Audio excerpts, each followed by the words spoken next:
Hey, hey, good morning, morning. Good to see everybody.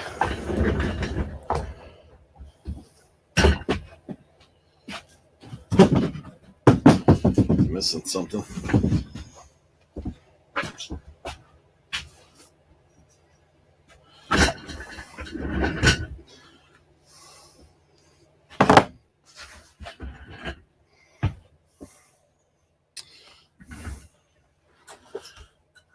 Sir and I. Good to see you, man. Leroy. Thank you guys for being there. Yeah, we listing today, man. About to get into it. Tim, Glock, good to see you, bro.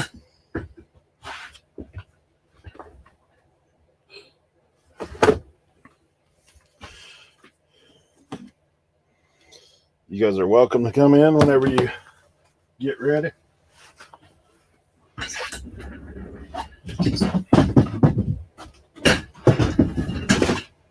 I had everything somewhat organized this morning.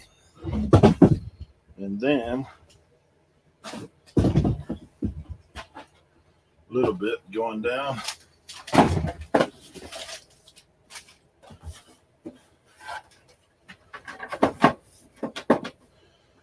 And up.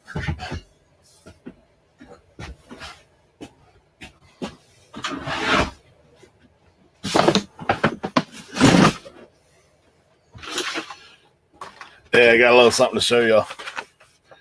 Dante, good to see you, bro. Check this out. This came out of the old Radio Shack. Don't be a butthead. On the back, it's got the negative guy. That's kind of crazy. Huh? What's going on, Leroy? Yeah, CDC. Anti-smoking poster, man. It's older, dude. It's kind of funny. Got the old CDC. Don't be a butthead. I thought about putting it on the wall. You got to make some room there. Don't be a butthead. Pretty funny, though.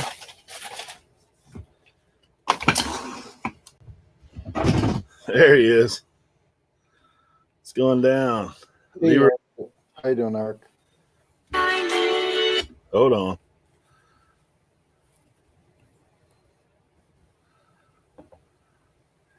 Good morning, sir. Hey. Can you hear me? Yeah, I got you. Okay. I had something going on my computer.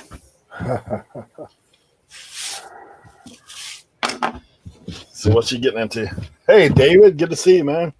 Getting ready to get some listing. I did about 15 pitches earlier.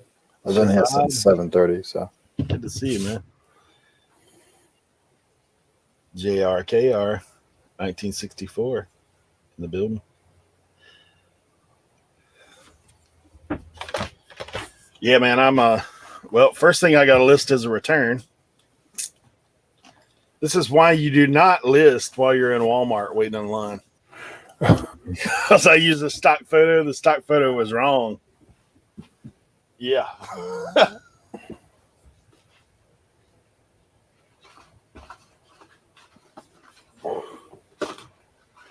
Not good.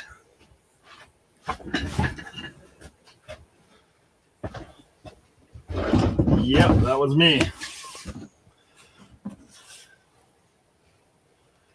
Been up for a few hours, have 8 listed. Okay. I got like I said, about 15 pitches done. So I haven't done anything, man, other than pack my orders this morning. That was JR.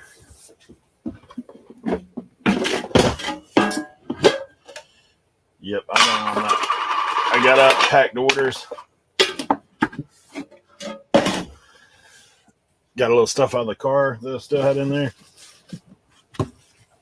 when did you get out of the Rent-A-Center? When did you get out of the Dude, there's still stuff over there, man. I've got everything I want except for 2 shelving units that I'm going to put in the shed.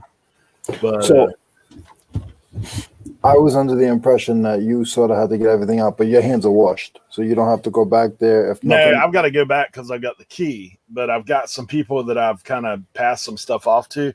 There's 38 record displays that are like that old particle board stuff. yeah.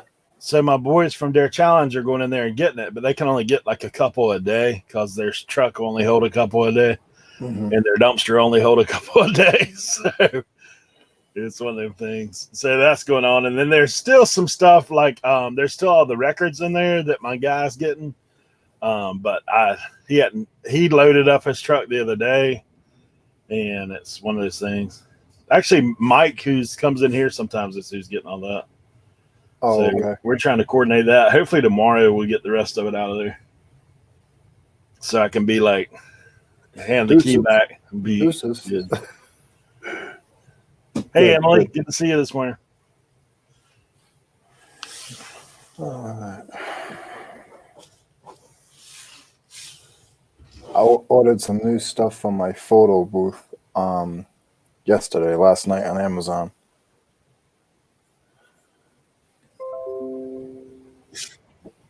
Hey, I just got notification that I'm live.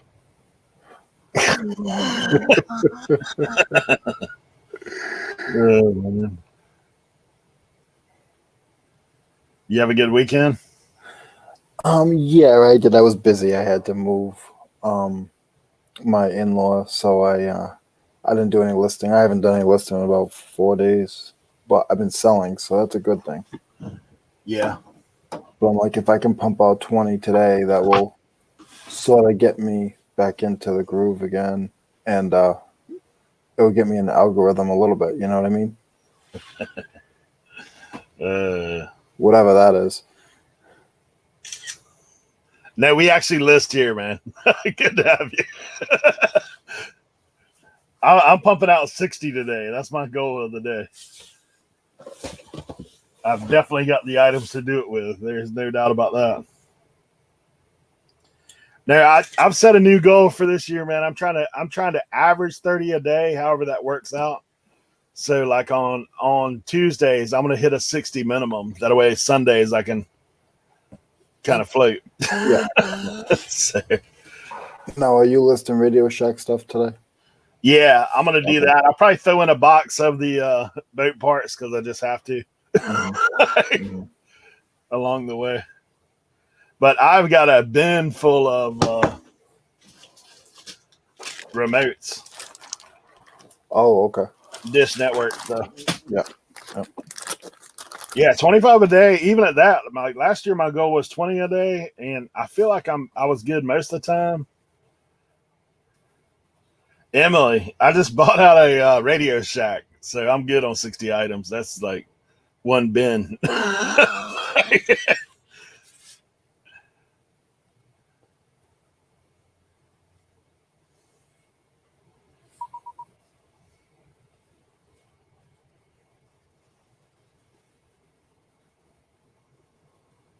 Yeah, ephemera and records, they go fast. You're right. I don't mess with the records a ton, but dude, do you hear that? A little flyover action. I hear a plane up there. Yeah. Actually, probably about 45 minutes 30 minutes from here is bombing range. Oh. Plus, they bomb off the coast some here, like practice run. Mm-hmm. Hey, Shasha, good to see you this morning. Shazad, it's less than 50 cents an item for sure. Probably a lot less than that. But I didn't disclose the full amount because I just didn't want the Radio Shack guy to be kind of weird about it. Like he's been in business 40 some years. Everybody out here knows who he is. So I don't want people to come on him and be like, "Why'd you do that?" But they don't realize they're not the ones that have to move it. Yeah, that's what I'm saying.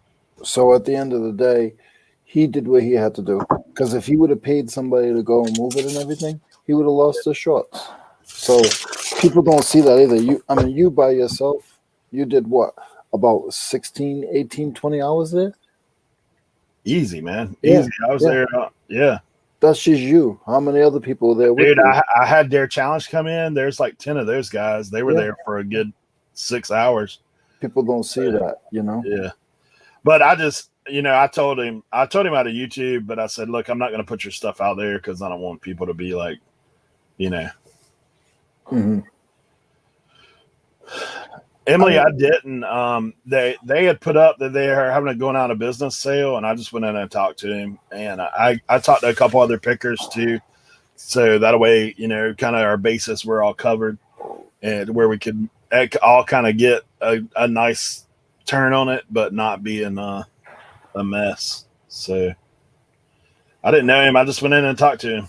Wow, that's awesome. I mean, I've been in Radio Shack before. Like, I know him, like, that he's the Radio Shack guy, but I don't know him. And you went in with respect. You respected him. You told them exactly what you do, and that's what a lot of people have to realize that they need to do. Shazad, cost of listing, I would say pennies, man. To be honest, like pennies per listing. It's probably the case, and some of it's multiple listings. So we're. I mean, you think it's Radio Shack? It's like I have like two. I have a full size minivan. I loaded that thing 2.5 times, so it's it's a load. And so Radio Shack items are not big. Most of them, they're small. So if that gives you a clue as to what it is. All right.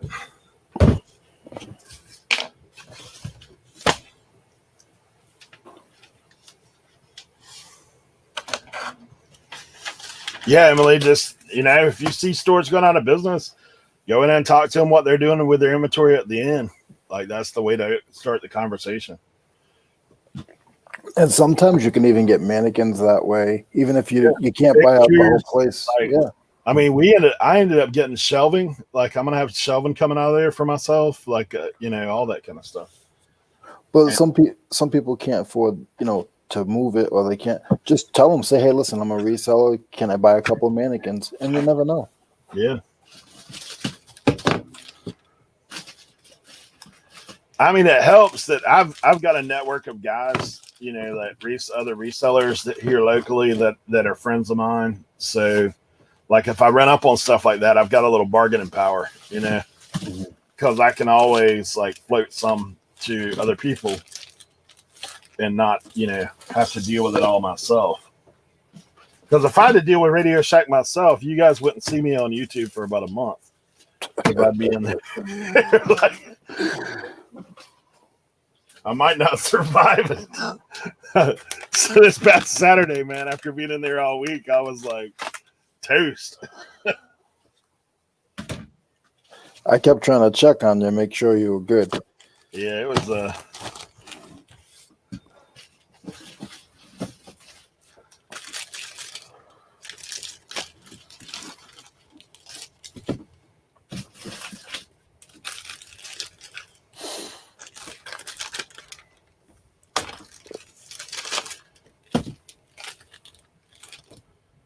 what these guys.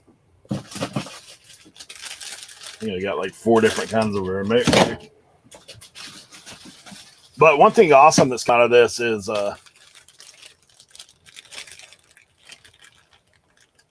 yeah, it's true, Shazad. That's a good way to look at it. Is your time.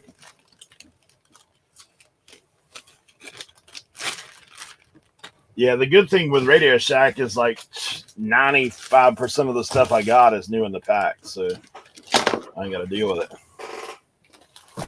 There was some other items that were loose. I told me they may or may not go. A lot of those may just go out as parts.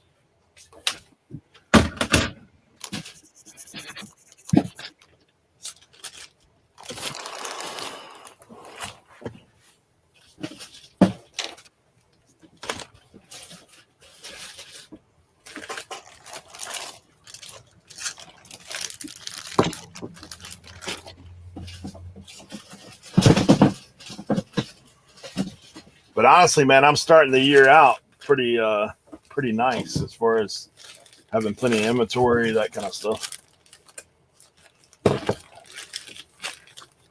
And a little bit better quality stuff. I've probably already sold a couple $100 out of Radio Shack. Radio Shack.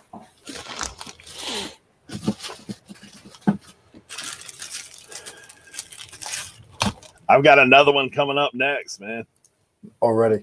I'm going to look at one tomorrow. Nice. Not a Radio Shack. This will be crazy, dude. I'm only 10 hours away. Hey, I might call you, man. I'll tell you what it's going down. Now, it ain't tools. Otherwise, I would call you for sure.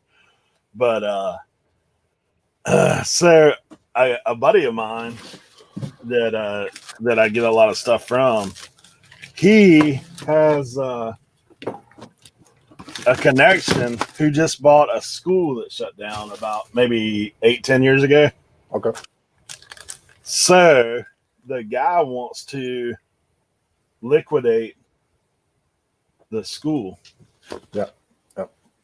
Everything in there. So my guy wants me to go in with him tomorrow and look at all the electronics and stuff because he don't know anything about that stuff. Oh, the PA system stuff and a lot of that stuff, right? Yeah, all kinds of stuff, man. Yeah. Like you think too, like the media center, like a lot of these schools have the old DVD VCR combos in them. Like you think if they have one per classroom, could be real good. The music room, like there may be some extra instruments sitting around there. Like who knows? I'm jacked up on it though because I'm like projectors, like all that kind of stuff. Who knows? Like you said, intercom systems. So I'm gonna try to shoot a little bit tomorrow, man. I've been so torched. I have not yet to put out any videos on the stuff I've been doing, but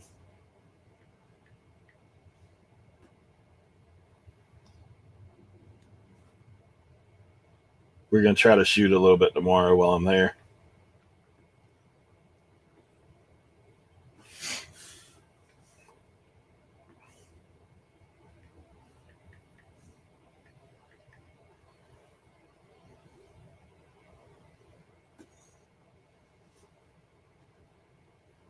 Dang, man.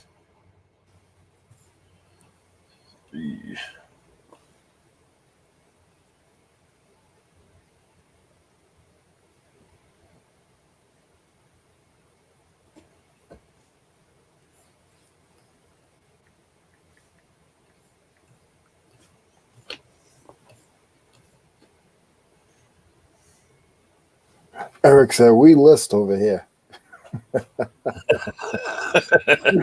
Eric said, we be listed over here. Yeah. We do less of the loafing, more of the listing. Let's just put it like that. Yeah. There's times where, you cut back. You get caught up in conversation for sure. Yeah.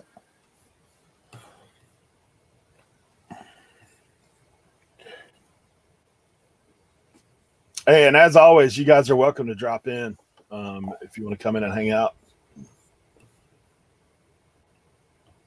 Obviously, we try to keep it PG, but as much as possible. As long as Emily doesn't come on and start eating oodles and noodles at 10 o'clock in the morning. Oh, yeah. She loves to eat oodles and noodles during the live streams. It's so funny. She was eating something one day when she was on there. Oh, yeah. Hey, there's somebody. During the live stream, it's so funny. Let's get it like this. Something one day when she's on there. Oh, yeah. Hey, there's somebody. Yeah, I think your YouTube's on there. Yeah.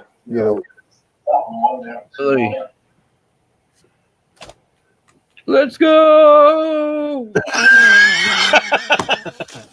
Oh, you clicked the wrong channel. Oh, sorry. Nah. We like Drew and those guys. I always joke Joey about him getting up 6 listings. Hey, that's cool. Huh? This is so very often I get postcards where they're so cool, but I can't figure out what the hell. Look, that guy looks like a French soldier. I can't read the name on the ship. No information on the back. It's a real photo. That's interesting, man. Yeah, I've got a pile of just like unidentified real photo postcards that are all like in my to be listed in the future or further research.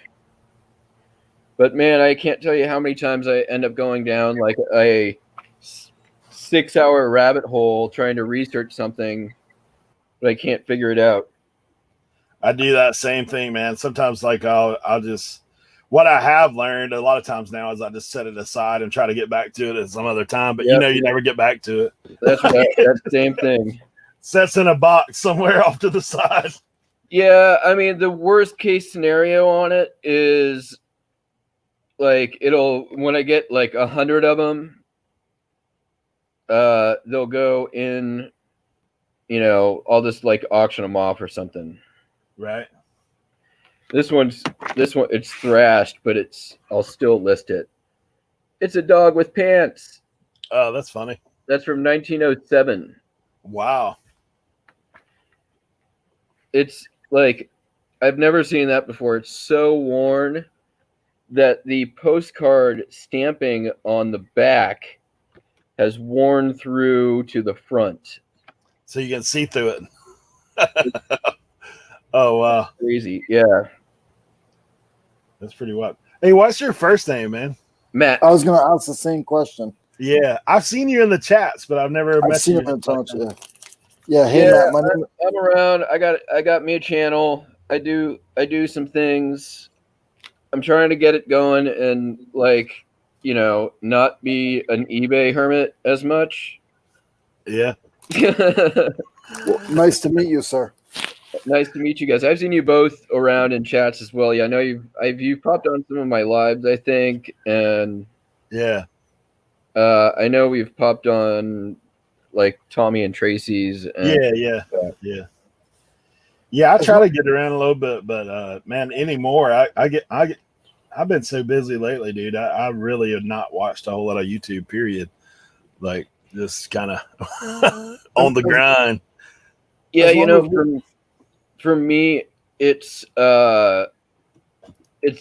pretty much on in the background always, unless there's like I'm listening to a podcast.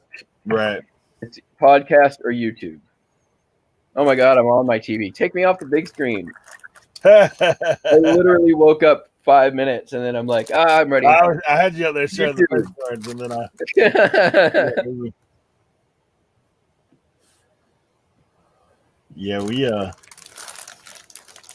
on here every Tuesday doing this, man. Usually I invite people, like if anybody wants to pop in, hang out, list, whatever you got going on. When did you do? I was watching a couple weeks ago at the end of it when you were about to leave for Radio Shack. Yeah, last week. That was last week. Okay. Yeah, man, it's pretty wild. Radio Shack. That's what I'm looking to do. That's the cool part. I don't deal enough in like retail stuff to be able to really have those opportunities come on my radar. I'd like to a little bit more, for sure. I'm more of the like buy out the estate sale pickers pile kind of guy. Yeah. Well, that's typically what I do too, but I've had some opportunities come my way, and I've kind of fell into this thing of, hey, let's just list more, and see what we come up with. So, I just like now I think a little differently than what I used to. I used to be like, well, I'll just thrift and garage sale and estate sale and that kind of stuff. Then I graduated to estate sales, like buying chunks from estate sales. And then I had a guy call me about, he was buying a sporting goods store. And he said, all I want is the racks. Like, I don't want any of the inventory. Do you want the inventory? So that was like my first big deal. So I bought that thing blind, and he brought it to my house like it was like an 18-foot trailer full. So, yeah, man, that's freaking awesome. Yeah, so after that, I kind of got in this mode of like, man, now I'm gonna look and see if I can get and source all in one big bunch. I mean, I still do stop at thrifts on occasion, but I'm only looking for home run. Like, I'm not, going in there. Our education, that's the other thing I do in there. Yeah, I posted a video a couple of days ago. It was my first trip to thrift stores in 6 months. I gotcha. Like, outside of just driving into Goodwill and donating, because I just, one, Goodwill is just too expensive, and most of their good stuff goes online anymore. Yeah. Although I did find some good stuff there. I found like, I spent all day. I spent like $50, and I found like a Case XX honing rod, jadeite Tupperware bowl, a J. Russell honing rod. That's a bolo for you guys. If you ever run into those honing rods, if it's a good name brand, is as valuable as a Cutco knife. Nice. So, yeah. I just dropped your link in the chat. Hold on. Already did it for me. Thank you, Emily. Oh, she's on it. Yeah, sometimes StreamYard kicks the link. I don't know why.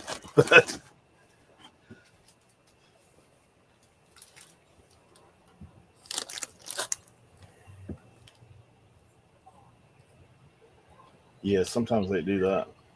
One of my cats is going to probably push her way into making an appearance. He's literally...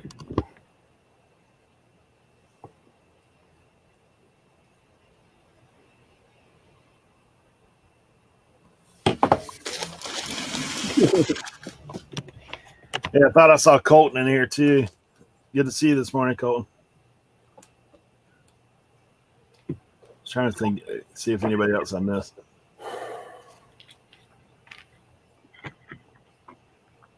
Colton said he hadn't listed in 4 weeks. If anyone wants a postcard of any courthouse in the United States, I'm your guy. Oh, wow.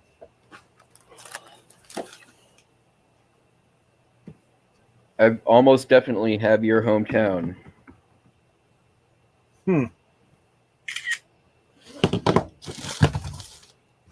Yeah, they turned our old courthouse here into like an art gallery and built a new one. But yeah, so this would be you. Sorry, let me clarify that. Your hometown courthouse in the 1940s.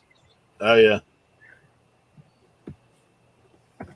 Hey, what is it? Matt, what's your name again? I'm sorry, Matt. Okay, I didn't want to say Matt. There's a message for you in the chat.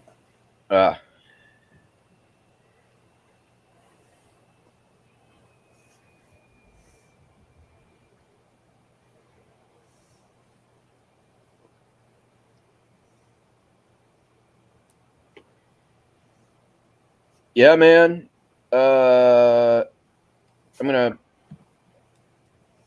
You can email me. Do you have Instagram, Matt? No. You don't? I use Instagram. I mean, I do, but like, I don't ever look at it. I should probably. I use it for all my messaging, even like with Eric. Like if I message Eric on the off, I use Instagram for everything. I've had the same email account for 22 years. So, like, I have a very, very intricate network of filters and folders. Oh, okay. And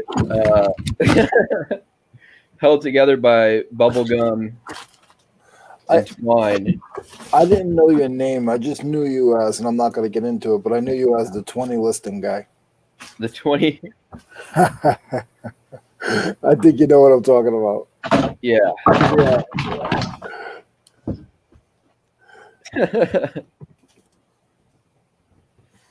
That's Man, that stinks, Tim. Listing bombardment. I mean, yeah, that was a pretty funny Yeah, that was funny. I had him on Facebook Messenger like as it was happening, and immediately I'm like, dude, that didn't come across how I wanted it to. I wasn't trying to call you out or anything. So yeah, some of them are different because it's just it's like I can't for me to do 20, it's hard, and I'm full time. It's hard for me to do 20, but some guys, I mean, Eric can do 40 in a day. Kat can do 40 in a day. For me to do 40 in a day, it's maybe once a month. But we all have our different ways. Totally. And I mean, I've done days where I think my best day right now is 150, but that was like wake up in the morning and doing postcards all day. Yeah. Or, whatever, for however many hours. It was just all postcards all day, all the time, which, goes fast, but there's, ways to super speed up that process, right? I definitely have some like, I don't know. I don't want to call them hacks. People have probably all figured them out, but one, I use templates for practically everything. So like even, I do a lot of vinyl and records as well. So I have templates set up for every grade combination of sleeve and LP that I have. So then when I'm listing one, all I have to do is literally copy somebody else's title, open the template that matches the grade, plop it in, save it, and then do photos later. So I can do a stack of 100 records in no time. The slowest part of it is photos. And since everything is 1-to-1 ratio, I'm just doing cover front back, side A front back, side B front back. There's a gatefold, take a picture of the inside. If there's a cool inner, take a picture of that. So I can, the weak point in that whole thing is the battery on my cell phone, which even if I plug it in, eventually goes out. So I'm limited to like 40 record photo sessions at a time, which partially is my cell phone issue, which this is what I'm listing with right now. It's on its last leg, as you can see.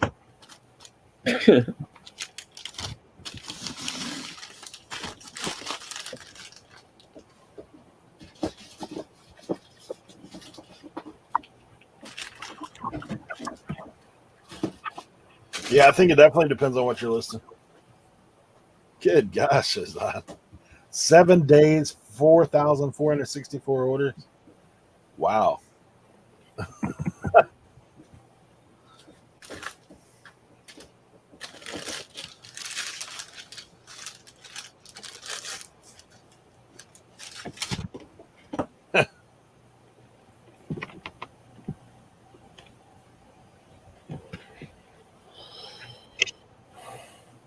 I knew Nate would be in here today talking about them bills.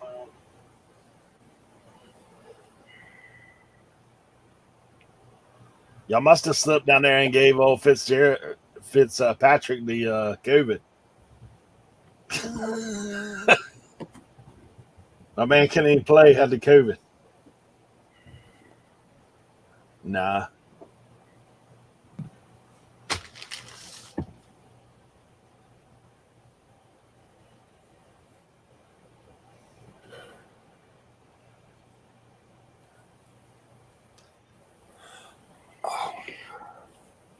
That's Shazad. I have staff before you ask. Yeah, you would need to have some staff. That many listings going out. 10 stuff.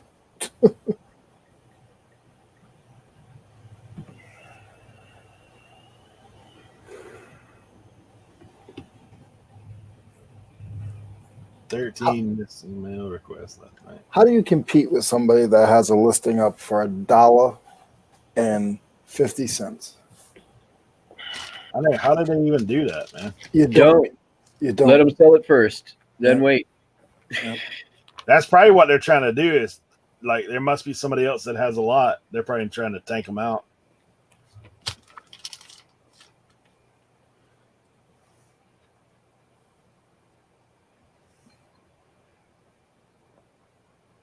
What is it? It's just a pliers for I always say the word wrong. It's for the eyeglass repair, Uh huh. and those are specialty tools. Like, how are you doing this? Like, I don't get it. How are Well, you shipping? What's the shipping on it? I think his ship is $5.99. Yeah, so he ain't making no money on that. Making $2 if he's making $2. Nah, he ain't making $2. What's Not it after weigh? fees.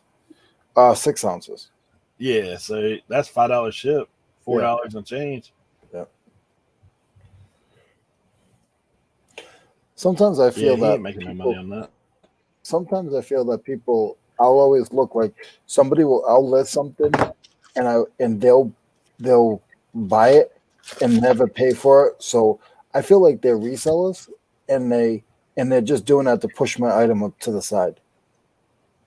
Do you guys ever go through any of that, or is it just me? I mean, I've had people buy stuff and not pay for it. Ugh. Yeah, and then you look at them and you look at their name and you find out that they actually have a store. Yeah, I mean, I've never really looked into it further enough to see if they have the same item. But it's like sometimes I feel like you must have the same item and you just want mine out of the way so yours sells. I have that theory as well. Okay. I have definitely, I feel like, had that happen before. Okay. You know, you're never going to prove one way or another. No, it doesn't happen. I will tell you, it. I mean, it's happened to me fairly often as well. I mean, you're like, you go look back and you're there. Okay, well, there's only one other listing for this now. Now mine's taken down. Yep. I will tell you that I have many times myself bought the competition so that I can then set my own price. I can say that's what you do with that listener, right? Go in and buy it. I do that all the time. Like when I'm comping something, there's one other out there, and I see solds. I'm buying the only one. I thought about that before. I probably. I mean, I've been selling on eBay for a long time. I probably have done it and not realized. And then I've got two at the price I want, right? Yep. Hey, Mr. Bill, good to see you this morning. Hey, Mr. Bill, how are you, sir?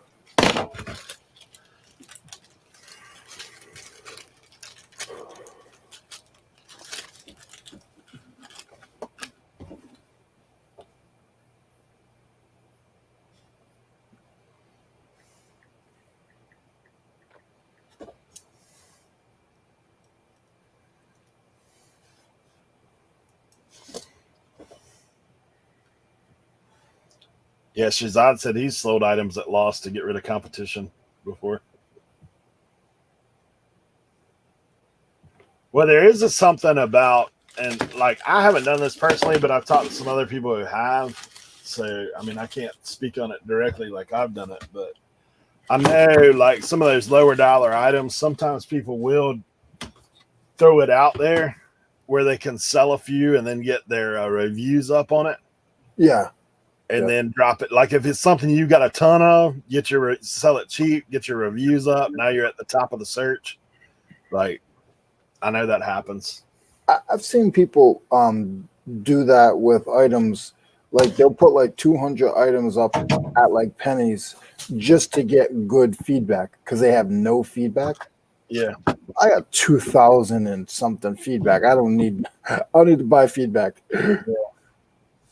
But you know, like when you search an item and you see one that's got reviews down at the bottom, like sometimes it does do something in your brain. Depends on what kind of shopper you are. This is a good tool. This tool is in good working order. Please look at pictures closely. It is used. Any questions, please message me. Thank you. All right, guys. Sorry, guys. Did I just Say that out loud. Yeah. Yeah. I thought you were doing an infomercial for your for your tool there. No, I usually always put it on mute and put my hand over my face, and then I realized that I wasn't. You're right. So that's how it works, guys. Hey, so if you see that listing, you know it's Leroy. You know, it's Leroy. Good thing it was one that sounded professional and didn't sound like a chump. Leroy's PSA for his items, public service announcement. Yeah, man. I'm surprised I haven't done it yet, Eric. All the times I've been on with you. I see you mute out sometimes, but Oh, I always mute out. If you see my hand on my face, that's so the chat doesn't see me talking to myself. So hey, I tell you what I watched the other day that I thought was funny. Guy within the and I know he wouldn't mind me saying it because he's actually said it on my show. You know, he eBay addicts Jeff, right? He had I saw his video that he did with Reyes. Like Reyes did a ride along with Jeff doing the medical supplies, and he broke down. Dude, that video is hilarious.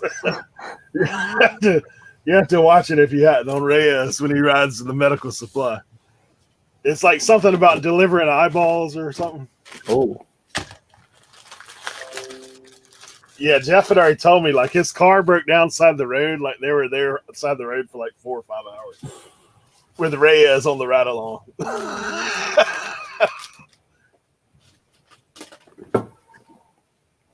was like, man, that's funny. And he has a ton of subscribers, doesn't he? Not Jeff. The other guy. Yeah. Reyes like 400K. Yeah, yeah. He's been in it for a long time. I seen him 3 or 4 years ago. Yeah, like 6 years. Yep.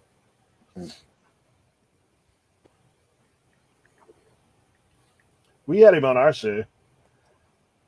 Yeah, he's very supportive. He's funny, man. We were talking about Macari. I was like, man, you should do a video about Macari. He goes, dude, I gotta get paid. He probably pays his mortgage just from sponsors.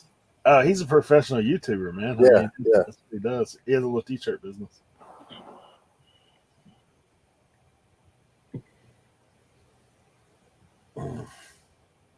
Dang. Hey, this remote's a $20 remote. I got 10 of them. Come on down.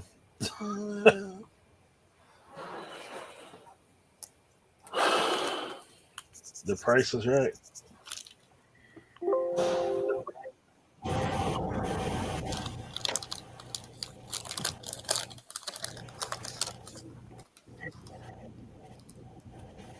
My feedback is 88,819. Of course, is that. I won't get that by the time I die.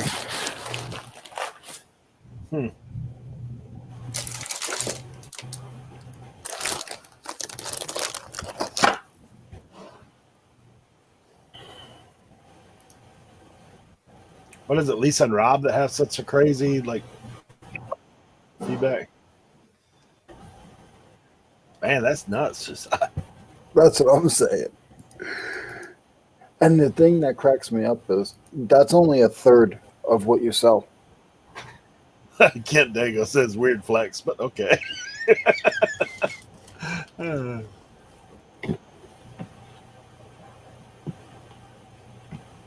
Two pharmacies.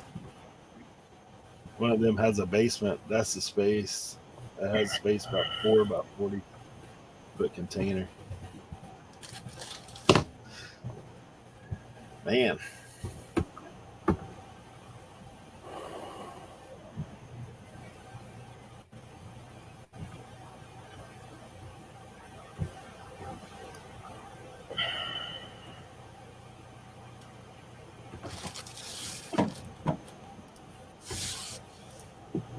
Yeah, I've got some negative late shipping that I'm trying to get off right now off my feedback.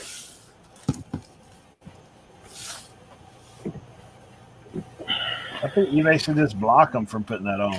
Like, ain't nothing we can do about it.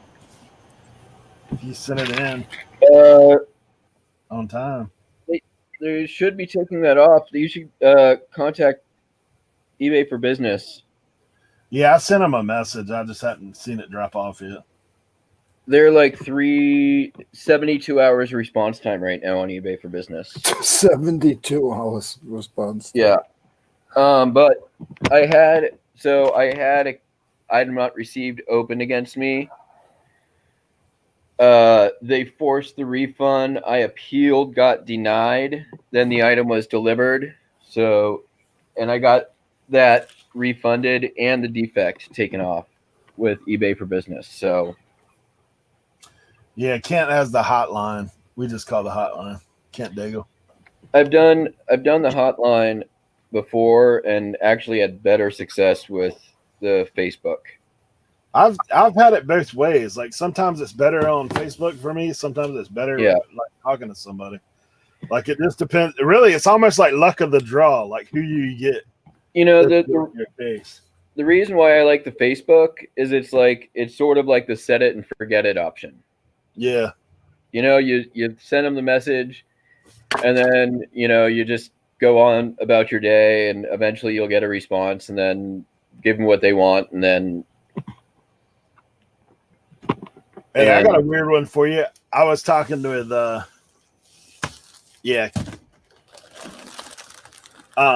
I was talking with my guy Mike here locally. That he might be in later on the show, but he so he had an item that he had 4 that sold to the same guy. Well, the guy didn't buy a quantity of 4; he bought them individually, and combined shipping. So the guy left him 4 negative feedbacks, 1 for each item, 1 for each order. So he contacted eBay about it because it was about shipping was being delayed. eBay took 1 off and left 3 on, like denied his claim on 3 and accepted it on 1. So now he's got to go back and he called them and talked to him because he did that through eBay for business. And then he called the lady to talk to him. And she's like, yeah, that's weird. Like, so she had to go back and fix it. Yeah, I'm sure that's something they'll fix for him. It's weird. Strange stuff. I don't understand some of their, I mean, the one thing that is, very clear is that there is a big gap between their quote-unquote seller protection and what is the reality of post office delivery right now. It's definitely getting better, but they protect you for 10 days after eBay is asked to step in, but it's taking some stuff 30 days to get delivered. Mm-hmm. Yeah. So that's they be asked to step in the day after the expected delivery, or after a week after they come to you. So Yeah. I don't know. I just think I think that they put a lot of their customer service on the front lines with a policy that is just going to do nothing but drive calls. Which, I mean, it's kind of par for the course with eBay, right? They've got a lot of, I feel like they've got a lot of really good frontline and customer service employees who are constantly put in a position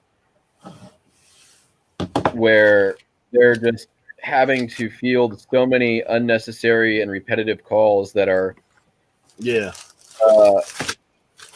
driven by failures of corporate decisions. Perfect example, when they did that failed payout day where everyone got the message that the payout was rejected by your bank and you have to call your bank, blah, blah, blah. Right. How many calls to their first tier customer service Like, did that one thing dry when they waited 5 hours to send out a message correcting that? Yeah, it's crazy. I mean, there's stuff. I'm dealing with an issue right now.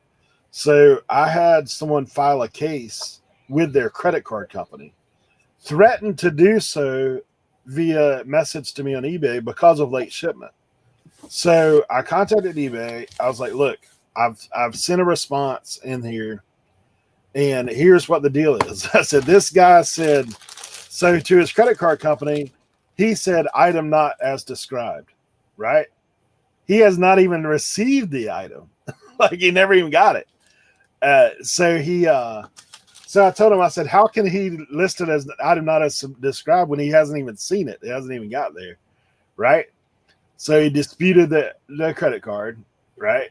So I sent my dispute against that, saying, look, here's the timestamp. Here's the guy's tracking. He hasn't received the item as of today when he's filed this thing.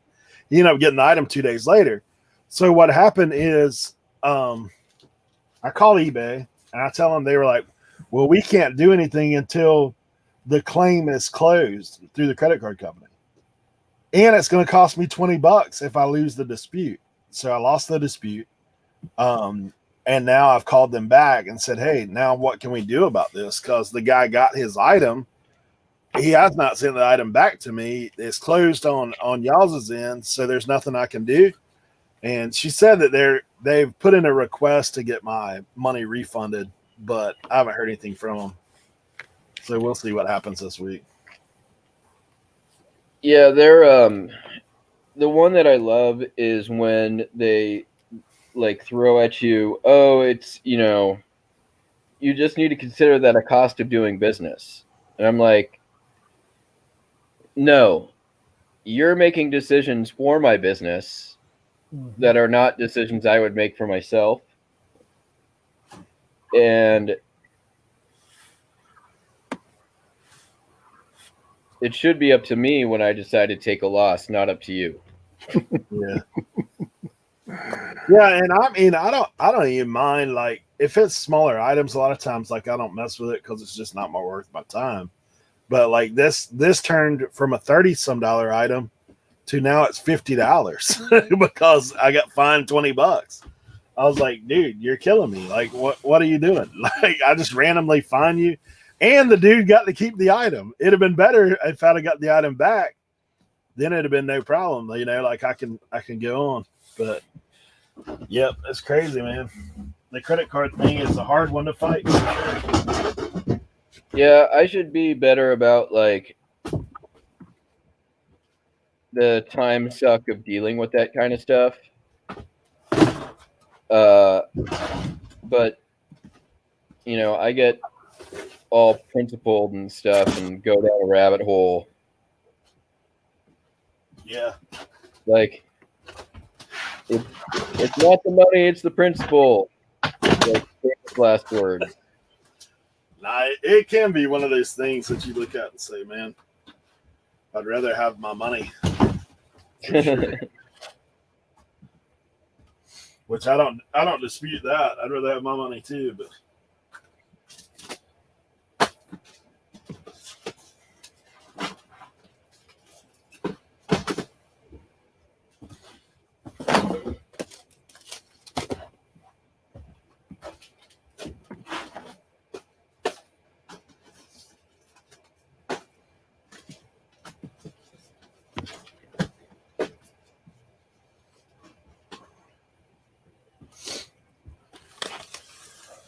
can't deposit principal.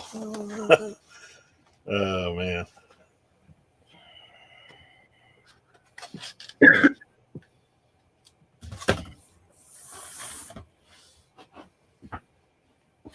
I just want to send the guy the message. eBay is a platform, not a court system. I like that. Don't be a butthead. That's the principle. I wonder what they do if I send that in response to the guy's request.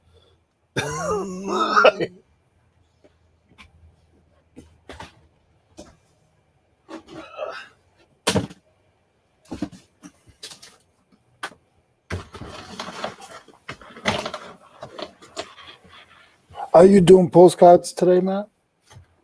I am starting my day with postcards. Yes. Okay. Is that 90% of your store? What's that? Is that 90% of your store? No, not at all. Oh, It's okay. it's right now. I think probably 40% of my store. And probably 15 to 20% of my sales. Okay. But and the reason for that is it's a collectible category. There's 40 million listings or something crazy for postcards. Which isn't to say it's a flooded category at all. It's just everything within it is more or less long tail, right? Like you list it, you wait for the person who's collecting that particular exact thing to come along, and you make your sale. Yeah. So,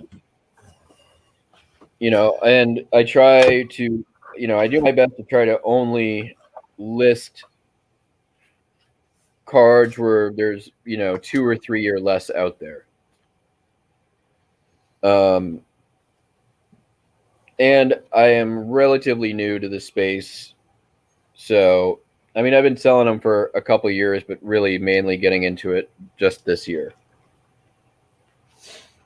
Is it hard sourcing them? No, No. not at all. I've I would say the bulk of my sourcing has been online estate auctions. Okay. But I've bought off Shop Goodwill. I've bought straight off of eBay. I've bought local estate sales, Facebook Marketplace. I was thinking about you the other day. I went to a little local auction and I didn't buy anything. I didn't stay, but I was walking around and they had a box of it was probably about 25 postcards, but they did have a ship out date of 1905. That's good. Yeah, That I mean, is good. They were they were all written on. With postcards. It doesn't matter. Okay. People don't, and the only thing that and that's really only true for the older stuff. The only thing that stuff can do is help the value, right? Like if you find, because 99% of the time the value is in the image that's on the front of the card. Every now and then you'll run across a postmark that's like, a place that's now a ghost town, or message that's written from famous person. I have yet to find a postcard written from a famous person, but I've definitely found some places that don't exist anymore. And that's always kind of exciting because it's like you look at the postmark and you're like, I've never heard of this place. And you look it up and there's no Google results for it. And that happens a lot with like mining towns, gold rush towns. It's funny, that kind of thing. It's funny because now we're at the era where there's, Facebook and Instagram and all these other platforms, and people say, well, you're putting your business out there. Do you realize they've been putting the business out there since 1905 when they wrote, hey, Matt, how you doing? Long time no see. I miss you. I can't wait to see you again. Yeah, on a postcard that everybody thinks on a postcard that everybody can read. Yeah, and I mean, so you guys can find me on Facebook pretty easily, and because I'm doing like such high DPI scans on these things, the images come across really awesome. So if you follow my store on or follow my page on Facebook, everything is Jackass Retro, easy to find. I have galleries and galleries of some of these postcard images. But I mean, this stuff is like back then. It was like basically a text message, right? Yeah. Here's 1908. Your letter came today. We'll write as soon as possible. Wish you could come up here for commencement. Miss Julia Parks in Royal Palace, Norway. Or sending from this is going to Drew, Mississippi. Let me see if we got any other ones. Here we go. This is the image. It's actually a really cool one. Petersburg, Virginia. Postmark. Going to Frank Wrestler in Lancaster, PA. Well, Frank, I am a young soldier and glad of it, Frank. I am having a fine time of it down in old Virginia. Goodbye from home, Larry. Or wait, Harry. Morning, Tracy. Morning, Chris Cajun Reseller. Good to see you guys. All right, this is Augusta, Georgia postmark. It's a Richmond Academy image. That's a really nice one. It's the Rotograph Company. They made some really good, like, high-quality cards back then. Going to Mrs. A.B. France of Lebanon, PA. This is all for the time. I just wanted to let you know that we are still living. We will write more the next time. From John France at Camp Hancock in Augusta, Georgia. So that's probably like, 1917. This is probably a guy getting ready to go after World War I. Wow. So yeah, I mean, most of the messages are so mundane. It's like literally people sending a text message. It cost a penny to mail them. So, people, it was just the way to keep in touch. It's like your mom, texting you because she hasn't heard from you. Are you still alive? Please respond.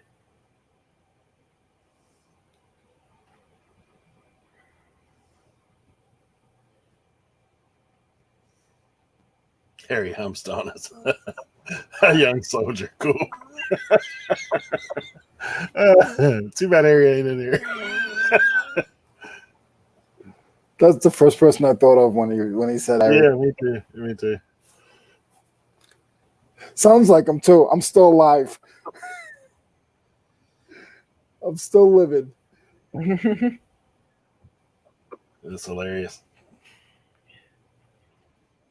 Cernight's already up to 10 listings, man. You rolling, bro. I'm at 8. I'm at 4. We're working over My here. coffee has kicked in. You're reading postcards. You're keeping us entertained.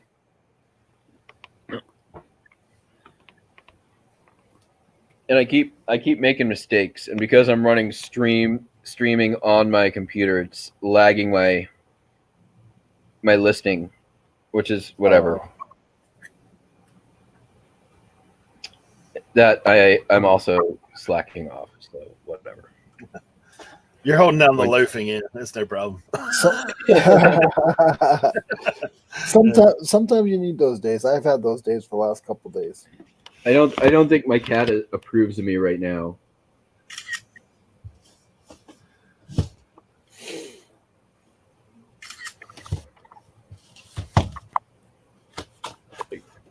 What are you doing?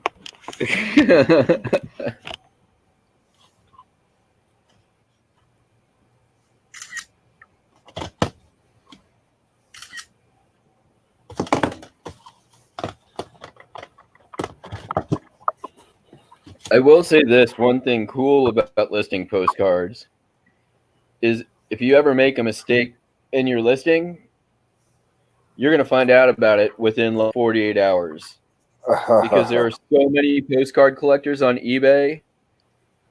They will spot that thing and message you so fast. You ever talk to Mr. Buys a lot, Brian? Yeah.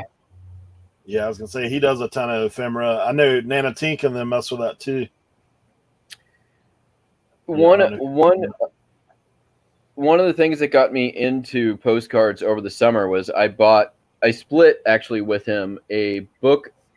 Split with somebody a book of postcards that was actually bound in like a cowhide or some other kind of skin bound album, and they were all turn of the century like foreign postcards, which Right. foreign postcards in general are not the ones that you're going to do very well with, but the quality on these things was so good that I ended up getting. It wasn't a great buy, and they're of the ones that I've sold, like they're probably the slowest sellers, but they look like they were printed yesterday, and the colors and images on them are so beautiful. Like, it really gave me sort of like an appreciation for what was being produced at the time.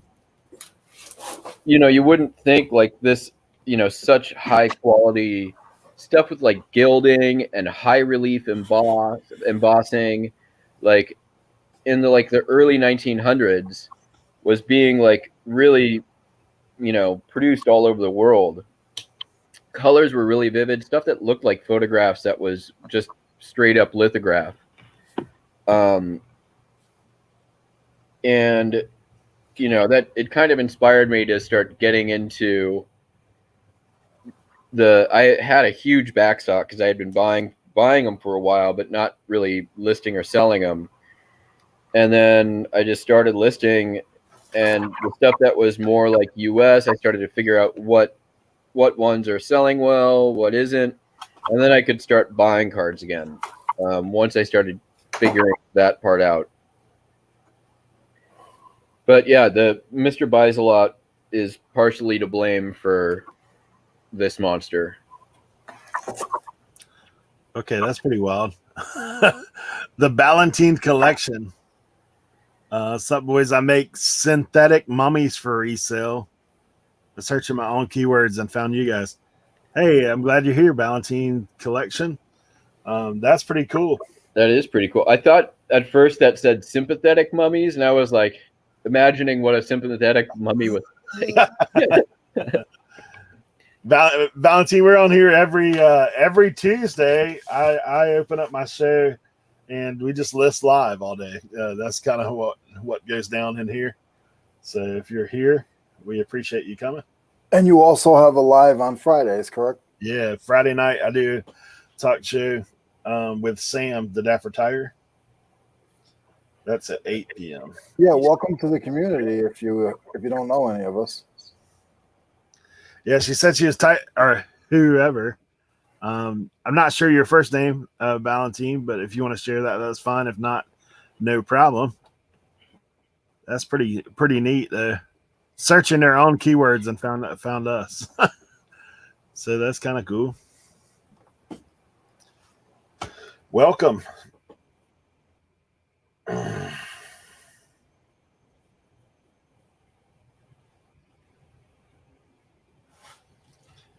Yeah, I think some of that stuff is cool when you find the old history stuff though. Like those postcards that are old like that. You think of people's conversations. Like I'm one of those visual people too, so I'm always thinking about like what would it must have been like. Like here you're waiting for weeks to hear from somebody. Here's a little postcard comes your way. Like yeah, I mean, it makes it interesting to list as well because I mean, even though there's a lot of repetition and I can templatize and do it pretty easy that way, like every single one of them is different and it has so much information packed into a little piece of paper. You've got like we were talking about a minute ago, you've got a snapshot in time of a message and communication between two human beings living in that period. And although it's typically just so mundane, it's it can tell you a lot. It's telling you, usually where the person is from, where it's going, and then the image on the front, which sometimes can be as simple as let's find one that's really nothing. Here you go. Just a couple of roses. But the message on this one, this is 1909, Guntown, Mississippi. Dear May, when are you coming to when are you going to call me? I am very anxious to see all of my little cousins at Drew, which is another town in Mississippi. We are all well. Love, Mabel. That's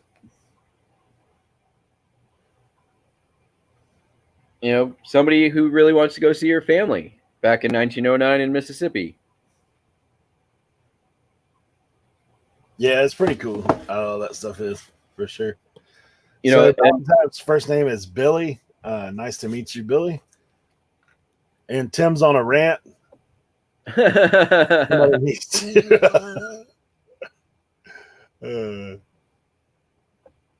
Rant over. He said he had to get it all off his chest how he hates eBay.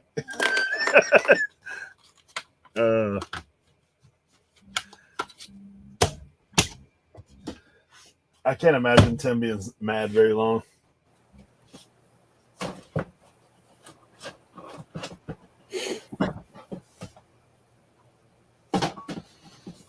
Tim, I got the perfect thing for you. You need me to send it to you?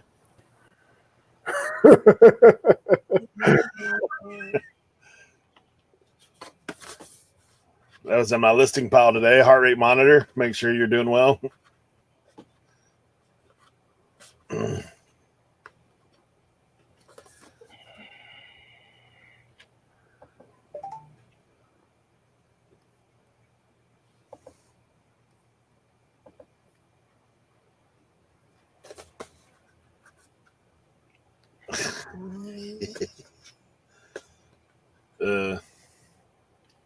Just order up some of that pico gagaya, you'll be straight.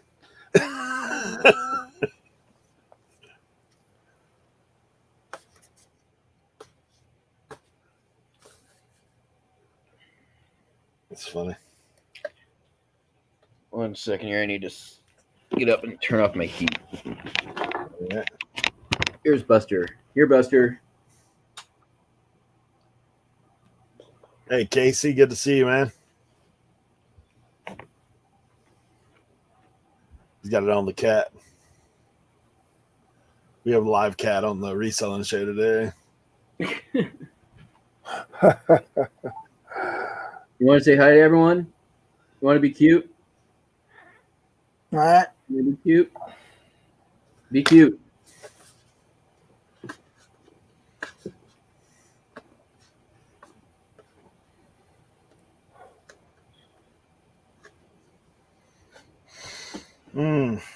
All right, that's enough.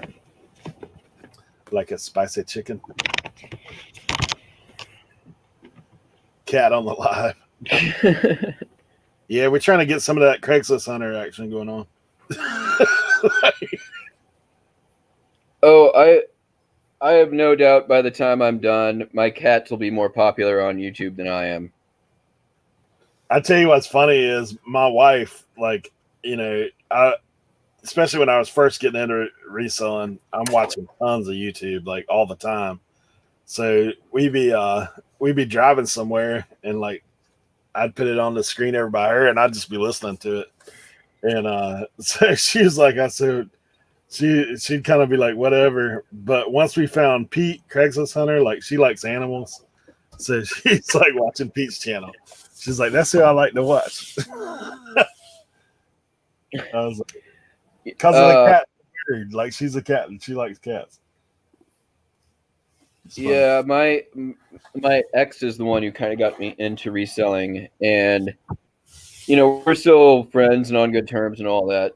And I tried to show her, a bunch of different reseller channels. She never liked any of them except for Pete. Yeah. And pretty much same reason. Yeah. She likes the cat. She hates the bird. I think it's funny when they interact with each other. Agreed. Hey, Jennifer Hayes, good to see you. Hi, Jennifer. Mr. Bill, we'll catch you a little later in the day. Jennifer.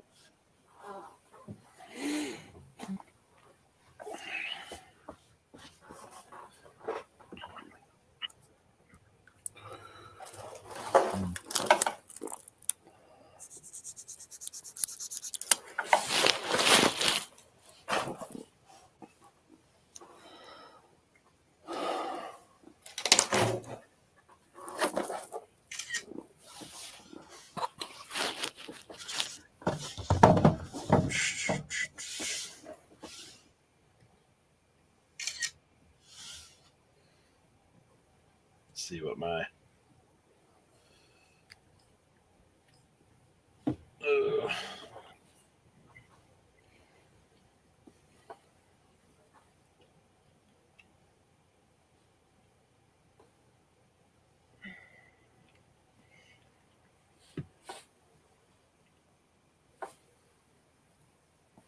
let's see.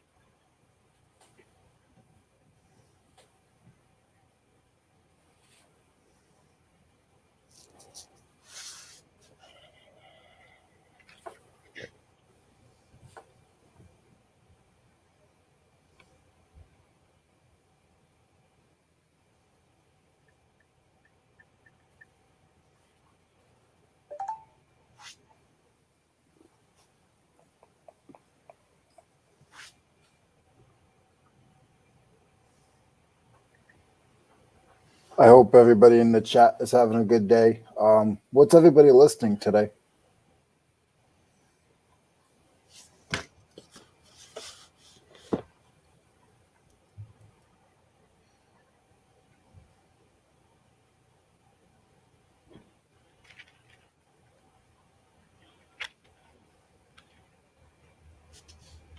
I like when I go up, I'm looking at a listing, I go in and they're like, oh, I sold that one. Cernock's on that clothing board. He's got that thing working right now. The new picture set up. Yeah, he loves that. Hammering that thing out. He is loving that. Was that the thing he was showing off last week that yeah, curved? Yeah. Got the clothing stickum on it.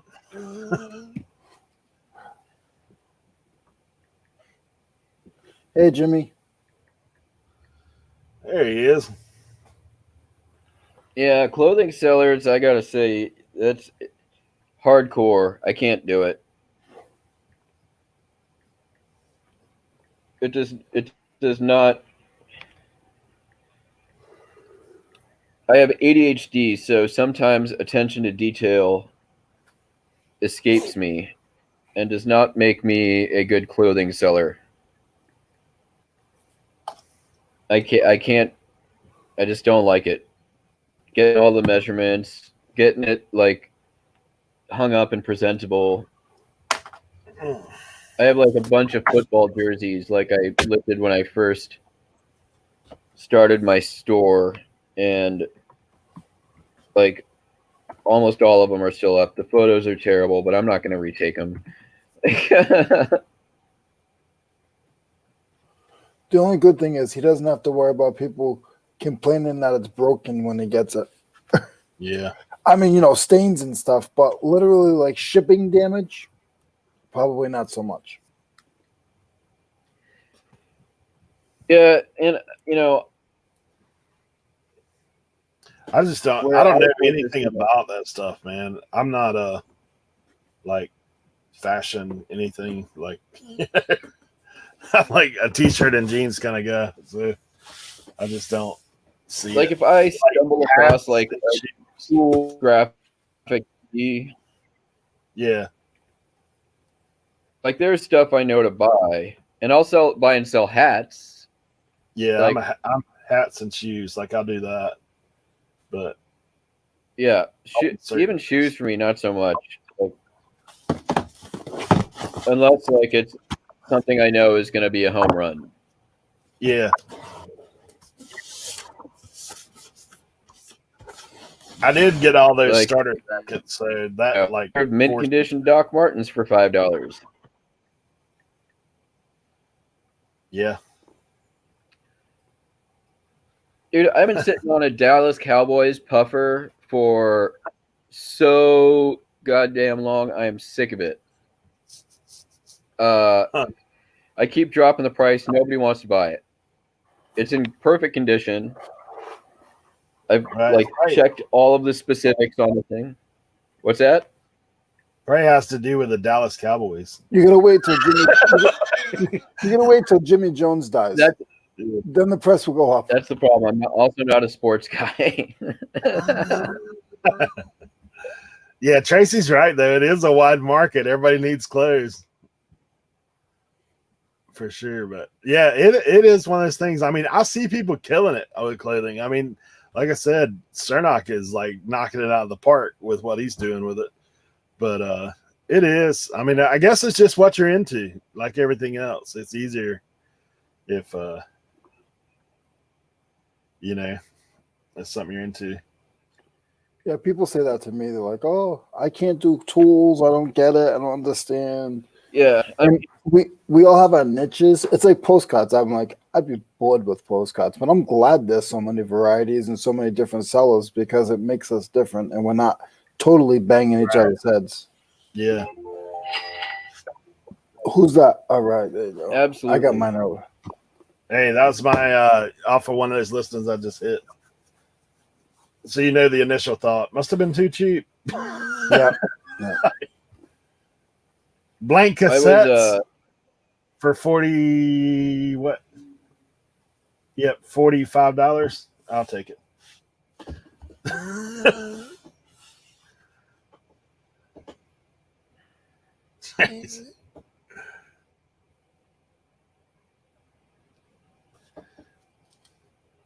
That makes a good listing day even better.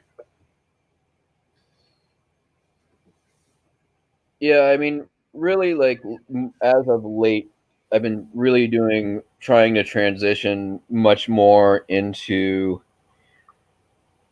vintage collectibles that are not that I can ship first class. Because I'm looking for stuff that doesn't take up much room. Right. And for me the way to scale is targeted by small items that I can long tail at high margin and keep a pretty deep inventory. So it's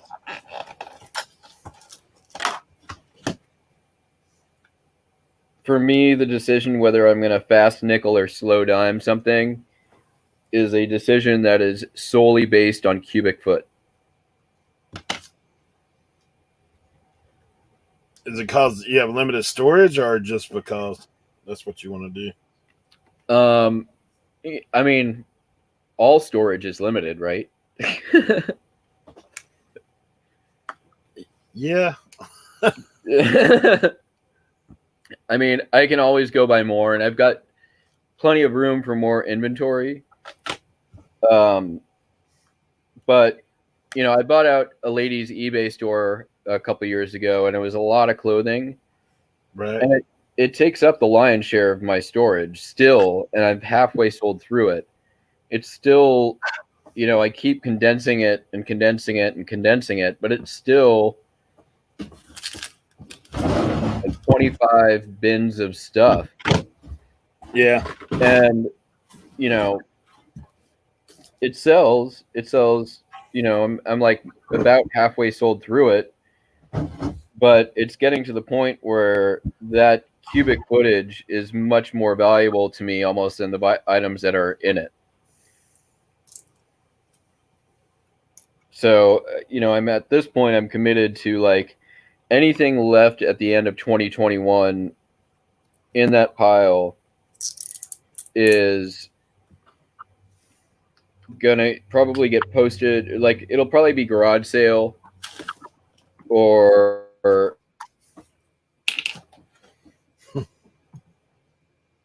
maybe I'll post eBay inventory on marks and let somebody come by and pay me what I paid for it, and then migrate the listings to their store.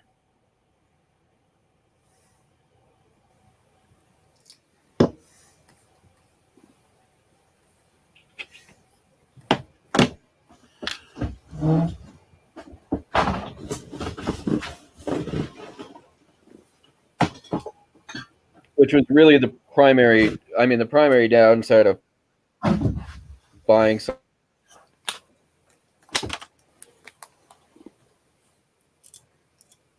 somebody else's eBay. Guys, is that my feed cutting out, or is that when you're miking all listings? I think it's Matt. Of inventory inconsistencies that I've had been insane. So I had to get on how to next like we long top to bottom inventory do if I can't find an item or it doesn't exist. I will be able to fill your order card with them they can use for whatever.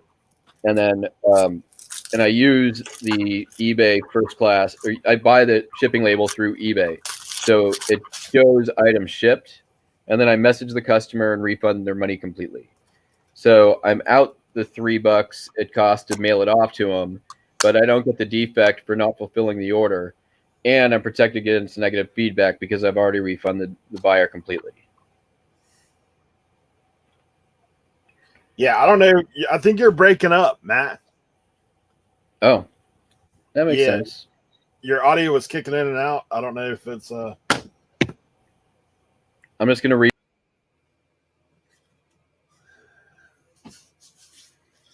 He never missed a beat. You guys are funny.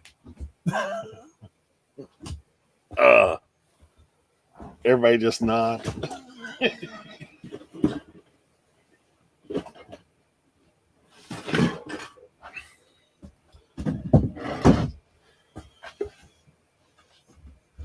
Hey, Lisa. Yeah, I think it was his. I don't know. I don't know if you're any better now, bro. But try. I just realized I had 2 streams going in my browser. The YouTube. I am. Yeah.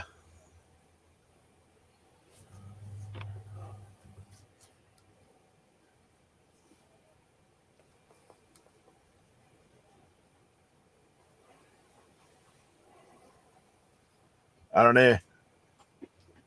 Is he frozen? No, I'm just still. He's got Is a it lag. any better? You got a lag going for sure. You still definitely got a lag. All right. I got to ship some items, so let me get closer to my router. Yeah, feel free to drop back in. Like, see if it's. But.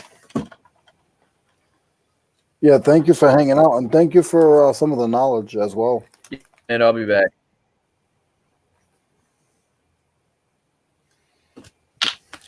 Sure, man. Well, I'll be back in just a minute.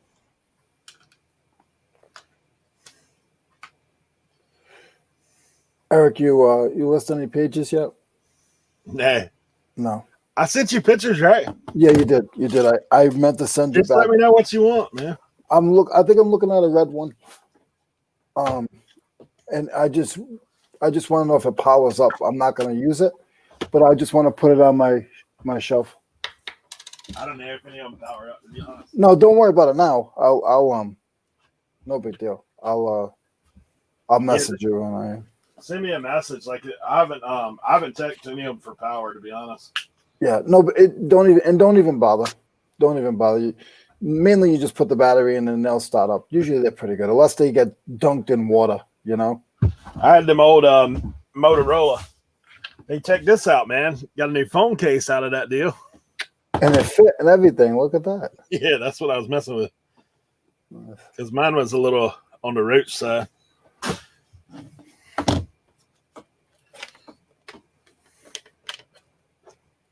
It's pretty good.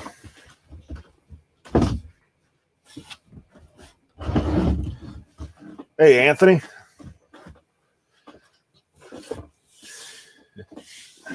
Junkin' Data Girl. Good to see you.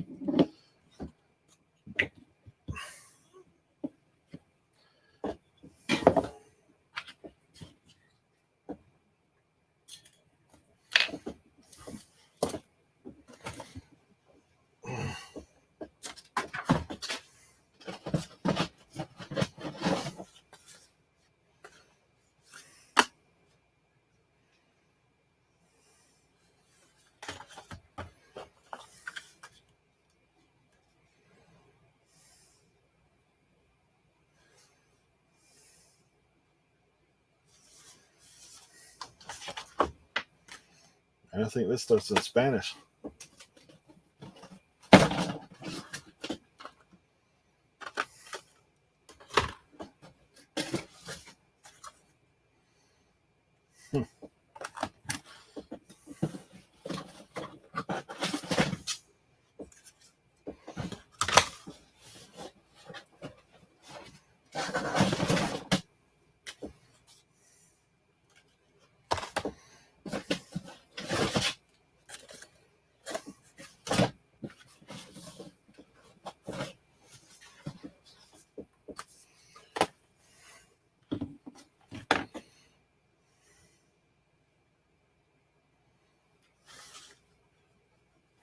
Eric, great show the other night. You guys didn't have a guest, but you guys still had a great show.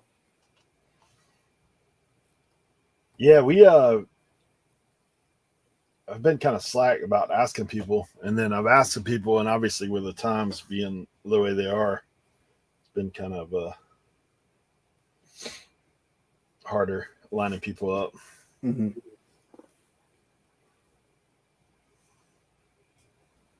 Yeah, Sam's doing the mushroom thing pretty strong right now.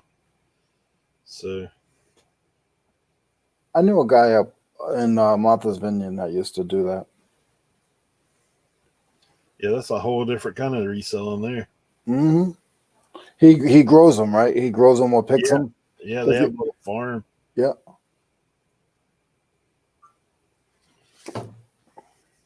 Some of those are really hard to get, and some of the health freak people, they just get particular ones, and they want to know exactly how they're harvest and yeah. Sam sells a lot to some of the more organic grocery stores. Exactly. Yep. I mean, you heard him talk about that one mushroom they're trying to grow, the Cheeto mushroom. Things like $1,000 an ounce. Hello.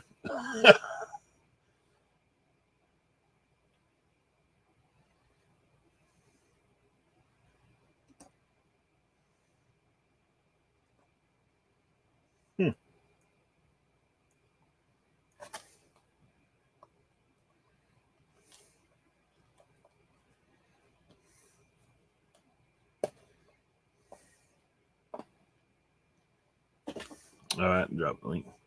Hey, Tamara.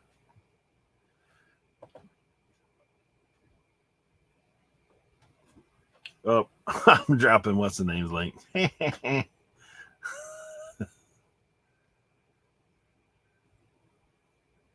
That's Matt's link if you're not subscribed.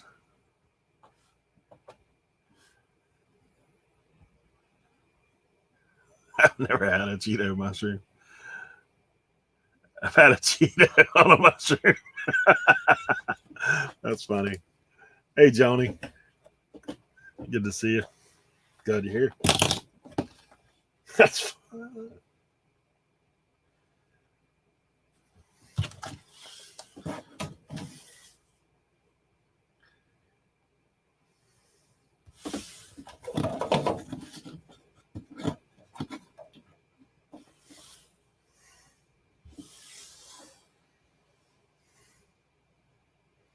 guys, if any out there want to drop in, feel free to do so.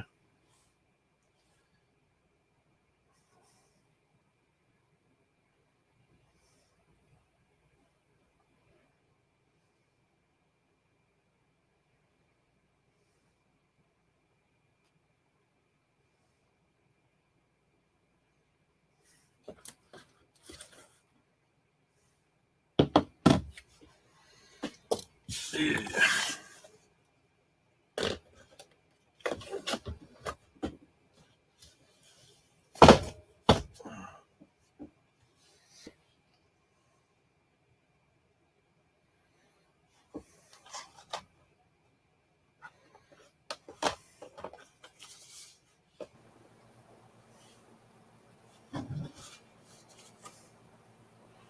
So now we have football on Saturday for a couple of weeks, huh, Eric?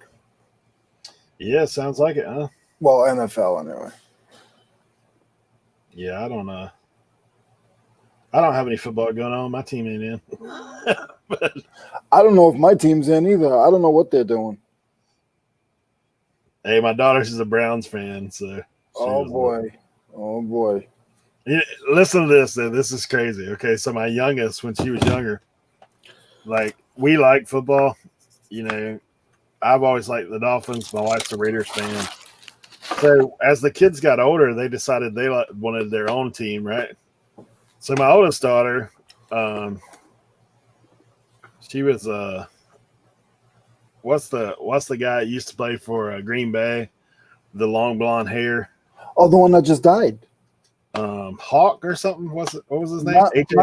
Not Kevin Green. No, AJ Hawk. Oh. I think that was his name. Or anyway, whoever the linebacker was that had the long blonde hair, she had a crush on him when she was in middle school or whatever. So she started liking him because of him. So my youngest daughter's like, I'm gonna pull for the Browns because they're the color of Tootsie Rolls. Oh, nice. So she's like the Browns right on, man. In fact, I got her a Baker Mayfield thing for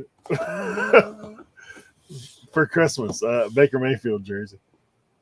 That's how I started liking the Steelers. I made a bet with my uncle, and I had to pick one of the teams, and I picked the team that had the logo, the steel logo, because I remember seeing the steel logo on like tuna cans and metal, and then when I got older, that was just my team. Aragon Nash, good to see you. That's funny. Yeah, I can't. Y'all do need Camara back.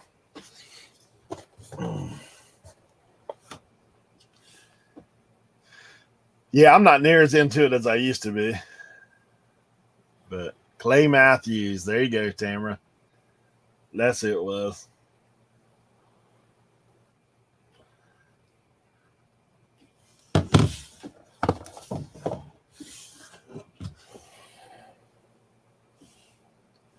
Clay Matthews. Oh, yeah, he was in Pitch Perfect, too. That was the movie he was in.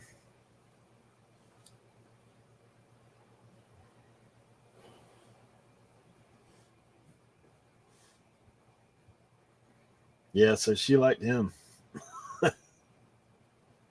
But now the girls both watch football and they're into it. Like, I coached football at the high school level, and actually my girls ended up managing for a little while.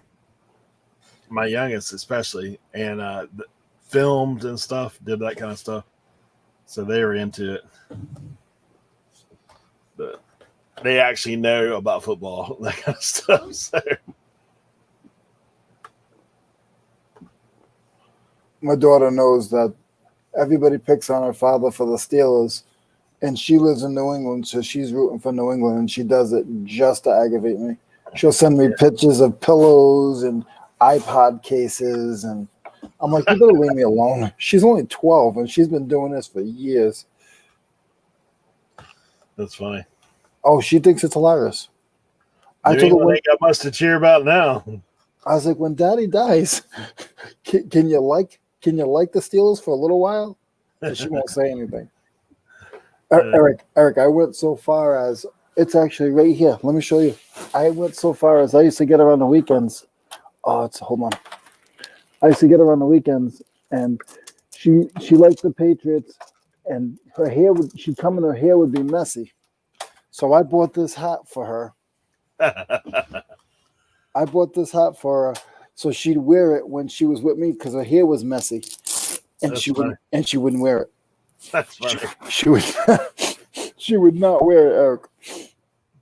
I tried hard. Hey, Aaron, good to see you, Rebel Junk. Yeah, we got so my brother-in-law is a big Duke fan. Well, we're all Carolina fans, so obviously that's a pretty heated rival. But my sister likes Carolina, so we used to keep their kids all the time when they were little. So we brainwashed his kids into liking Carolina. That's what they did to me. That's exactly what they did to me. They brainwashed my daughter, and it's not just one person. I literally had people that I worked with that would buy her Christmas presents. Never met the girl. They would buy her Steelers hats, Patriots hats with her name on the side. She still wears one to this day. It's like 7 years old, this hat. Nope. I'm like, are you serious? That's funny, man. It's not funny. You know how much I like the Steelers. You could see it all over my workshop. Right. And this little girl, Eric, it doesn't matter. She is like, nope. Yeah, I feel you, man. One day we were in, I don't think you guys have them down there. I think they closed down now. They're Bob's store, like an athletic place. And I'm looking for her. I turned my back, and I'm looking for her. And she was younger. She was like 7. I turned my back. I'm like, oh, my God, where is she? She's standing off to the side with a Tom Brady pink jersey. Daddy, can you get me this? I'm like, you better go away. Oh, man.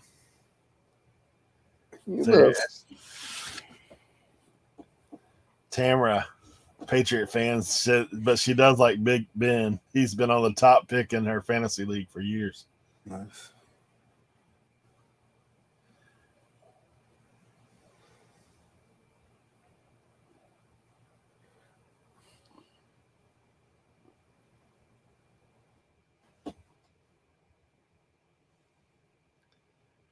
Man, I thought that Nate was going to come in and start razzing me about the Bills. They beat the pants off the Dolphins. I took a nap the second half, bro. I was like, this game's over.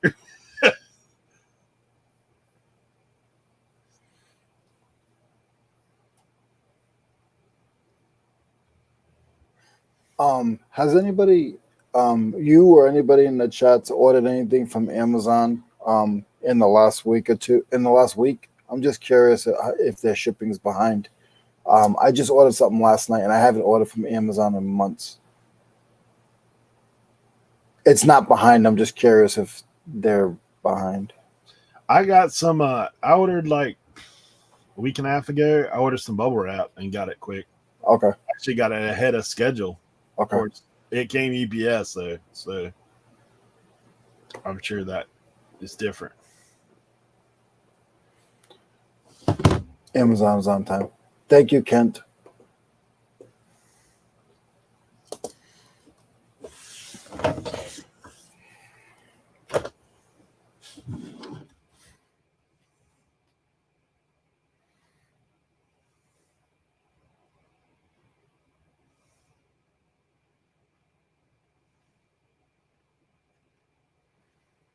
Ken's in there.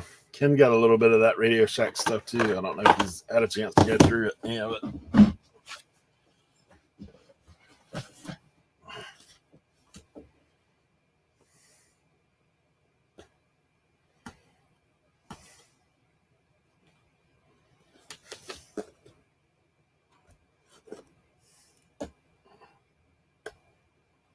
man, oh man. Stickers and stickers.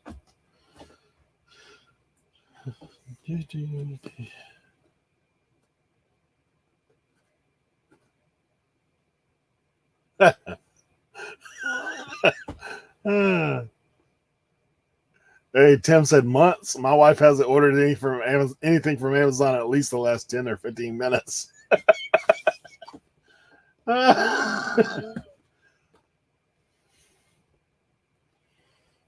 Tim, you don't have to worry about shipping supplies, huh? You got them coming in right and left.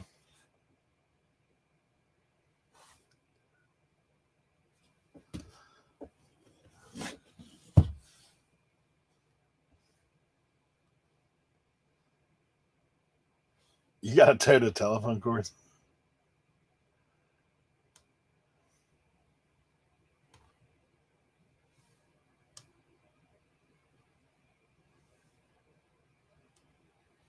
Dang.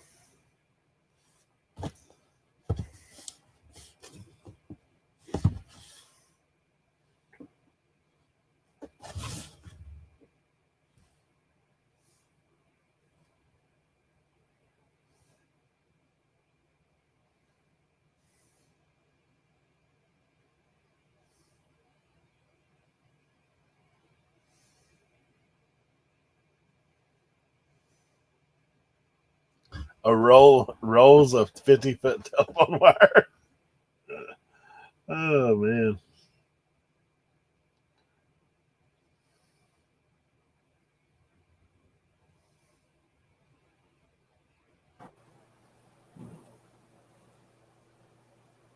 That must have been one of the boys packed up for you.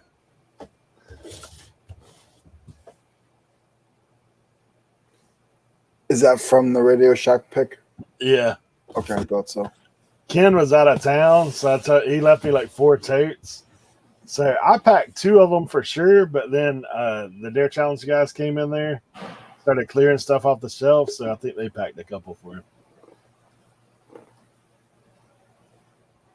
Some of that telephone wire is worth money. He has a whole rolls of that stuff. Look at this guy. Oh my gosh. What is that? It looks like the Burger King guy with a headache. Hey, man. Hey, you know what it is? Klingon. Is this thing on? Klingon head. Right? Want to go out?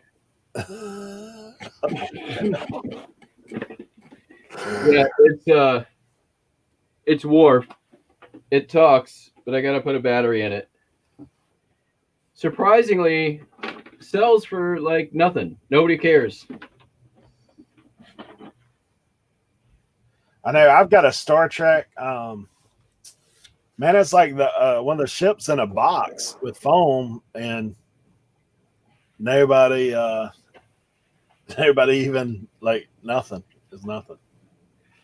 Yeah, I got a bunch of Star Trek toys, like all of it on the card from the ladies' eBay store that I bought out.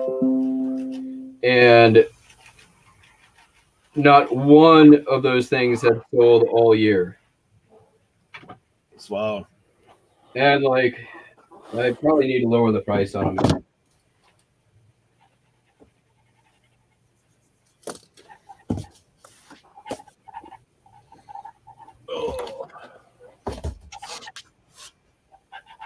Leroy, you and Mo been hammering out some listings, huh? Not yesterday. He did. Yesterday I was slacking off yesterday. I didn't feel good, so I'm making up for it today.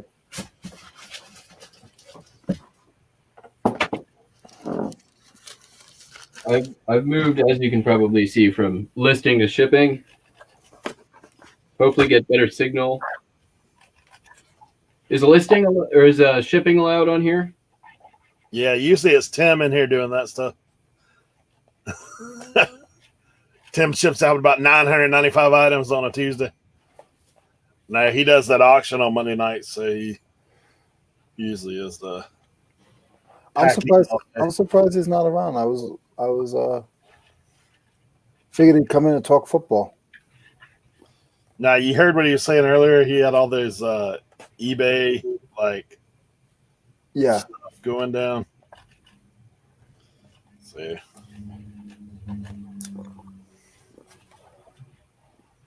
Shazad said his eBay fees were $200K last year or this year. Wow.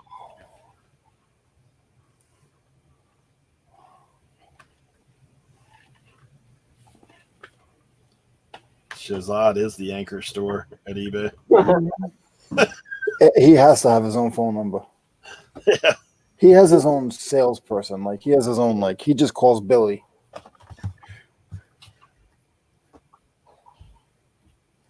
Yeah. You know the funny thing is if you're pushing out that much, there should literally be a team that just because he must have to call at least once a week or once a day. Yeah, he says he's got concierge. Like Okay. He's on people. Okay. That's a lot, bro. Yeah. $200K, man. That means you're pushing up over close to $2 million in sales. Hey, Caleb. Caleb, man, I saw your stack of games that day when you had all the Switch games stacked up. That's pretty funny.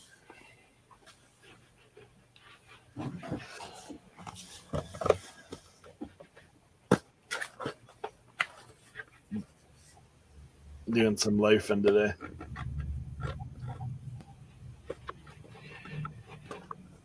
It ain't Radio Shack, but I've been doing a lot of this kind of stuff lately.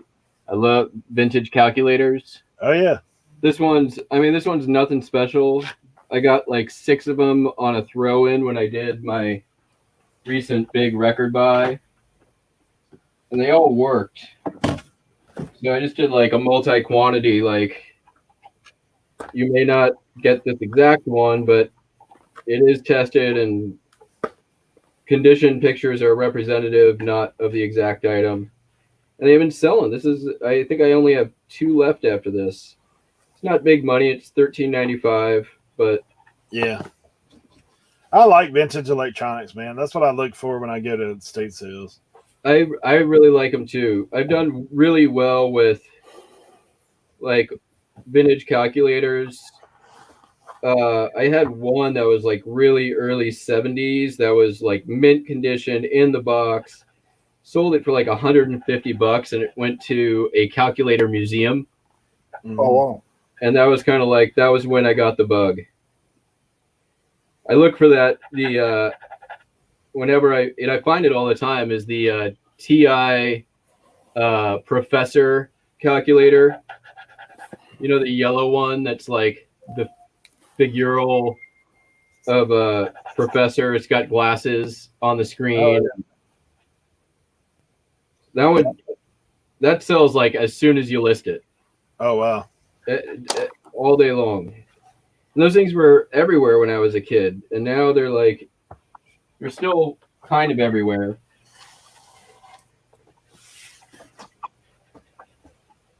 Yeah, I haven't seen a bunch of that. You know, it's crazy. The day before I went into Radio Shack to get the stuff, like I went in and looked, and they had a good calculator there. It was I forget which one it was. It was a Casio or something, but it was like scientific. So it was actually like $130, but it was gone when I went in there to start cleaning it out. It was somebody had scooped that right at the end. He was running half off right at the end. I guess somebody came in and got it.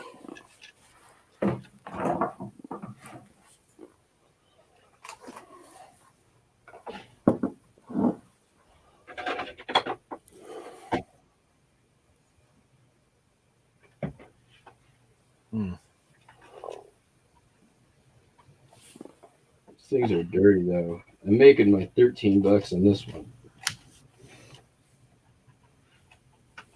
Working for it.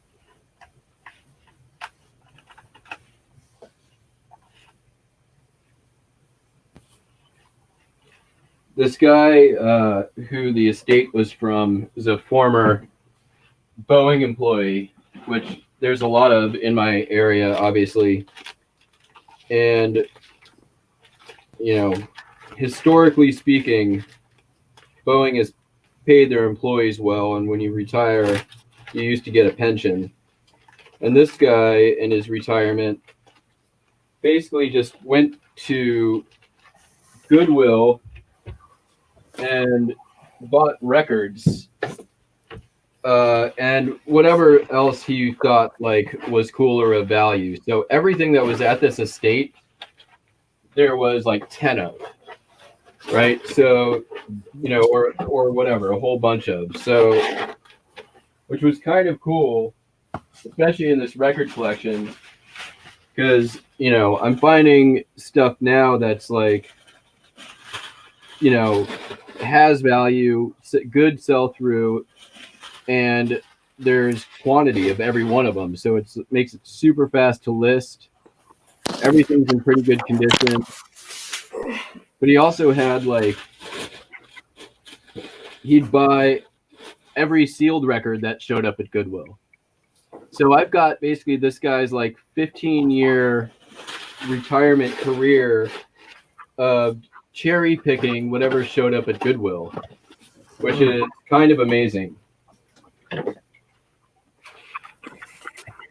Yeah, normally when I buy a record collection, I end up maybe being able to list around 15 to 20% of it when I buy in that much bulk, but this has been like somewhere in the like 30 to 50 range,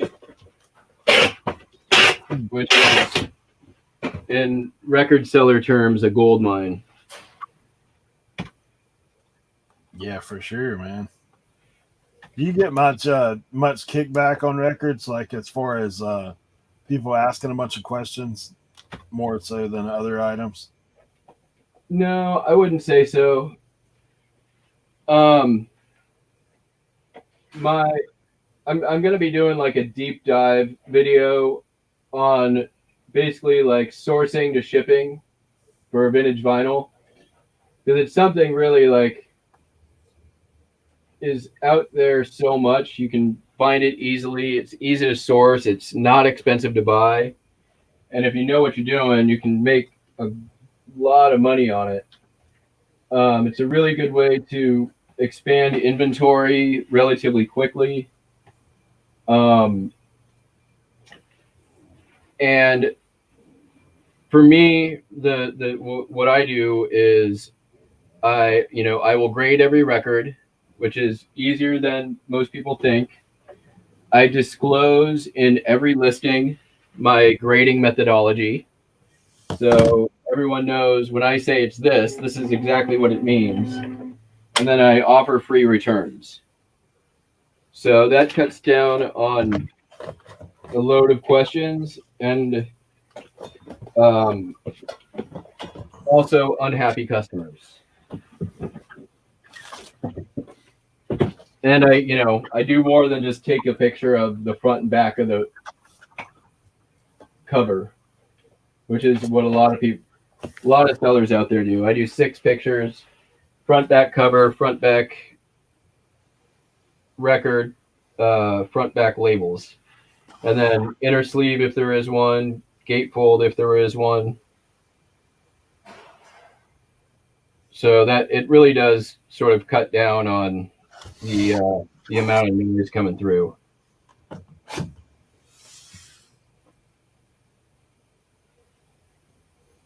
Yeah, I had just always heard that people were kind of particular. But like I said, I guess if you're doing all that, that helps curtail that for sure. I don't know anything about that. Like music stuff, I'm out. Like I just don't have enough knowledge to even know who's what and what's when. I mean, unless it's somebody I've heard of, and I know a lot of times with that, a lot of people you've heard of, like everything else, those are the ones that have been mass produced so much. I mean, I will say this, like, the key, in my opinion, with records is you buy in bulk. And if you don't know much about content, there are like some tells when it comes to condition as to whether or not it's something to pick up. And if you can get your buy in somewhere in the like 50 cents to $1 per record or less range, it's pretty much guaranteed money.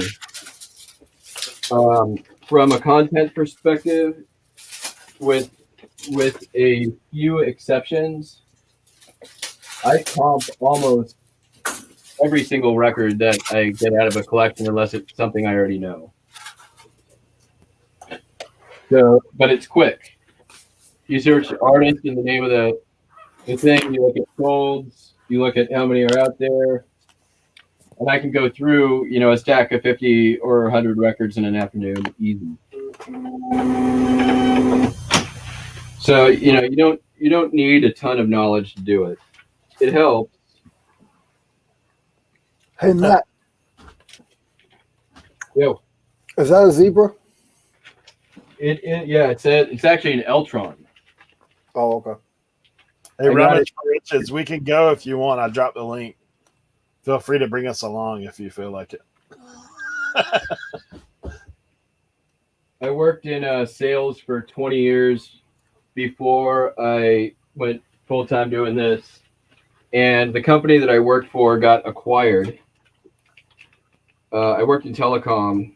Right after they got acquired, the company that bought them declared bankruptcy. But before they did that, by like 2 days, they decided to shut down the office that I worked in. And instead of like hiring a liquidator or anything like that, they just decided they were going to abandon everything in that office. And mind you, this was telecom. So I was like, that's dumb. So I went in there with, a U-Haul truck, similar to you, OBX, and got everything of value out of there that I could that had resale value.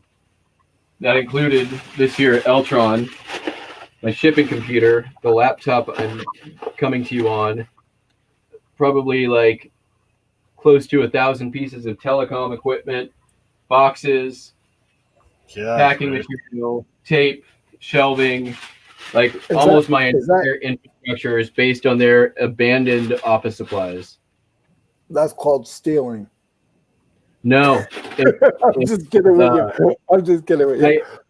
As I was unloading or taking one of the carts out, the human resource manager who was tasked with shutting down the office looked at me and said, "Now you understand, when you walk out of the building with this company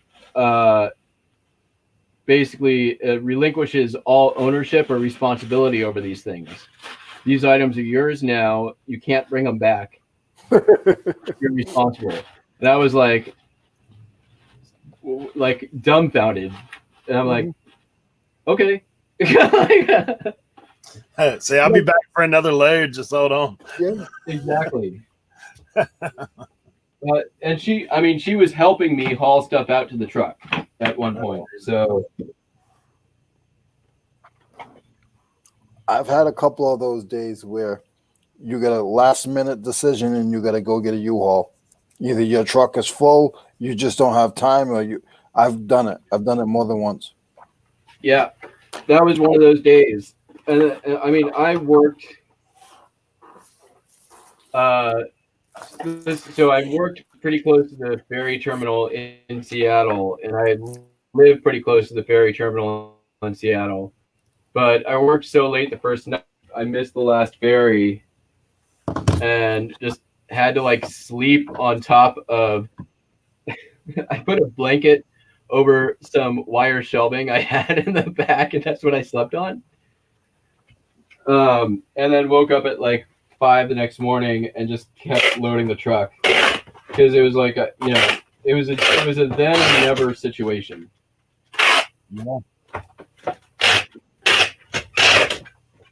Well, that's a good little boost into reselling, man. That's for sure. When you're able to get all that stuff right out of the gate.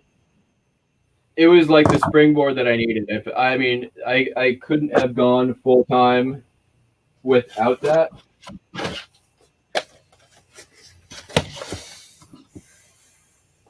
Where's this going?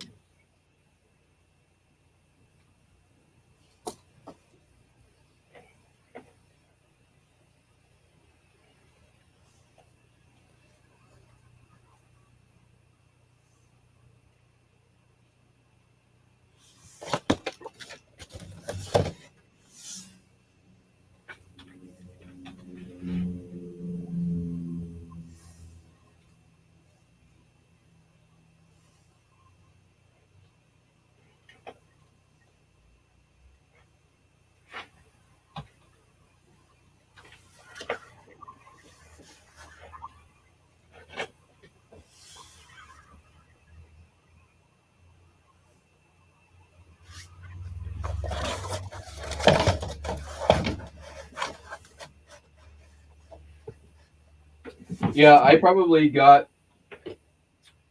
in the neighborhood of like $30,000 to $40,000 in inventory, and my entire business infrastructure for the cost of a couple days' work. Yeah, that's awesome when you can do that. And the U-Haul.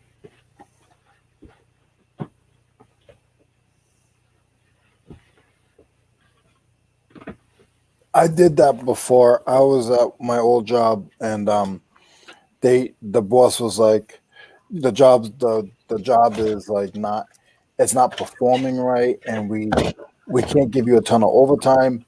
He's like, listen, if you get all that plywood, there was a bunch of plywood. It was used, but we were gonna reuse it.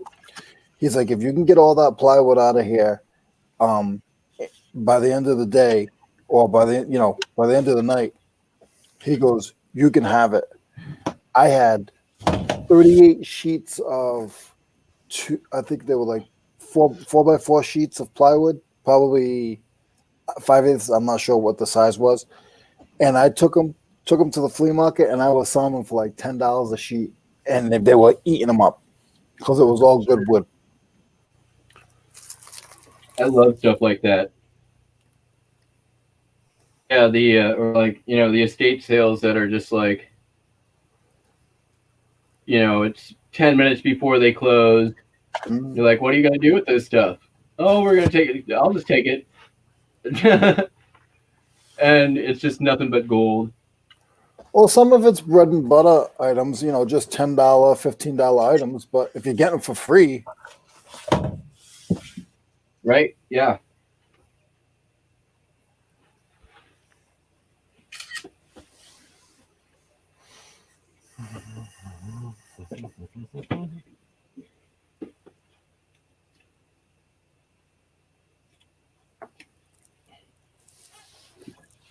All right, here's an easy thrifty bolo. Chrome pasta makers made in Italy. Show up at Goodwill all the time, usually like $5. A lot of times garage sales, yard sales, I'll find these, and they sell for 50 plus all day long. What brand is it? I forget what this one is. It's what you're looking for is that chrome and made in Italy. Yeah, I found some. I can't think of the name of the brand of the ones I had, but they were high end, and they sold. This is the Mercado Atlas, which is the Atlas one I find often. Yeah, I sold some of those things for like $90 a part. Like, yeah, it's been a while. You can definitely part those out. Another good one that often shows up, and it's like a made in Italy thing, is hand coffee grinders, which are almost always undervalued when you find them, and those sell really good online as well.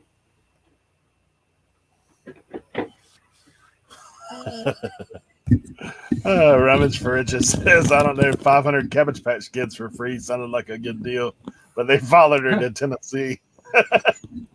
Followed her to Tennessee. Yeah, Cabbage Patch Kids. I had an opportunity to buy some, but there's only a couple of them that are worth good money.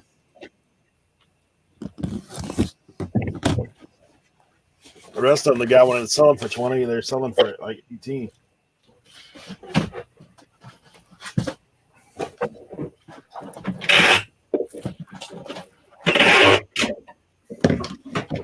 Oh yeah, I've definitely learned the lesson. No, I shouldn't say I learned the lesson because I haven't learned the lesson. Free is not always free.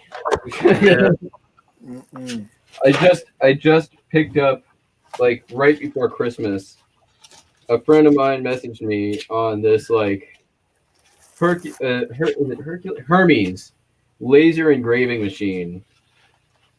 And I look it up and I'm like, all right, this thing in good condition sells for like $5,000. And I'm like, all right, I'll go pick it up. How big is this thing, guy? And he's like, oh, it's about 3 feet by 3 feet. And I get there, the thing is like 6.5 feet by 6.5 feet. It weighs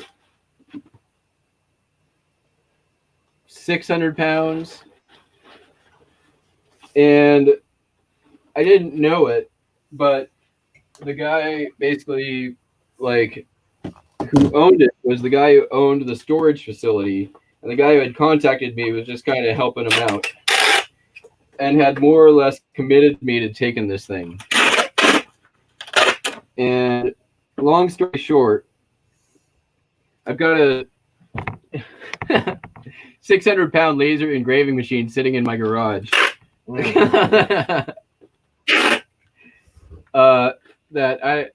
It just takes up space. I'm probably just gonna end up like getting the scrappers to come get it because I don't have the bandwidth to test the thing.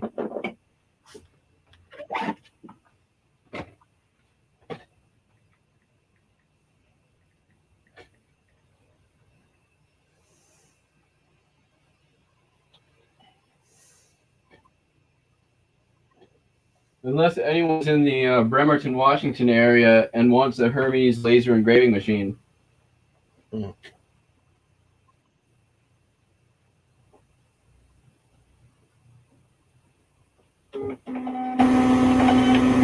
But yeah, free is not always free. That thing took a day out of my life to count my recovery day for my back.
Let's see. Hell.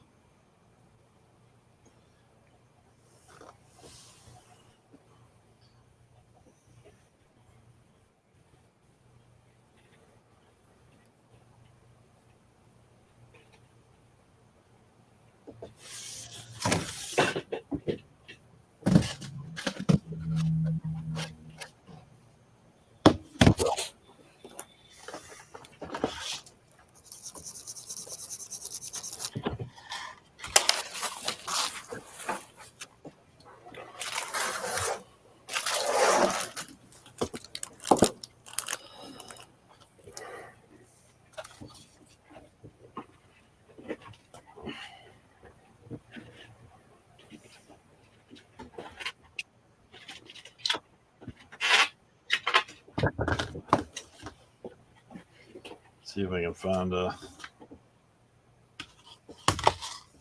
thank goodness. I got a stack of stuff that I'm not finding anywhere.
I'm looking up listings, and this guy's selling same thing I'm selling.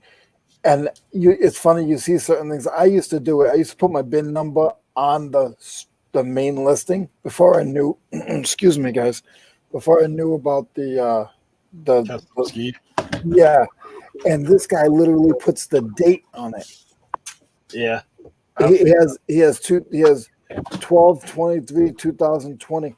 I know that piece is not from 2020 because it's used, and it's just it's one of these. It's an old ratchet. Yeah. That's probably the date he listed it. It is. I'd never seen like that. Now I've seen people put like a number and a letter in the title. Yeah. Before. In my description, I put the weight. Like I do a little tag. I write out a little tag, so I can do like P pad. That means a priority pad, or I'll do in what I do is, so I know the year. I do my price. So whatever my price is, if it's $13, it's $13 and 40 like it was 45 cents. It's my age. So now it's 46 cents. So it's $13.46 for shipping and everything. So when I go back and look, if an item has 45 cents, I know it's a year old, or it was at least put out that year. You know, I have little tricks like that I use, but I've never seen that like that. That's crazy.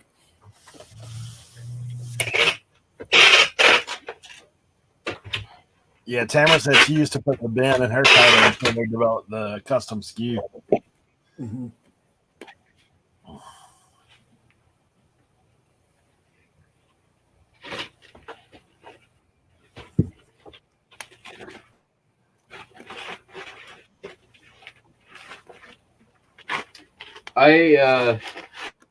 My store is 10,000 items. I do not use a SKU system or inventory system. Wow. I do it. Think of like a department store, right? You go to a department store and you want to find men's watches. You don't have to like go up to a computer and look up what shelf number, location number, bin number it is. You just go to the section of the men's watches. That's how my show is set up. Yeah, so it's I don't spend a lot of time looking for stuff except when it's the only thing that does have a SKU system is the ladies eBay store that I bought out and migrated all their listings. And that's the stuff where most of the missing items come from, and I spend most of my time looking for stuff. What I have learned, because I have all these boat parts that I was doing that I still have a lot of, that's where I spend most of my time looking at. And I was stupid when I first did it and did not do a SKU. Like, so I've got like basically 6 boxes of Johnson parts that I have to look through every day to get what's in there. Like, that's the only one. And they're all like tiny parts. Like today, I literally sold something that weighed less than an ounce. Like, so you know the size bag it's in. Yeah. Yeah, So now I mean, I'm better about like putting it at least in the correct bin on that. But like my electronics and all the stuff like that, I don't mess with. I just put it on the shelf. I mean, the one thing I will say is that, with things like records and postcards I just can organize by state or by subject matter. Right. Records get alphabetized by artist. Like, so that stuff kind of like doesn't, there's no reason to do an inventory system on records when I just have to go like look in, the A section for Louis Armstrong or whatever. Right. Or if I get to a point with a certain state's postcard, at that point I will then break it down by city. And the only state I've had to do that with is California. Although Pennsylvania is getting pretty close, and so is Washington.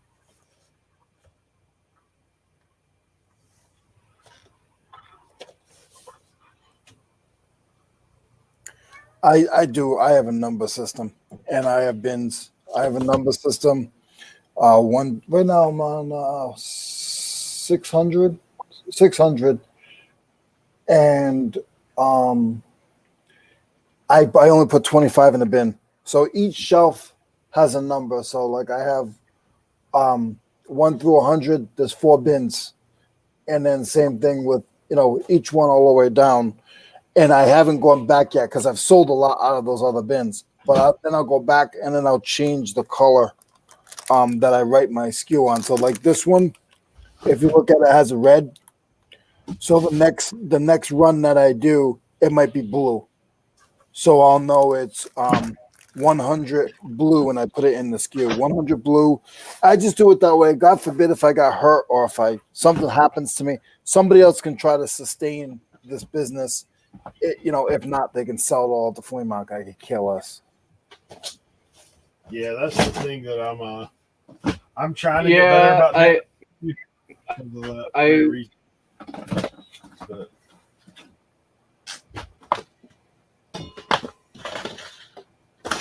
it's just a good idea to I'd try. like to think that would work for me as well. Like, see, I had a bin system that I've abandoned. Yeah, it's just God, like for me, God forbid if I got hurt or something, and I trained somebody to do it, at least a little bit of money could be coming in. If not, then what happens? You know what I mean? Yeah. The one thing that I need to do is like draw the map of where the departments are. And then I think somebody could do it.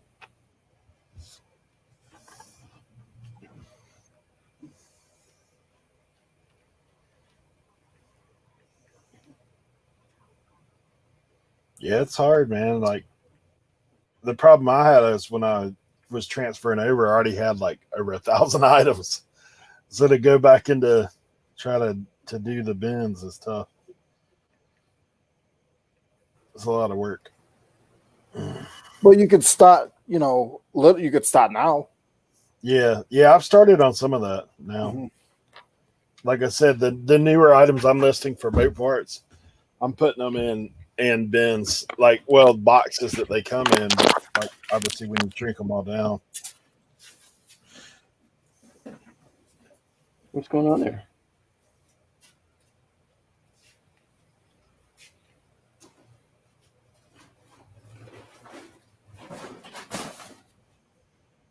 Dan, Don't the fight answer my man ears. here. Sarnak said if he dies, they'll probably burn everything. Oh, man.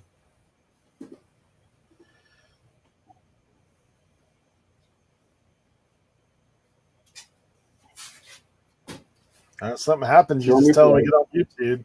Say, hey, get on my YouTube account, run an auction.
So, Eric, Yeah.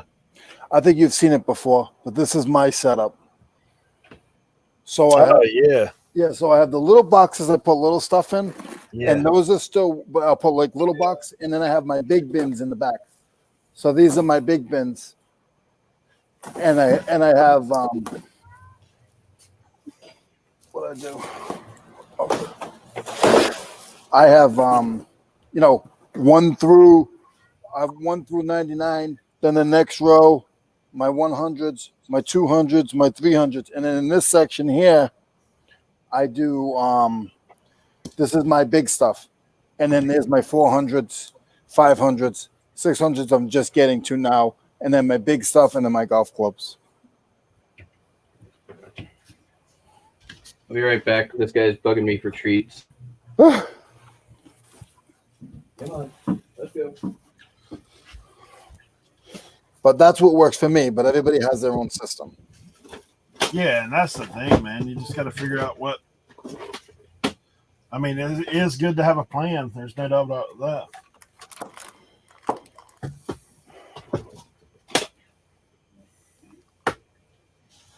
For sure.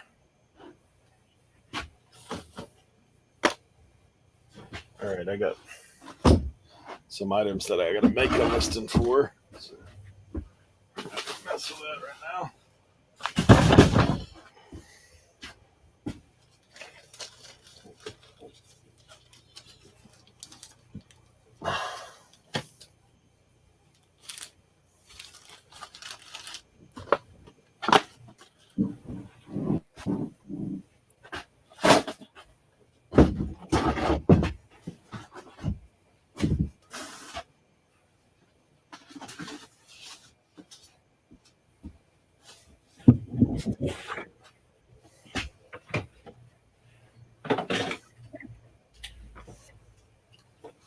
Some leather gloves. I hear you.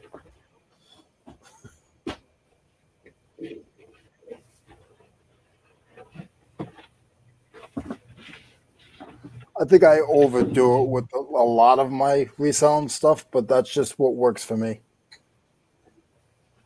Now, a lot of people use the bins, man.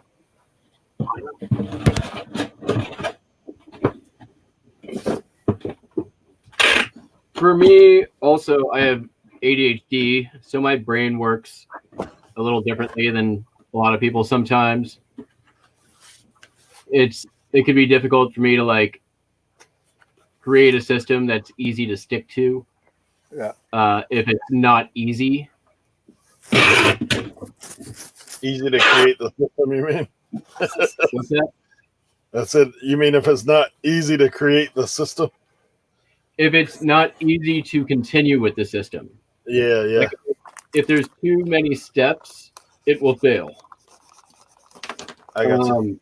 So like, you know, figuring out what bin something is going to go in, always remembering to mark on the Listing. on the listing what it is and where it's going, and giving it an assigned number and all of that stuff. Like that's, I've tried doing bins before and it doesn't work for me. So, but this does work for me. It's not complicated. It also really helps me in terms of targeting my buys, because the vast majority of stuff that I buy and list now is within specific categories and like items, and that can expand and change over time. But all of my books go together and they're more or less alphabetized. All of my records go together, my postcards go together. They have vintage travel maps and booklets and ephemera. That stuff all goes together. So I don't, even with a pretty large inventory, I don't spend a lot of time looking for things.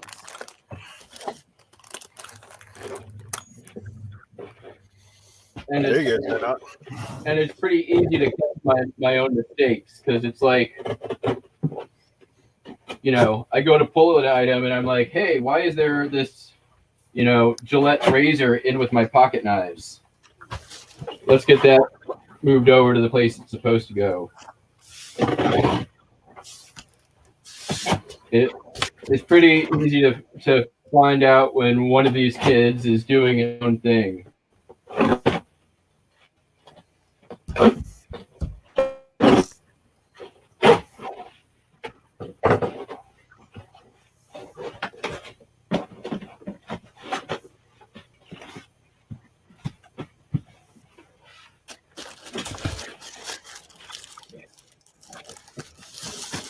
But definitely not for everybody.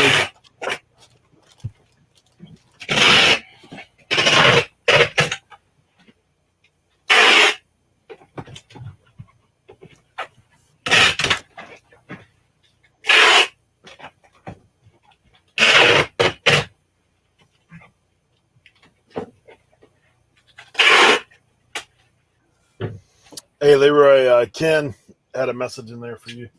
I put it on the screen.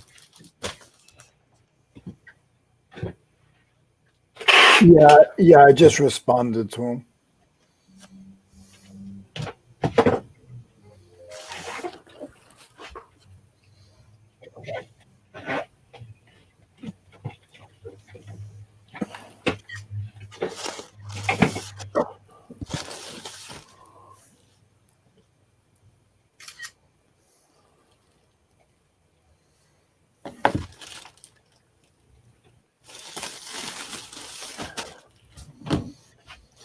Alrighty.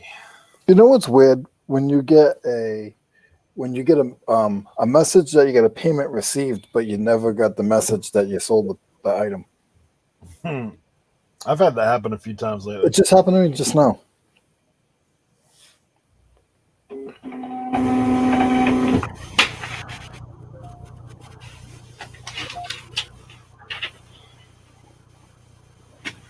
Oh wow.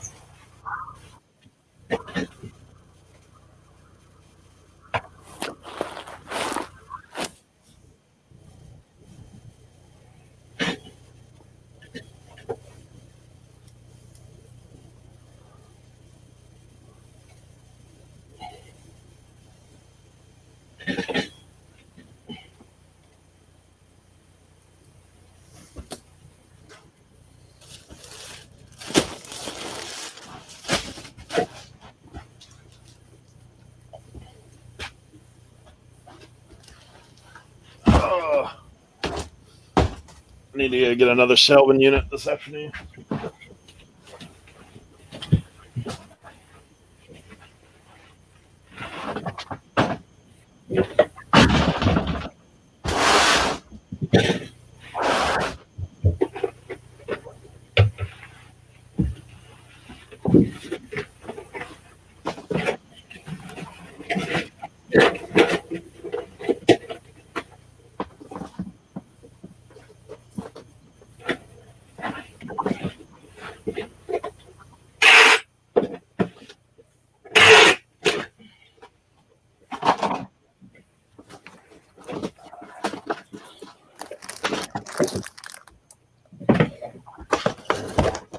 Hey, Brian, good to see you. Steve-O. Hey, man. Steve-O must be at lunch.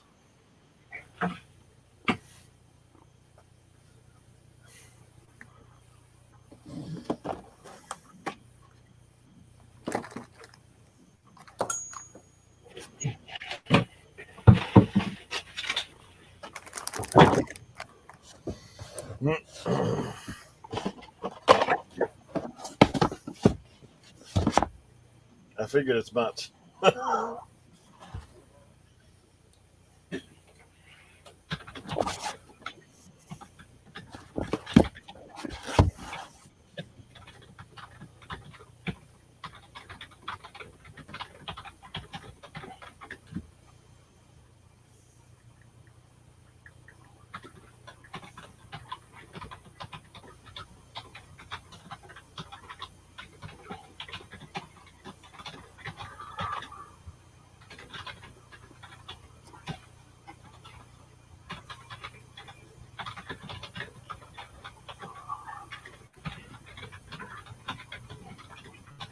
I couldn't type that fast in a week.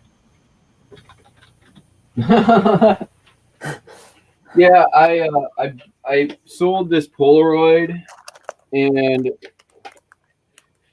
it's the door on it is a little loose, and I don't know if it happened like during storage or I missed it when I listed it. It's been listed a really long time, and I don't have film to test it anymore. So I did sort of do a little fix on it last night. I did a live stream. I was literally trying to open this door with a pocket knife, stabbing the Polaroid. I'm gonna mail it to the guy, and I'm messaging him just to kind of let him know the deal, and then I'm refunding him. Sort of sounds like when Eric dropped the cover. Eric, I'm not trying to put you on blast. I felt bad for you. That is not a problem, bro. No. Hey, I was still selling it for $25. So, Yeah. plus shipping. Actually, and the guy sent me a great rating. I sold it to the same guy. I sometimes I have stuff that I sell for like $500, $600, $700, and I get so nervous. Like when I'm wrapping it and stuff, I'm like, if I drop this thing. Yeah, it is, man.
Insurance has to be paid at first purchase of label. Where did that come in at? Sorry, guys.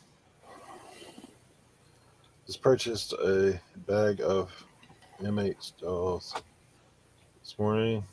Is there a way to insure packages online? Probably just Google it.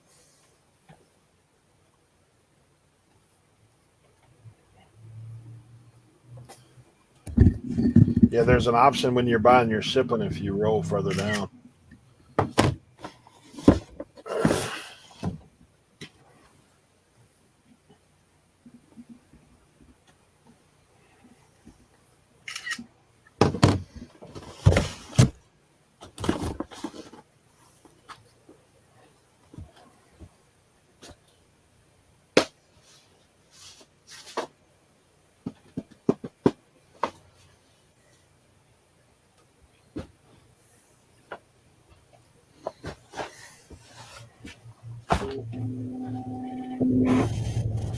All right,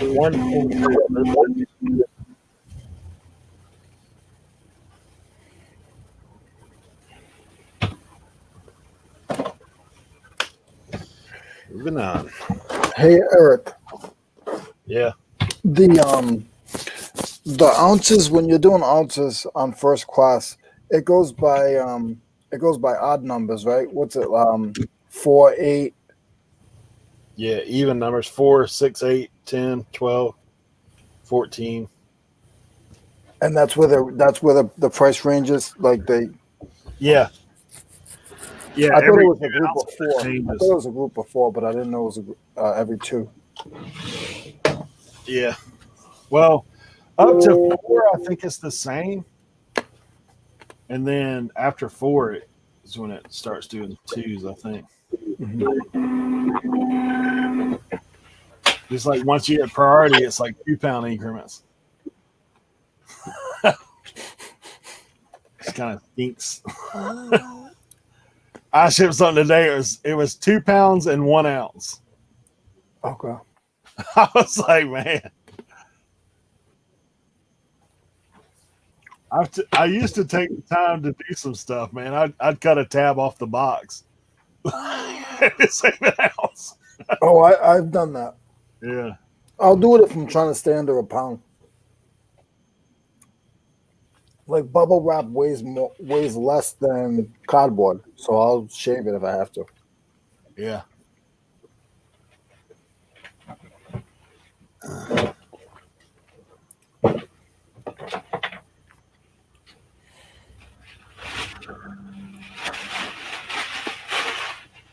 Hey, Dante's back. Dante and Emily must have went to go have lunch. Must be nice. Dante's probably over there at the fifth, man, scooping all the stuff. Yeah, it's literally 2 miles from my workshop. Has he been over there to see you? I won't let him in the workshop. You can't see all the behind the scenes secrets, huh? No. I'm only teasing you, Dante.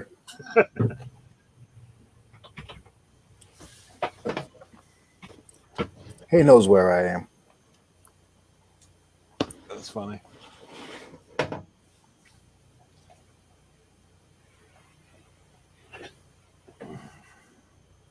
Oh, Emily, that stinks. I'm sorry to hear that.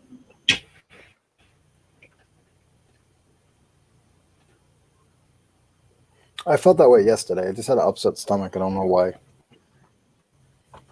Emily, I've had a few shows the past few weeks where I've been short, but typically we're on all day on Tuesdays. Typically, that's pretty much the standard. The past few weeks have been kind of the. Uh-oh. The man, the myth, the legend. Hey, Tommy, how are you, sir?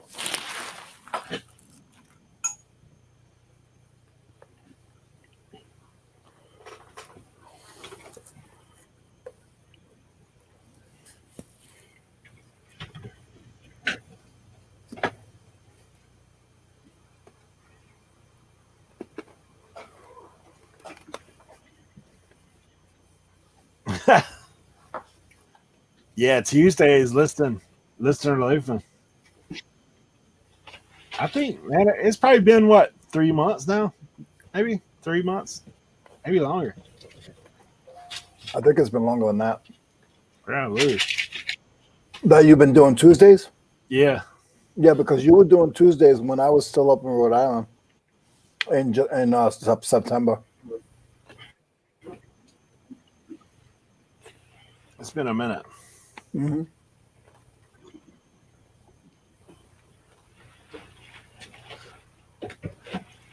Yeah, the chat finally caught up.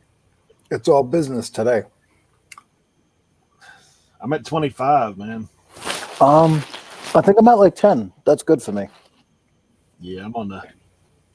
So you're closer to halfway than I am. Yeah, I said 20. Hey. Oh yeah. Well, you're taking pictures too, Eric. You got to realize that I already took my pictures, Yeah. but it takes me longer. Well, the good thing today is most of this stuff has UPCs and stuff. It's new in the pack. I never use UPCs because I'm always on my desktop. I don't do it for my phone, so I can't use UPCs. And all my stuff is one-offs anyway. Yeah.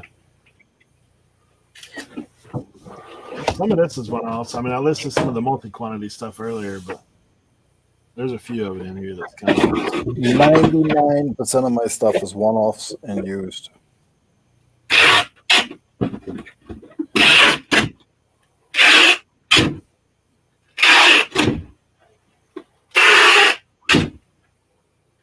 Yeah, Leroy, man. If I'd have known you back when I went and got these boat parts to begin with like that, I would have definitely had you come up for that deal.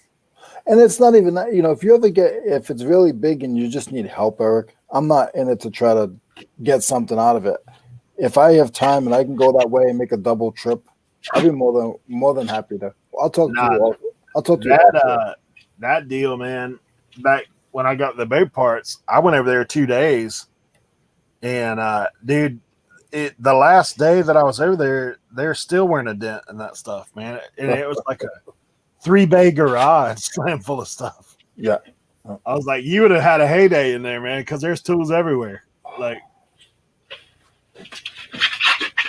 probably a lot of that will end up going to a scrapper, to be honest. Mm-hmm. But I had all I could stand with those 80 boxes. I did get some Cadillac hubcaps. I ain't done that with them, but I got them. I do know it, but I got them. They're actually pretty expensive, but I got to take them to the car wash and spray the dirt dauber nest out of them.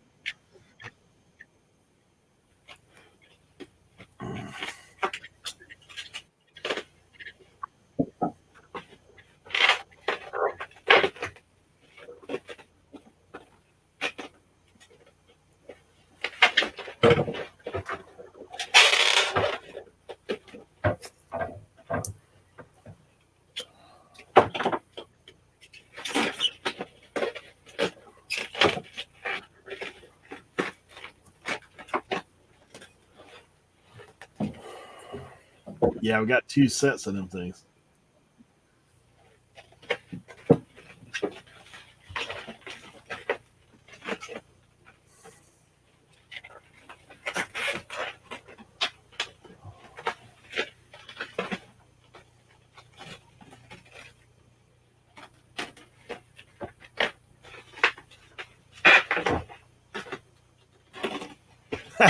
The educator on the channel today said it was tomorrow.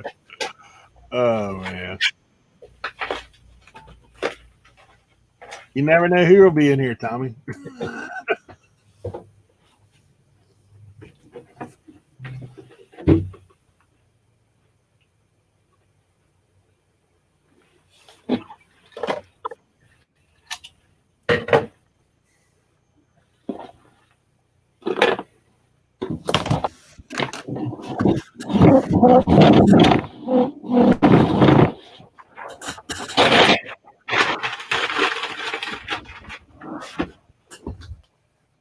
I had a little discussion with my mail carrier today. because I brought in one of these boxes, one of those mailbox things. He's like, "Where did you get that from?" It's at a garage sale. You're telling me the art of people getting fined for having federal property.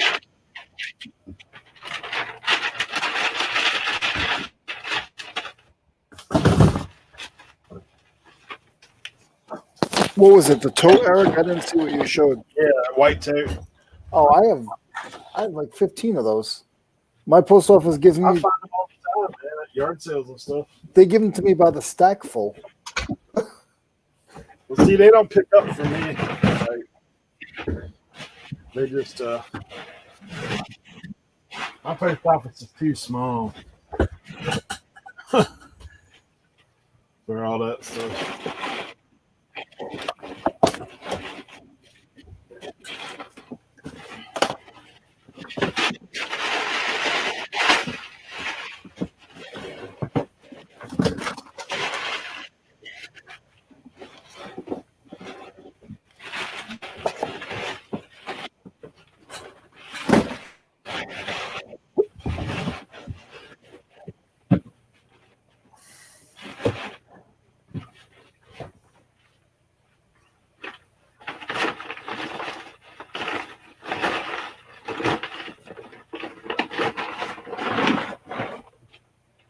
Eric, you ever do empty boxes? Do what? Like this is a speed control for a remote control car. It's just the empty box. Or sometimes like an Apple, like if I see an Apple box for like Yeah. a tablet or something, those things sell. Yeah. I sold my iMac, not my iMac, my big one. I sold one in the trash one time at a business. I sold it on eBay for $48 and they paid $15 shipping. Yeah, because they about to repackage one as new. Yep.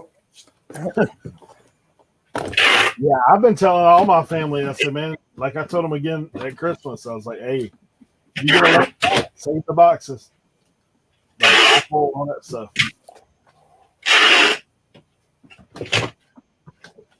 I've sold video game boxes. Just the boxes. Some of them are crazy, pretty good.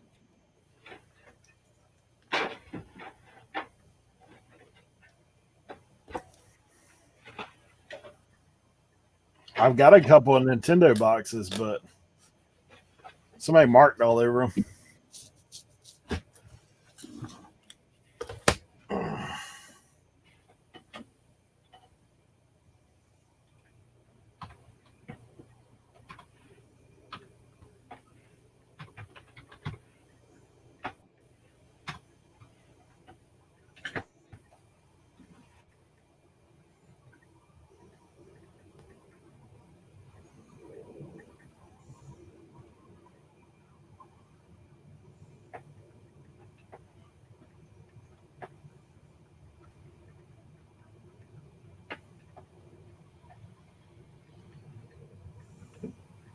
I could throw it away or I can sell it for $8. Hmm.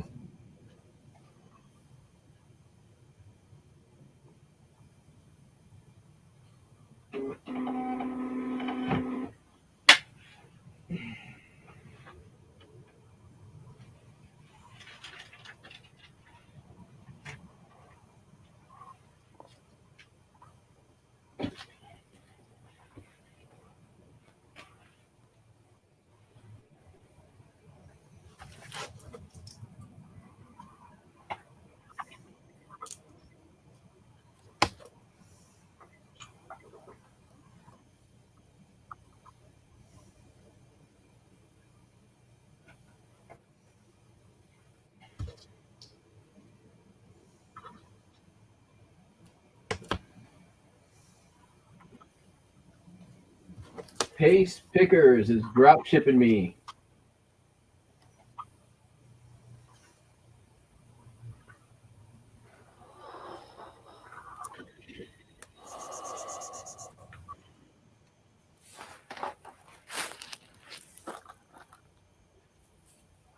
Hey, Mike.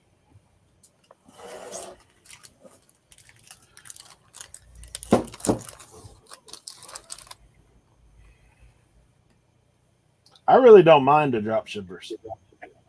Oh, I don't care. This guy's another eBay seller. Yeah, Looks like he does a fair amount of media. Let me see if he's got any of my other listings.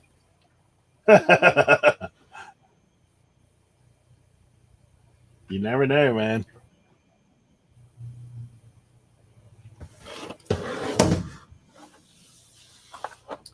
You never know.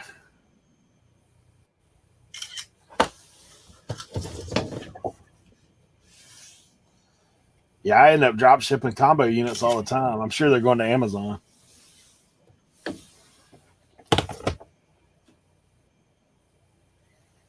They're like, no invoice. I don't put the invoice in there anyway, so you're in luck.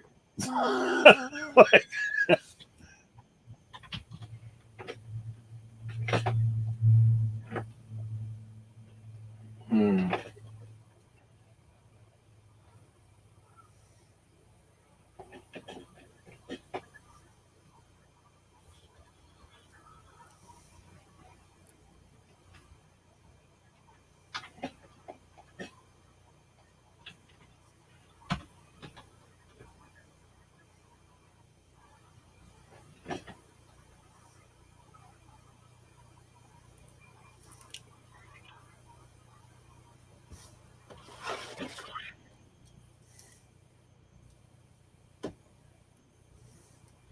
Yeah, well, here's why. The record's selling for 3 times my price on Amazon.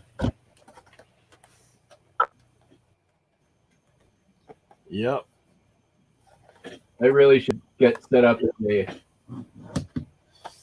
Amazon seller.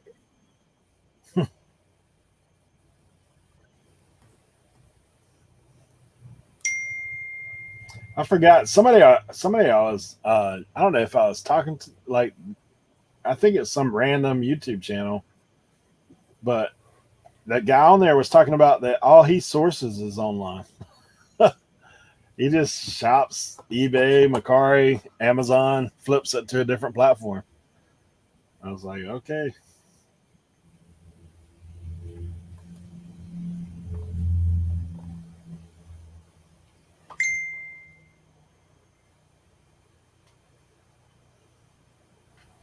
Oh, yep. There's my pictures.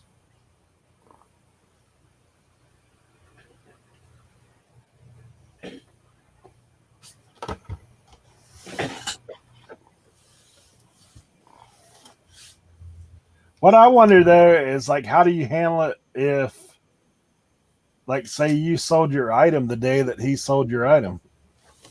You just be out. Yeah, I mean, I'm not the only one selling them, so. Yeah. But he probably went through and looked for whoever's got the best feedback.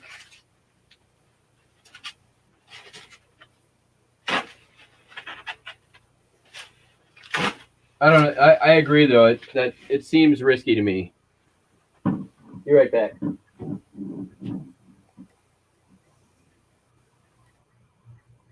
I mean, I'm not saying I've never bought from somebody else to go to somebody else, but usually I do it because I've screwed something up or like there's a problem. Like recently, I sold a box set of I forget what, West Wing. I had the whole thing. When it got there, one of the disc it was missing, supposedly. She took a picture of the case and showed it to me. Said it was a Christmas present. So I was like, well, that season I'll find it and ship it to you. So I bought it from somebody on Mercari to ship it to somebody on eBay, and yeah, it was a fiasco, man. That guy screwed my order up. Sent a pair of slippers instead of the item, the DVD. And then I had to buy it from somebody else and do the same thing. Oh, goodness. But like the West Wing, like the whole set was worth so much money. I was like, dude, I don't want to take a return on, and then I'm still gonna have to buy it again. to relist it. So it all worked out, but the Macari guy was all upset because I told him, I said, look, it's going to a different address. It's not my address.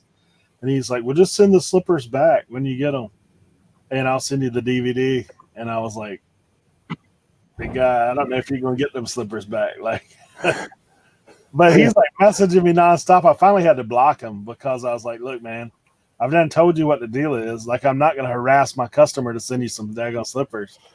Eric, we better not see you wearing the slippers in the shed. Nah, I got my own slippers I wear.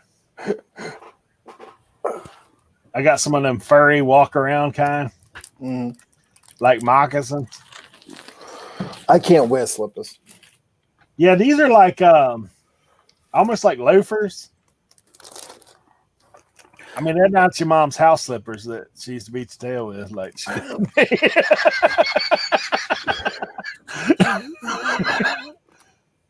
hey, I got them yesterday at the flea market for $1, and they work. There's some Sonys. Yeah. The sport. They're not sports. They're not sports, but they're still worth $17. Hey, for $1, I'll take it. Time to jack up my price. I've got 3 of the other 4 listings for this album out there.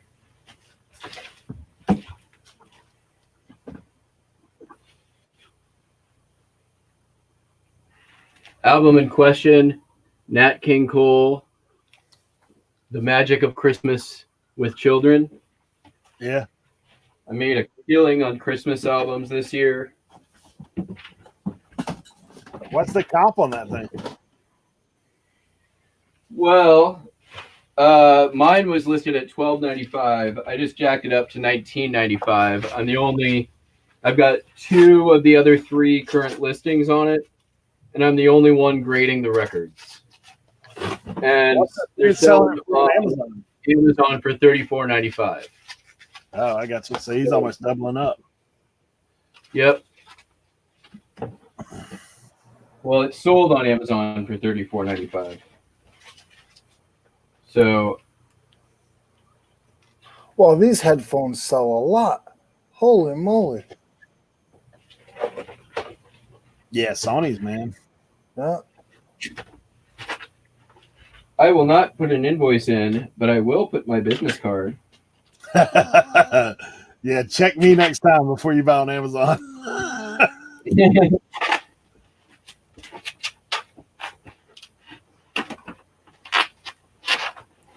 And I will use eBay tape. Yeah, I use whatever tape I got.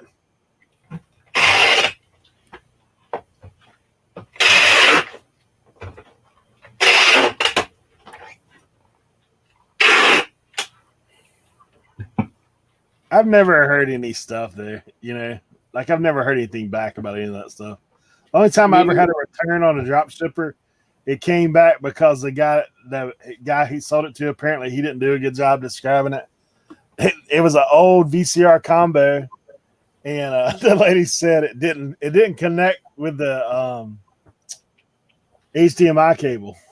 I was like, I imagine it's from 1989. Like, it's not but the guy ended up, I got the package back and it had a remote, so I guess he didn't put a remote with it to sell it to her. So I was like, I didn't have a remote. I mean, technically I'm following his instructions exactly.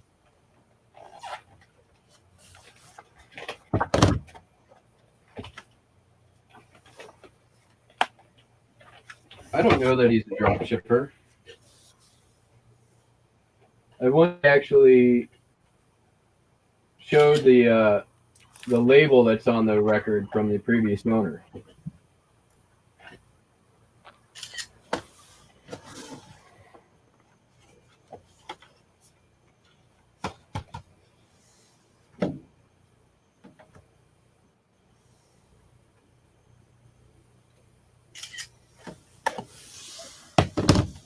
Yeah, I don't know. You know, I guess if it is an inter-platform, is it really drop shipping? If it's not inter-platform, as far as like, because of eBay's policy. Like if I bought something from Amazon and sold it on eBay, got them to ship to my customer. Yeah, I mean, you know, Or Walmart, like whatever. I mean, I've definitely bought items off eBay that were drop shipped from somebody else to me. Yeah, me too. So, I mean, it's not like I don't think. I mean, eBay really there's no incentive for them whatsoever to, you know, enforce that. Whatever, they get money if the item sells. Hey, I gotta take this phone call. They don't get money if the item's not listed.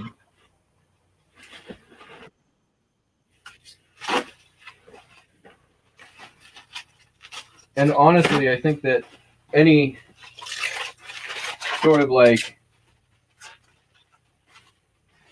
verbiage about it in their user agreement is just to cover their butt.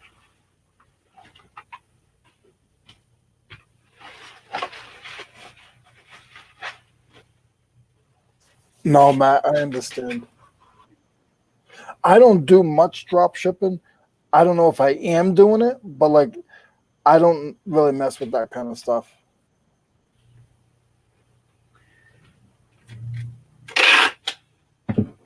To me, it just seems it's, you know, it takes all the fun out of it.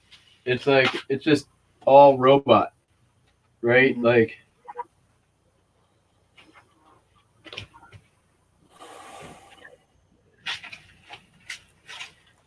I mean, I guess there's like some degree of the treasure hunt where you are, you know, hunting out there for the item that's undervalued on eBay but sells for a high amount on Amazon that's got a certain ranking and blah blah blah. Which is fine, I guess. Not something I want to spend my day doing.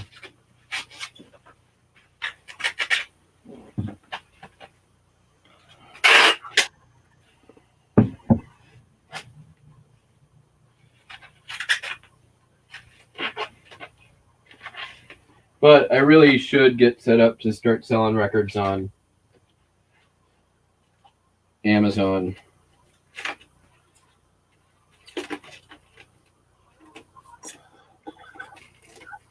Emily, if you're still in here, I just saw your Instagram, and I'll do it now. I'm sorry. I was gonna do it later, but I'll try to get it to you now.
Would you eBay?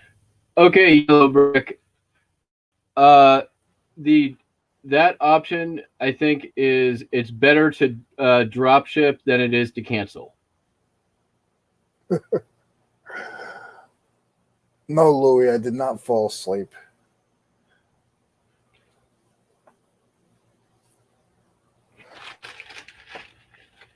One other thing, Yellow Brick, and I did a live stream packing last night. I talked a little bit about it.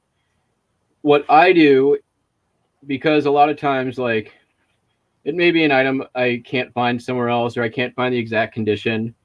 Rather than cancel the order, what I will do is I will print up a coupon for the customer for like 25% off any item in the store, 25% off their next purchase, whatever.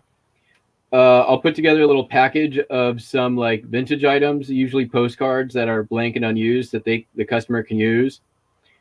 I'll put a note with the postcards, the envelope, and the coupon that says, "I'm very sorry that I was unable to fulfill this order. Please take this coupon and these vintage postcards as a token of apology. Your order has already been fully refunded." I then print the label off of eBay, so there's a tracking number associated with the order, and I don't get the ding for not fulfilling it. I send the customer the same message that I put in the box, and then I refund the order completely. So that is, to me, the best of all the worlds. One, it's good customer service. Two, I avoid the eBay canceled order ding. And C, was I doing ones or letters? C, I'm protected against negative feedback because I've already refunded the order completely. And I've passed this by several eBay support reps, and none of them told me there was any problem with it. The worst thing to do is to cancel an order either by customer request or by some other reason, when in fact it's an out of stock item that's been communicated to the customer.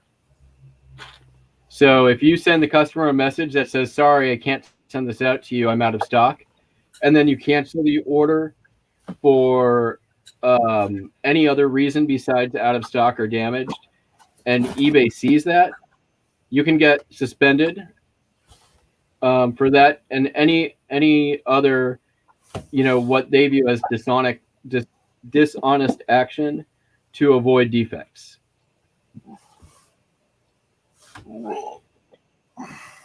So if anyone was watching Harry Tornado's live premiere yesterday with the other 800 or so other people, where he blasted that out to his 80,000 subscribers, don't do it, because you can get shut down or suspended.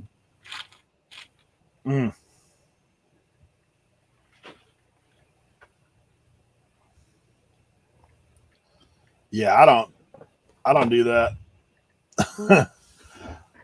What I do if I have to cancel an order is I actually send my buyer basically something and say along the lines of, I'm having to cancel the order. Like, sorry. Yeah, I mean, and you can do that, but when you cancel the order, don't put something else or customer request if the customer hasn't actually requested that. Yeah. You can message the customer and give them options.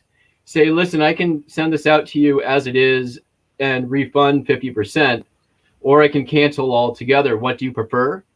And if the customer says cancel, then you can cancel for customer request. Yeah.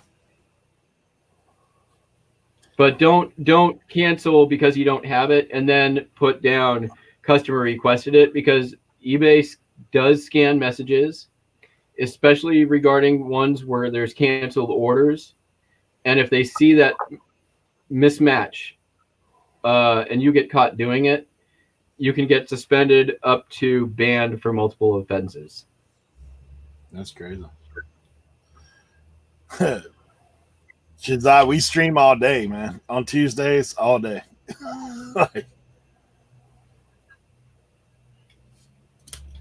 I prefer to go the good customer service route. So, I mean, the example being that camera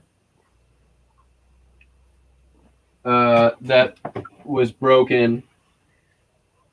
I messaged the customer. I gave them an option. They didn't actually get back to me. I still have to do something with that order today, or I get the late shipping defect. So I just shipped it out to them. I sent them a message, said, hey, this as I described it. So I'm just going to send it to you, but I'm also just going to refund the order completely. So I sent that to them through eBay messaging. I then printed up the same message, put it in the box with the camera, and sent it out. That it's on me. I'm out the money. It's my fault. So what do you do if you're out of stock? Like, what do you do if you can't find it? If I'm out of stock, yeah, I either will take the defect, or like I said, I will send the customer a coupon, a small item of, vintage item as a token of appreciation for their purchase and apology. I print the label off of eBay so I get a tracking number, and then I refund.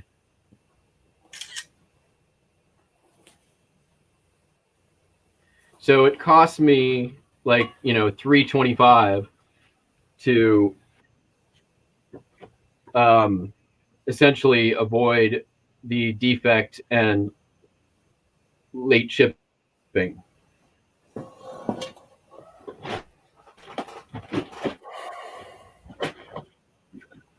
A lot of times for me, depending on the cost of the item, I will, if it's a cheaper item, there's a lot of times I'll just drop ship it, to be honest. If I can't find it. If there's something out there. A lot of the stuff I sell is pretty unique Yeah, so it's hard to do collectible, that. vintage, like it's you're when you There's my no way you're listings gonna find it. very often have the wording. Yeah, have the wording. You know, please make sure you do all photos as photos are part of the condition. You're going to receive the exact item as pictured. So when you do that, if you can't find it,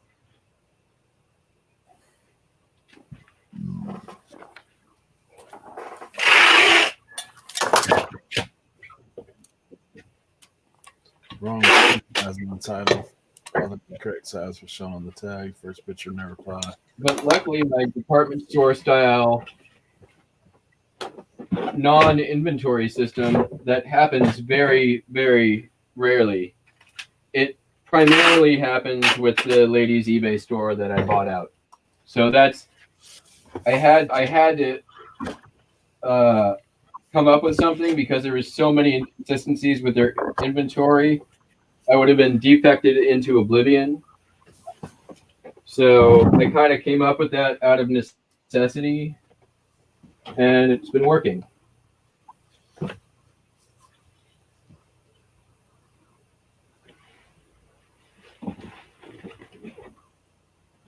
Overseas, nice.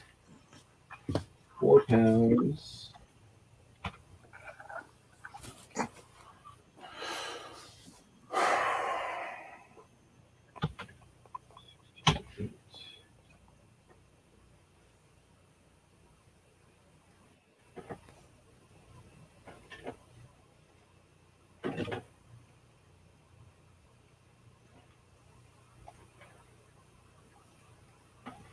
Yeah. Shazad had 4,774 late shipping defects removed in Q4. And he didn't have to message.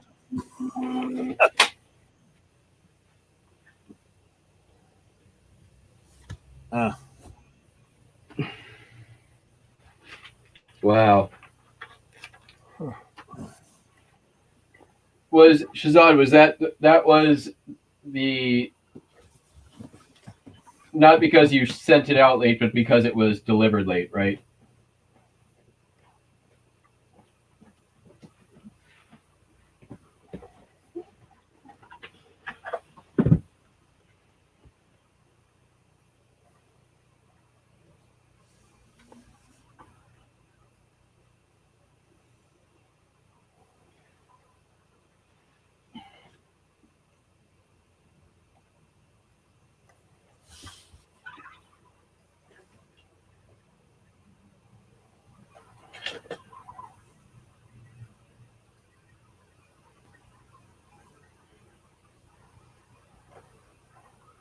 Yeah, delivered is what he said. Okay.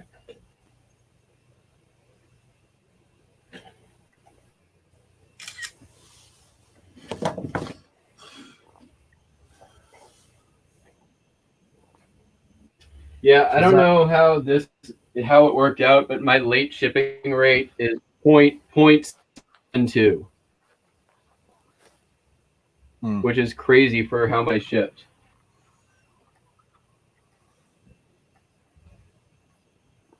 $1,111 transactions. Only eight were late.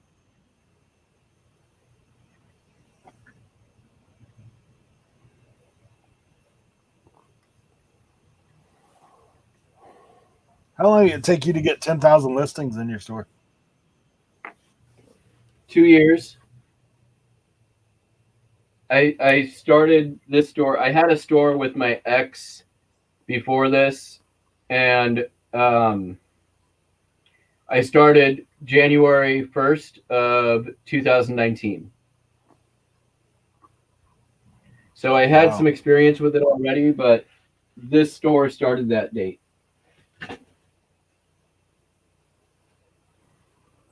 So you were cranking out some listings then.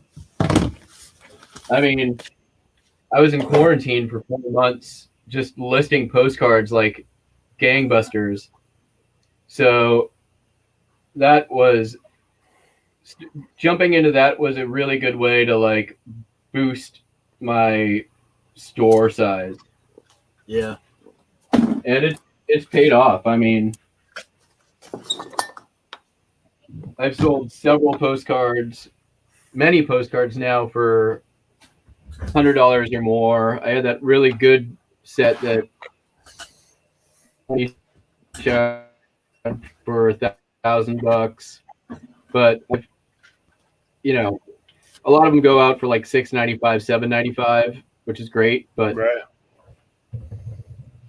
which, yeah, I mean it. When eBay boosted the number of listings in the collectibles category to like basically infinity, like more than I could ever list by myself. That was when I was like, okay, it's go time with these postcards because I can basically list as long and as much as I want for nothing more than I'm already paying, and it doesn't count against my listings. Yeah, that's an awesome tool for. And they go quick. So I just run them through a duplex scanner and then make the title.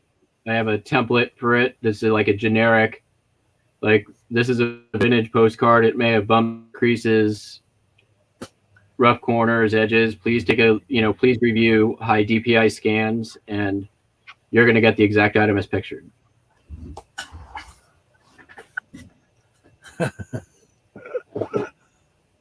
Yeah, so Shazad, that's a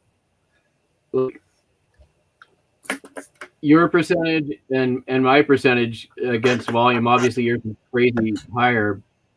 You know, for everything that people want to say about the post office, like look how small that percentage is. Both under 1%. I'm shipping out from a peninsula, in the northwest corner of the United States, and you're in the UK. Orders are still getting there. The vast majority are getting there on time. She's odd, man.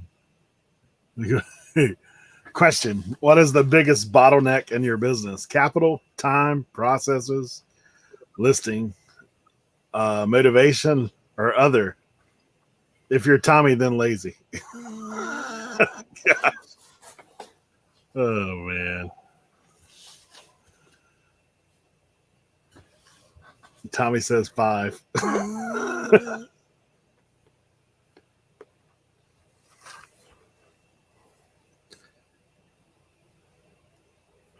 It's hard to say, man. Like, I think honestly, the bottleneck is usually listing. For me, it's accounting. I'm terrible at it. My accounting system is still like a file drawer filled with receipts.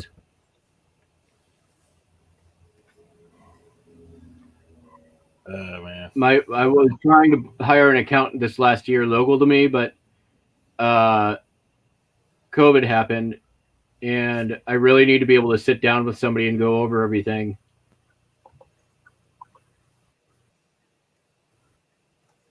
Yeah, I just I don't know.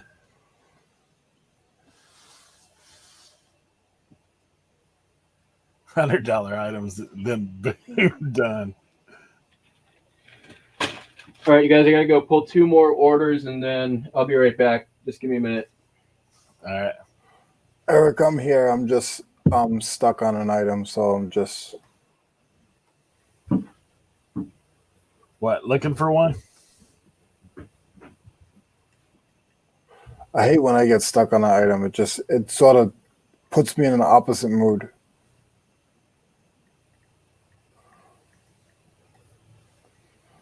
What are you trying to find?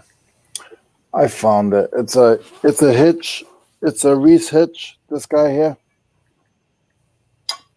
Oh,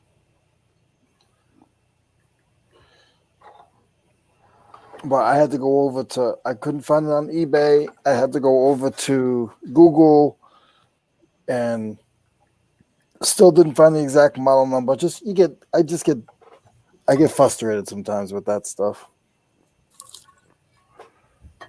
So I let it get to me.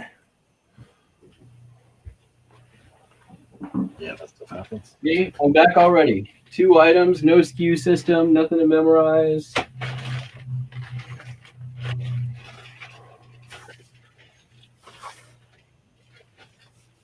Basically processed. Yep.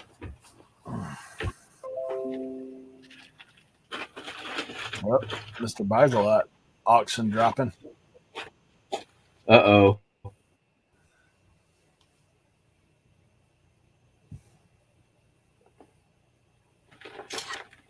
I'm going to be done here in a minute, and then I'm going to jump out of chat, jump off the stream, go hook up again, and come back. All right. And do more lifting. Yeah, I've just hit 30, so I'm halfway home.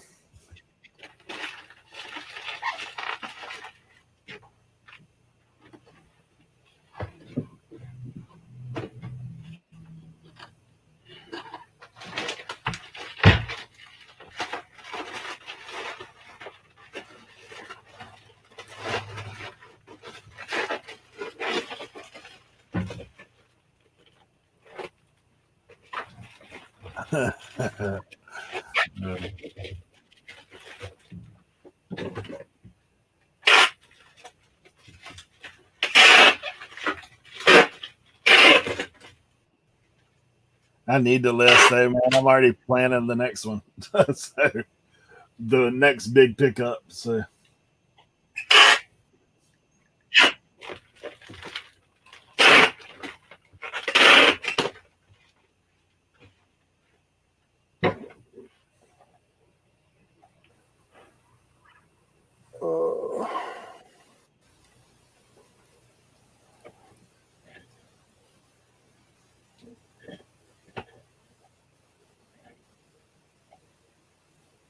Tim, I'm up to 30 listings today.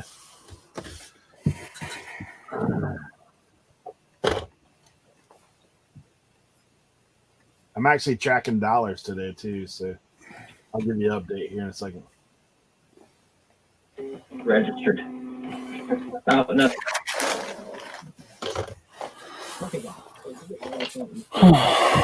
Shazad, it's so hard to find somebody where I live to do this kind of work. Like the job pool is pretty much nothing here. We have all the feast and famine people in the tourist area. Wow. There's guys that are knocking down 250, 300 a night, waiting tables out here, and then they don't work all winter. So it's, I mean, our Taco Bell hires people for like $14 an hour. It's kind of crazy.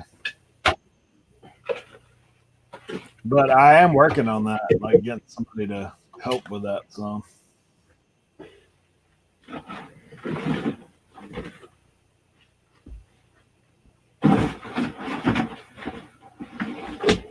God damn it.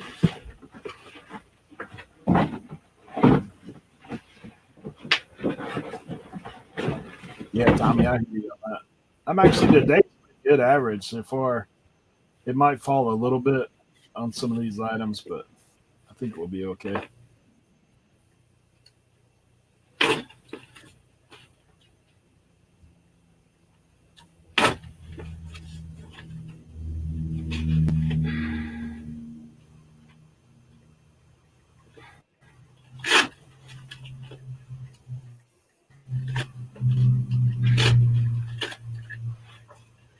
I've had a few multi-quantity listings today too, so those always help. I still count them as a one listing, but I'm at 30 items, $1,494.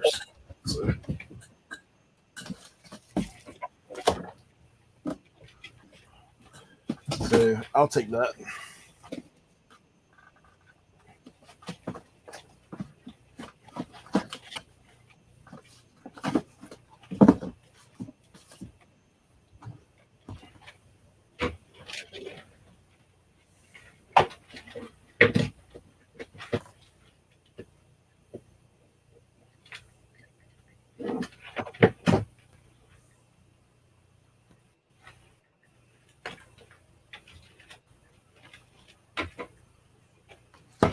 Yeah, so that's almost $49 an item. That's not bad.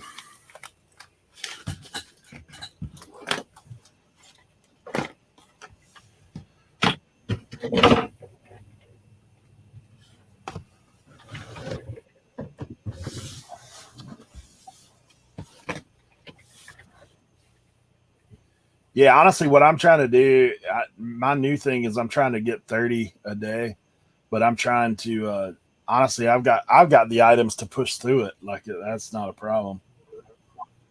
So I figure on Tuesdays if I can list 60, then that'll help me for later in the week to not be as stressed about where I want to be.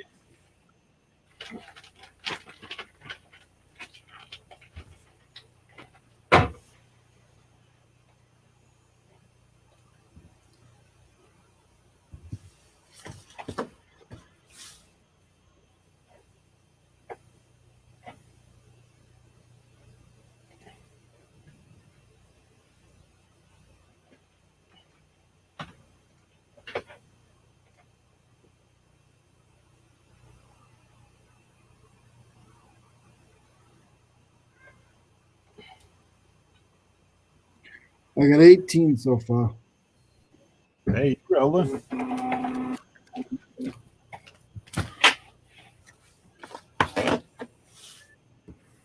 What? What do you want?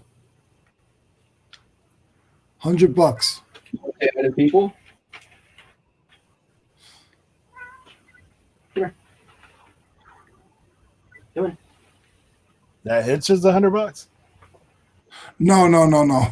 He said, "What do you want?" I said, $100.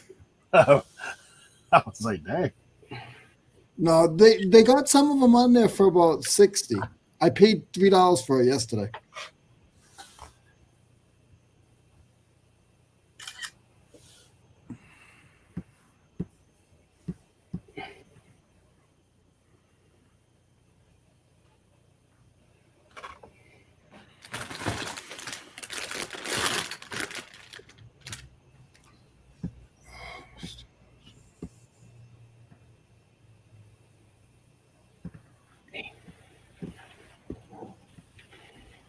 All right.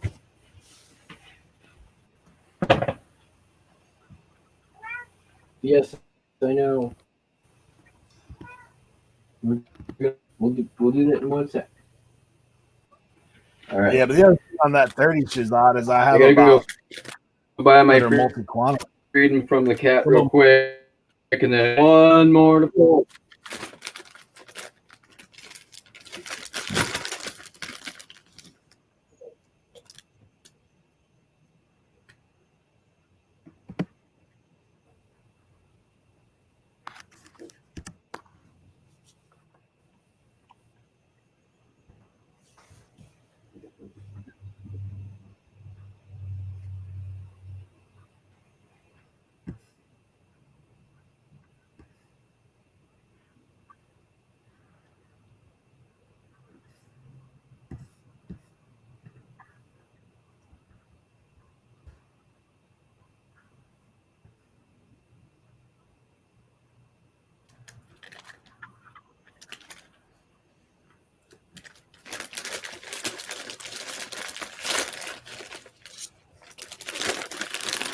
I'd be curious to know like how many an hour people are putting up listing like that.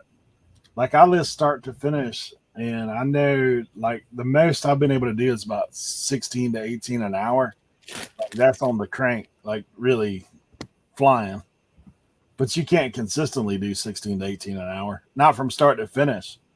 Like maybe if you have a process of taking pictures and then listing and doing all that, but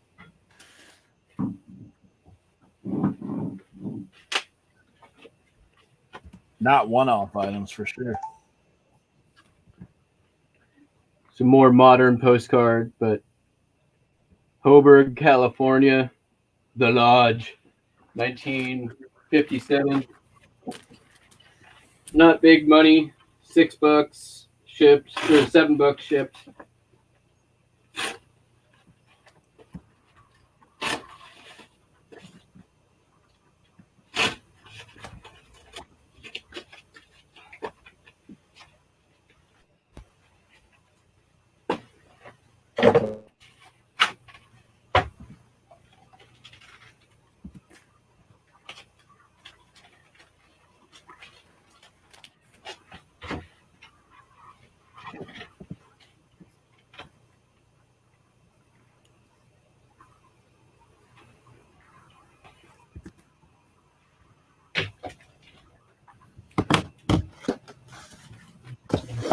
Yeah, I don't know. I don't know how do you get much faster.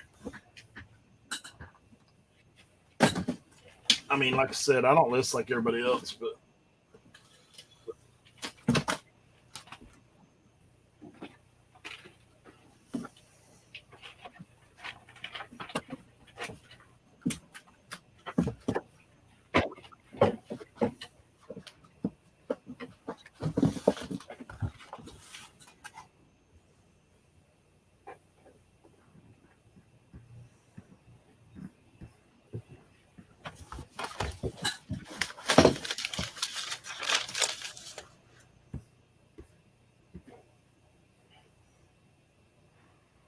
I think it's been a very productive day over here. Not saying it's normally not, but yeah. I'm just curious, like what people consider a good number. I mean, because I hear big resellers talk about listing 20 items a day. Like, obviously, it depends on the. I think my process is just slow. But if I tried to do too much, I think I wouldn't be happy with my job. Yeah, You have to do what's happy with your job too. It's like when I try to do too much, I just get frustrated. yeah, Like Tommy. I'll go home and I'll research, and I might get a couple more listings done today. I got a couple errands I gotta do. What's that? Shipping is cut off. I got you.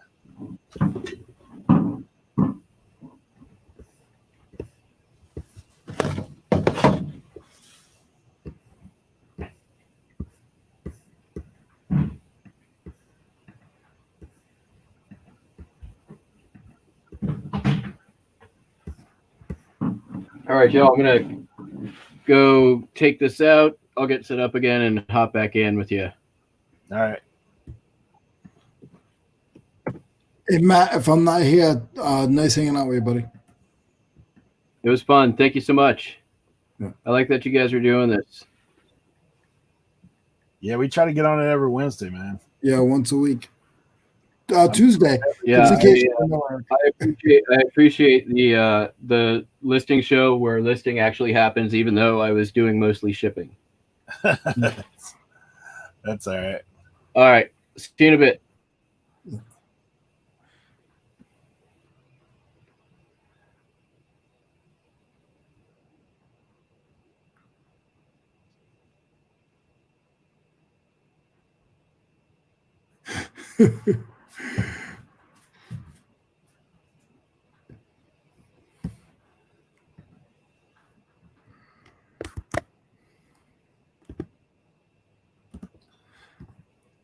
I gotta get some rest tonight anyway, so I can be able to stay up and watch Tommy. We'll see. Yeah, so obviously, Shazad, you're pretty much just a processing center. Like 1,700 listings you've had in 2.5 years. Listings that sold 10,000 on a single SKU. Wow.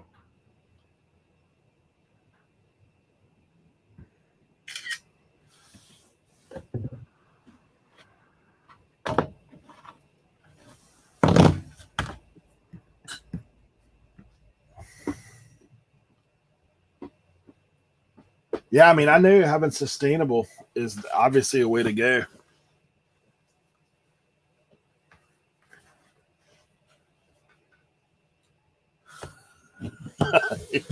You're a mess, Tommy.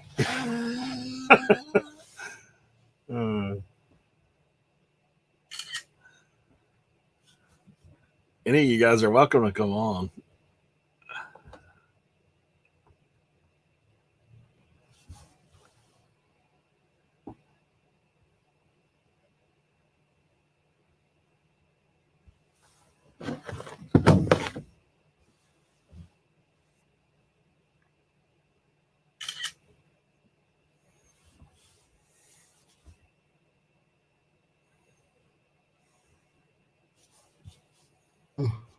Tommy, that was funny. I'm a little late on that one, but that was funny. Yeah, I figured that he had to be doing that with only 1,700 listings and doing the kind of volume he is.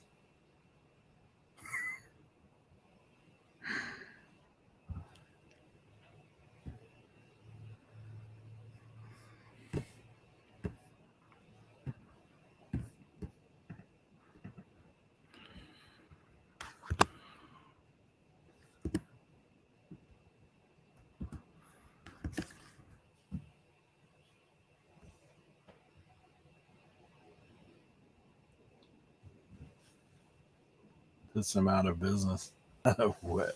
Web interpret puts him out of business. He will be working for Zaire. Yeah, I saw that.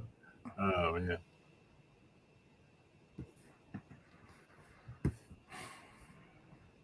I mean, I would like to get into having some replenishable. I don't know that I'd want to just be a processing center though. Like at some point, like buying stuff in, so flipping it back out. Like I like the treasure hunt side of things too. So I think that's what my thing is as well. Like I said yesterday, I was talking and I was at the flea market and somebody asked me, said, what if you don't find anything? And I'm like, then I'm aggravated because I want to find something. Like, yeah. I think having a balance of that. Like I wouldn't mind having some replenishable items, but like I said, I like digging through stuff and seeing what you can find in there. and the bragging right too. I mean, I'm not saying we're bragging, but by you being able to find that Radio Shack deal, that's cool. Like that you'll have that in your memory forever. If you just go and spend $20,000 on something, like, yeah, I made $40,000 on it, but for me, I need a different kind of drive. Well, I give him all the credit. He's doing great. That's awesome. Nah, it's whatever you want to do. I mean, that's the beauty of what we do. Is everybody's got their own way of doing things. I'm always looking for a better way to do things, but at the same hand, Tommy lists $100 items. I list $10 items sometimes. yeah.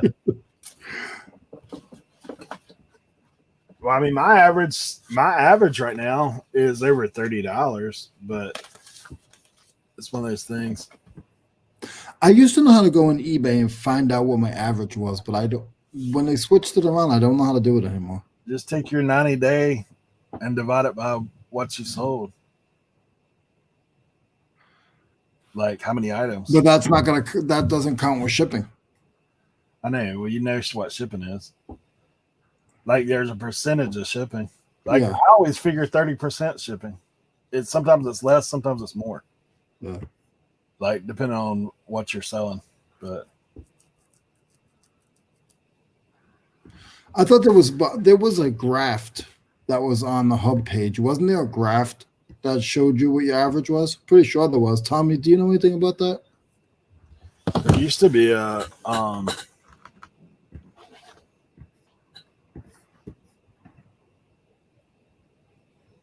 trying to think. Come on. I just take it out like on the. I always use that average, and then I know what I'm at, where I'm at.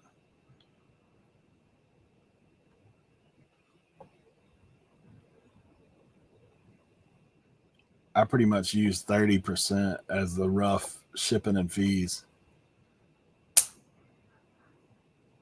usually it's pretty accurate for me. Mm-hmm.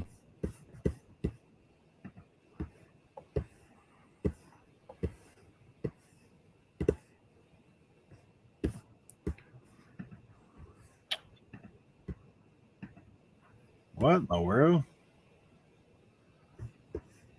You guys seen this? Complementary inventory. Have you seen that before? No. That's weird. I just got a message at the top. You know how eBay puts the messages up there? Yeah. And it says you have complementary inventory.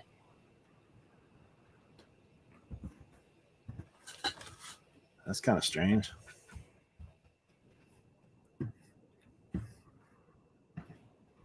Complementary inventory for free.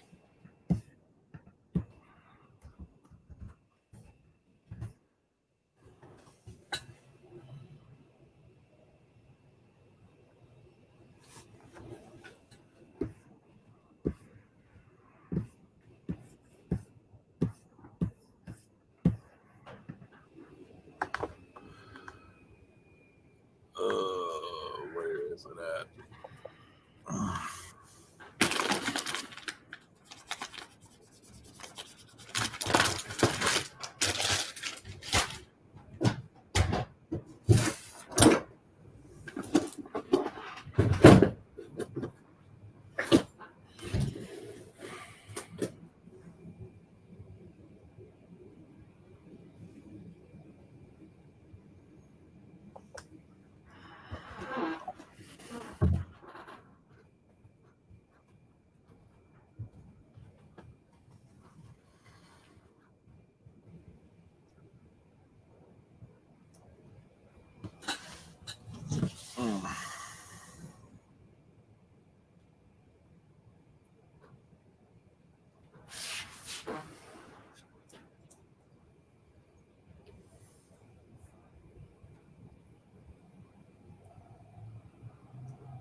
trying to figure this thing out.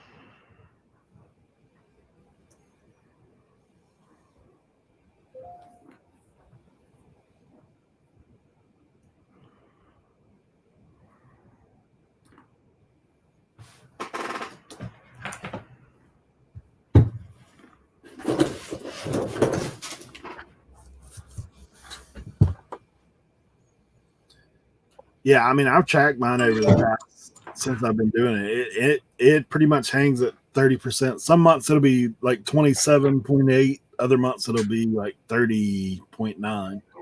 But I've never seen it really be consistently over 30. So I just use 30% for shipping and fees. And then, like for me, what I'm doing, I always said that I'll try to keep my buy costs under 20%. But it actually is a lot lower than that most of the time. I really think I'm hanging close to the 10% mark just because the way I've been buying lately.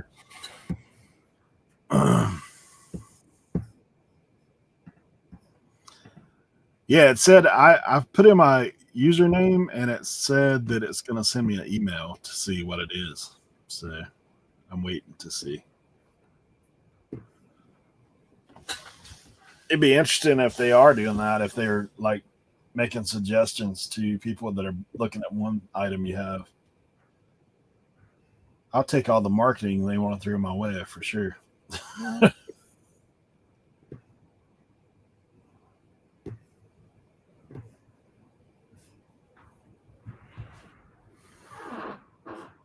Yeah, Kent probably does. He's dealing electronics.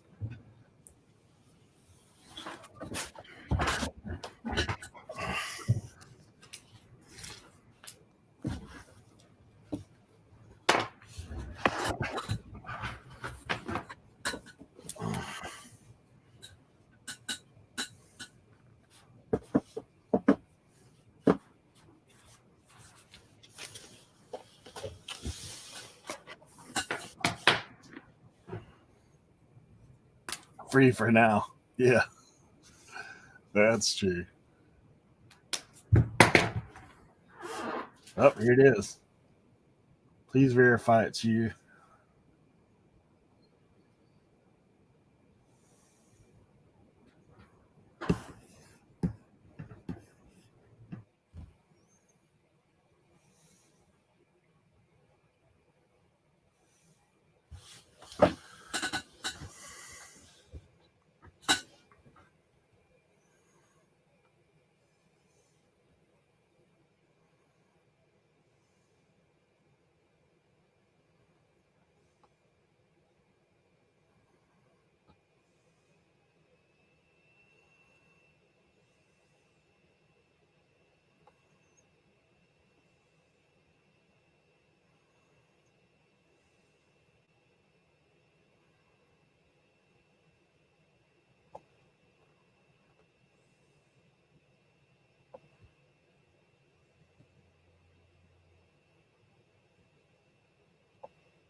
Oh, you know what it's talking about? It's talking about order size discounts.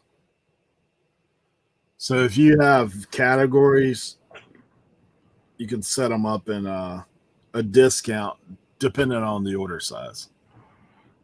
So Eric, the way I did the math, it came out to $26 an item.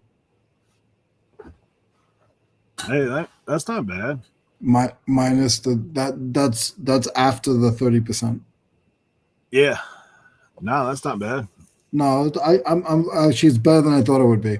I thought it was going to be about 19. But my thing is, I do a lot of big, like every month I probably do like maybe a couple of big ones. You know what I mean? Yeah. So I mean, not big to Tommy, but if I have $100 sale for one item, that's big to me. If I have 3 or 4 of those a week, that's pretty big. That puts all my other stuff, all my little stuff up.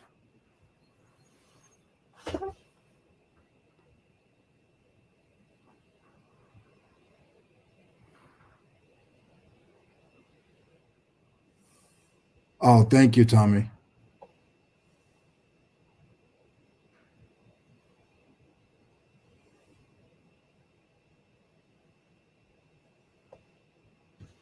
Yeah, that's true. That's true. I mean, at that point, I guess that's 10% higher than average. That makes me feel good, actually. I thought I was a slacker. Man, I always look at numbers myself like that, but I'm not a numbers guy. it works. It works out like when you're. I mean, because like we've said all along, there's only certain things you can control. Yeah. Like everything else is just, whatever. All right, Eric, I hate to leave you by yourself, but I'm getting hungry and grumpy. So I get a couple things to do, and I'm gonna jump back on later. But All right, cool. I will I'll talk to you soon. Take care. Thank you very much. Well, And everybody in the chat, so it was nice hanging out with you guys. You guys have a great rest of your day. Take care, guys.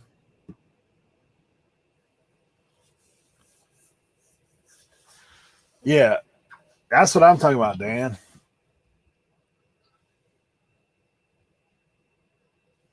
Like, I mean, I know there's guys that post big numbers, but then sometimes you're looking at what they're buying stuff for. I mean, if you're buying stuff and spending 90% on an item, then obviously.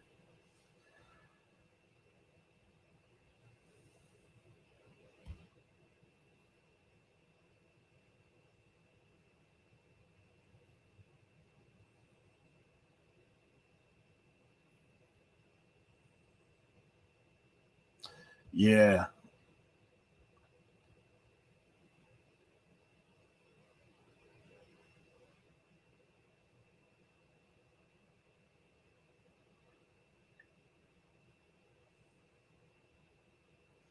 Yeah, mine's been creeping up as far as the average sales from what they were.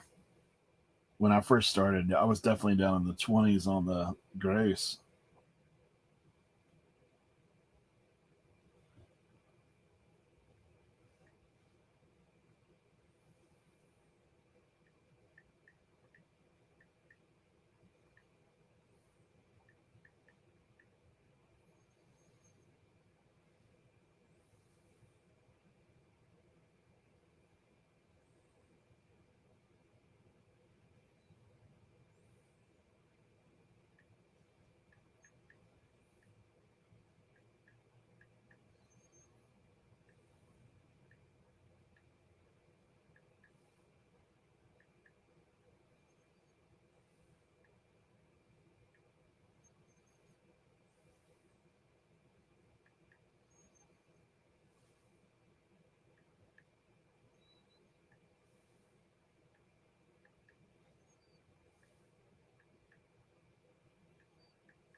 Nice, that's right. So we are at 135 with Foxy Flamingo. What's up? 45 with Snap. Hey, Oh, Foxy Flamingo. yeah, I mean, Dan, that's what I'm saying. I said Foxy Flamingo. I think if you're if what you're making off of it is, yeah, Could be. Anybody need 400 used DVDs from Blockbuster? Huh. Nah, I'm mediated out for now. I've got probably that many in my house right now.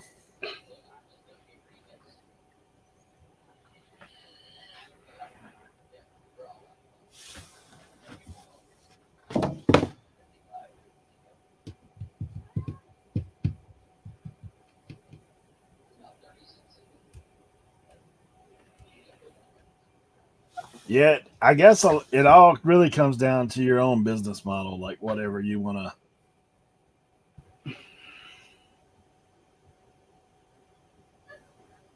Whatever you want to do. Obviously, there's a lot of ways to go about it.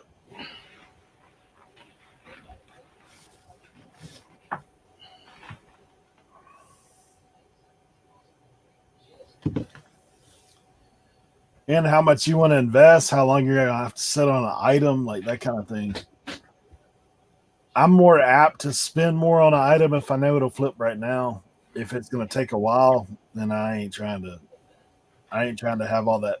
Because for me, money just sitting there, if it's not turning, that's probably not the way you want to go.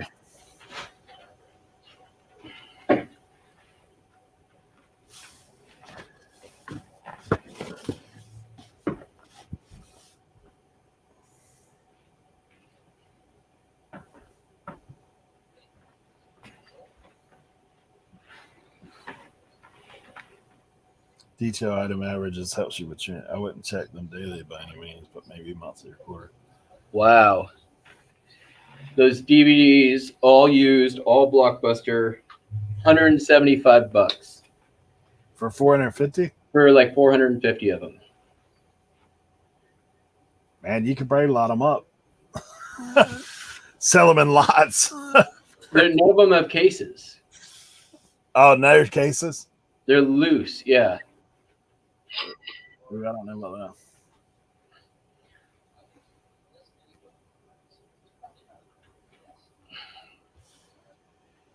Pokemon cards. Ugh.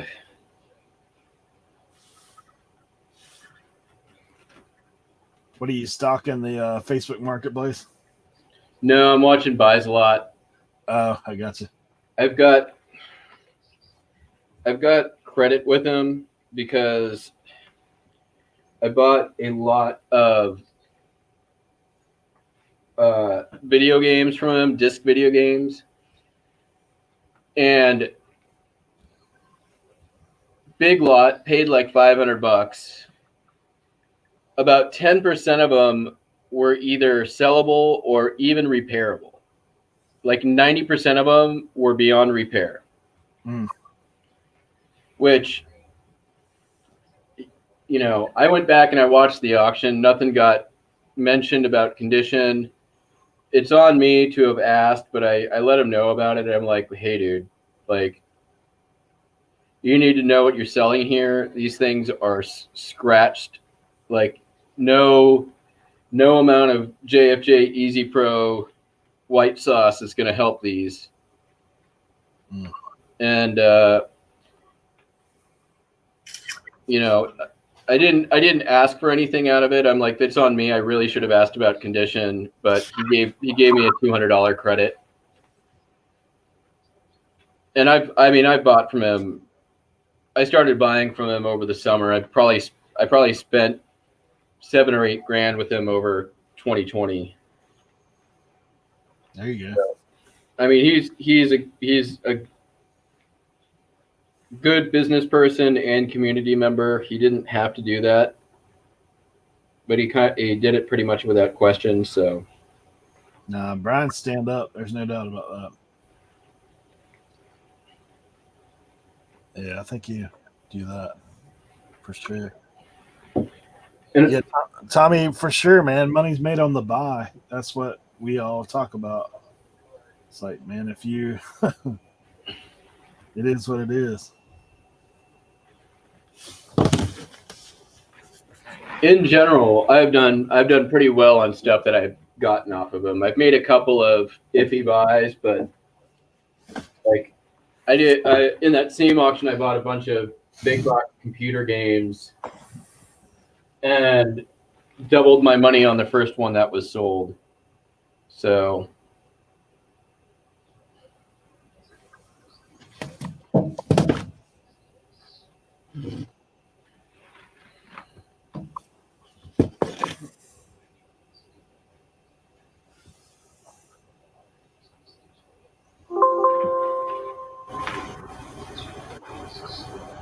I watched a little bit of that stuff, but man, like recent, they're talking about like Tommy did that live. I don't know if you're in there Sunday night about the whole thing about where you live, cost of living, that kind of stuff. Other factors when you're reselling. Like I think if you were going to really try to be big time, honestly, probably Midwest would be depending on what you're picking. But you think about that whole thing too, like from a shipping perspective, it'd make the most sense. But there's other places where you pick. Like, I mean, look at John Cincinnati Picker. Like where he lives, it's like a gold mine everywhere you turn. For me, I've made connections where I'm at. The cost of living's higher, but it's not super high.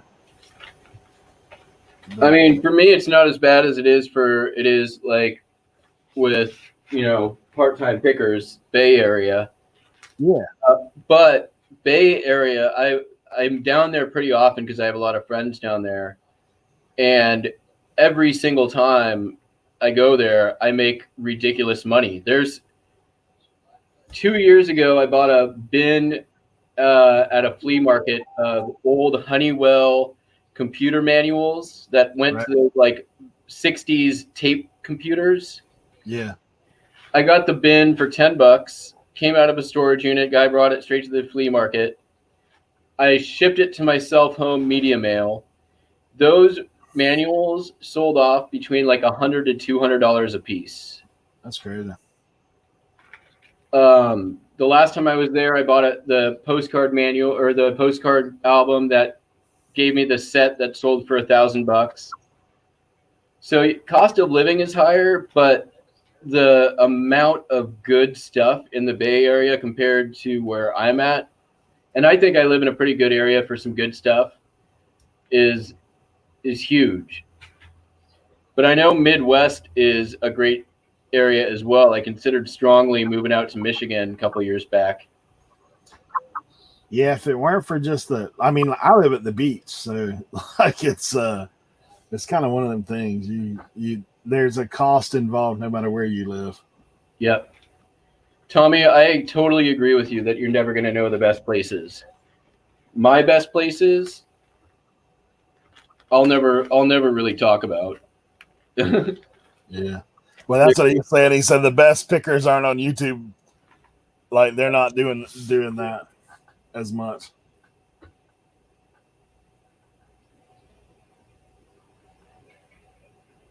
Yeah, it's crazy, man. You run up.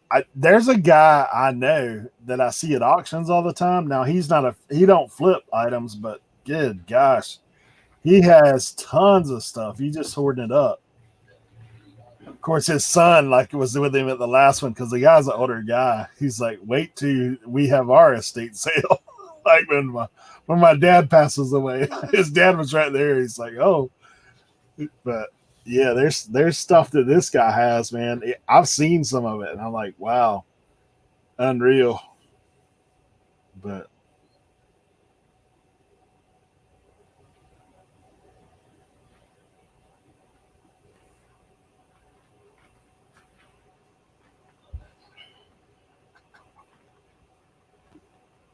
what I've found there, and this is just my personal experience, but I've found like depending on what you're picking, like for me, I like the whole vintage electronics, all that kind of stuff. So there's places I go that nobody cares about that stuff, so I can buy it for cheap. Yeah, that's pretty key as well. Buying stuff out of the market where there's a demand and bringing it to the market where there is one. that's the thing too that you look at is say, okay, like we all deal with, when you first start reselling, like a lot of people do the same stuff that they've seen other people do. Well, then if everybody's doing the same stuff that everybody else is doing, then even in a small area where I'm at, there's probably 20 pickers here, at least, that I've seen in thrift stores, that kind of stuff. So what are they all doing? They're looking for the stuff they've seen on YouTube for the most part. Everybody's, clamoring over video games, like combo units. The prices went up in the thrift stores. Like it's one of those things that you you look at and you say, okay, there's certain items, like there's tons of rack clickers I see all the time out here, the clothing guys. I always call them rack clickers. Like you hear the hangers going click, click, click, click. Like there's guys flipping through them. But I see all that a lot. But then I started looking at just different stuff for me, like that. And it's changed the way I look. Or I just went somewhere else, like where there's places where it's less competitive. That maybe I think that's like super key and should be part of the story arc for most people who do reselling online, right? Like you get into it and when I started, I was doing, remote controls and clothing and God, what else? Like weird vintage items, things like that. And then I started to like do a little bit of specializing, start dabbling in like specific areas. And then as I, become more knowledgeable in one of those areas, I can start sourcing more specifically and listing more heavily. And, I try to, in general, the way I try to do it is, learn a category, conquer a category and move on to the next one. And then I've got that category under my belt. When I'm out and I'm looking, I can always look for it. I know what to look for. And there's always like the next, what am I thinking of for this next one? So now I've got, probably 10, 15 solid, good money making categories that I can get stuff for cheap, sell for amazing margins, and source regularly without any issue. But I'm always also thinking in the back of my brain, what else is interesting to me? What else do I want to look into? What else is out there? What can I find? Yeah, some points too where people are talking about like everybody thrifts and yard sales in the wealthiest areas possible, and you have to think the opposite of everybody else. Absolutely. In where I live, like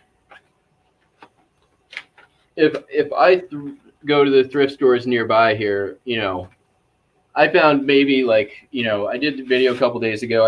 I found maybe like 15 items in 2.5-ish hours. But if I drive an hour north to the north end of the peninsula, Sequim, Washington, and Port Angeles, they're big retirement communities, and they had their boom during the Victorian era. Right. So if I start going to thrift stores up there, it takes me an hour before I get to do anything, so I don't have that sort of immediate gratification. But I'm almost definitely going to be able, if I want to, come back with a, full car of much higher end and more sellable, collectible vintage items. Yeah, I mean that's how it is. Like you can just be complacent where you're at, or you can look and see what you can do. And I'm always talking to people. That's why I run up on stuff. Like I always tell people what I'm doing. Like, I don't keep it a secret. Like I'm like, hey, I'm your guy. Call me if you got something. So that's kind of how I do. Uh-oh. Cajun, I'm at 38. Let's doing some cabinet cards.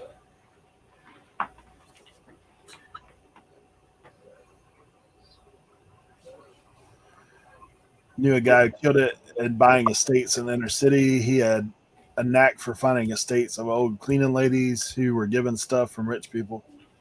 Got tired of their stuff or remodeled. Yeah.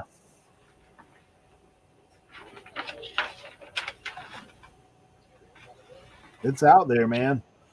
It's just a matter of finding it. That's what I see.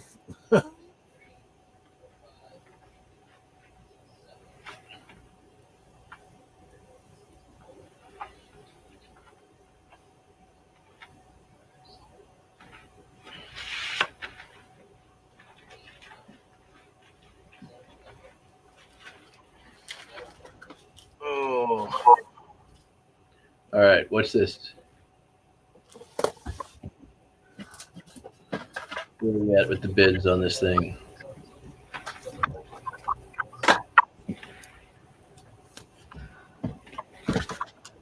Man.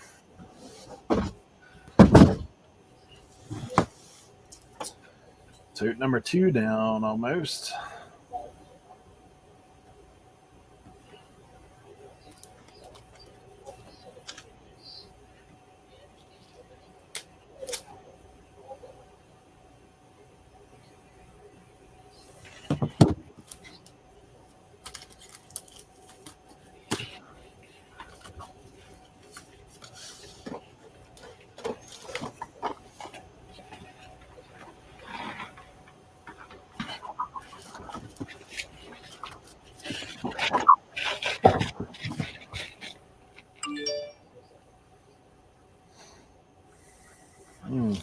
$5 for that? Come on.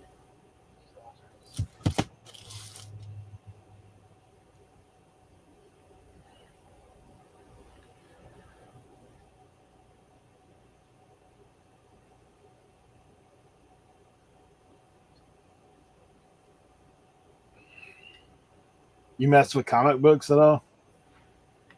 I have probably 1,000 comic books sitting in my living room that I've been staring at for 6 months that I have yet to list. I need to just sit and make it happen.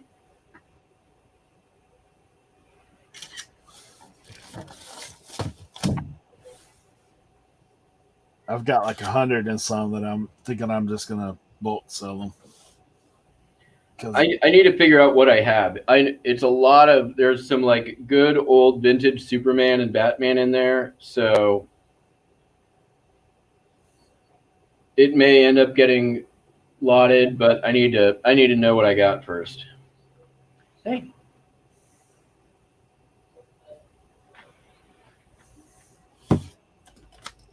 Not right now. I'm busy.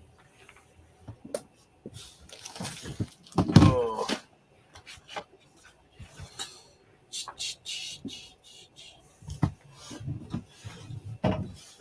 It's crazy, man. There's like Kindle jackets and this stuff, like the old Kindle covers. Oh, yeah, I know what you're talking about. Am I missing it? Nope. Some of that stuff I'm just putting right in a bin to get it to the thrift. But one of these is actually sold.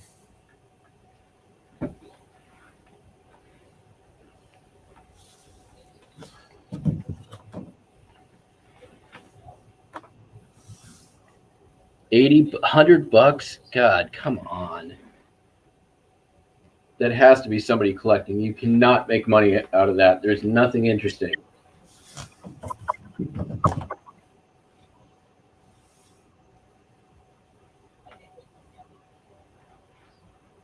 What's he auctioning off now, Brian? It's 2,800 vintage photographs, and there's like 6 tin types in there. Or they're cabinet cards and tin types. So you're at like $3 something per item in that book.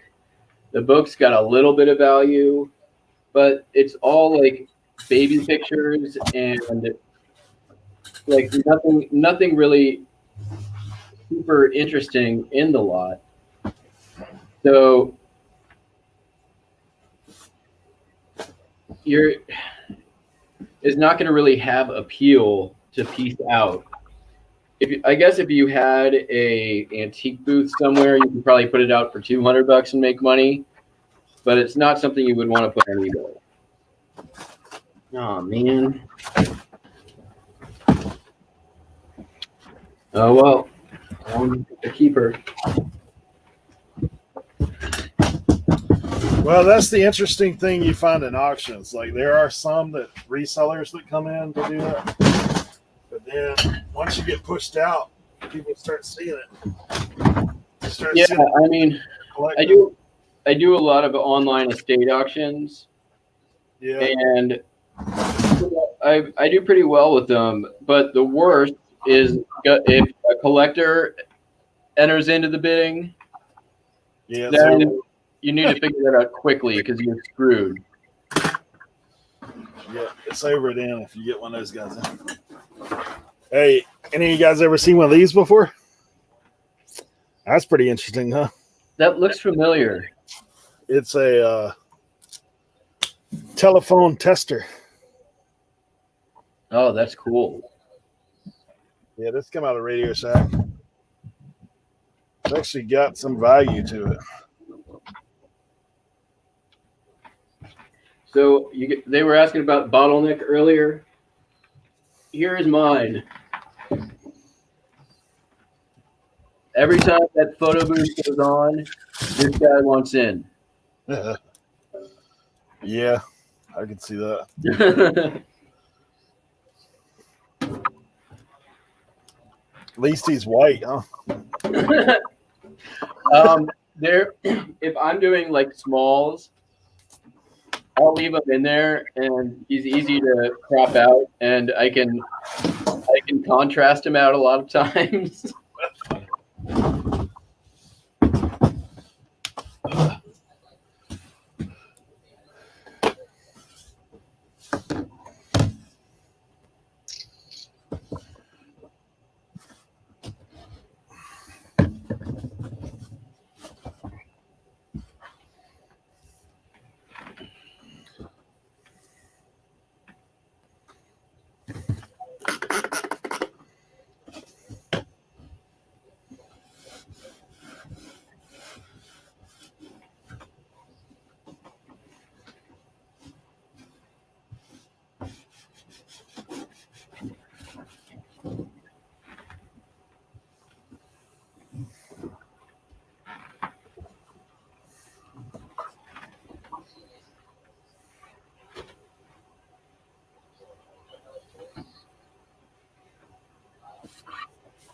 Telephone tester.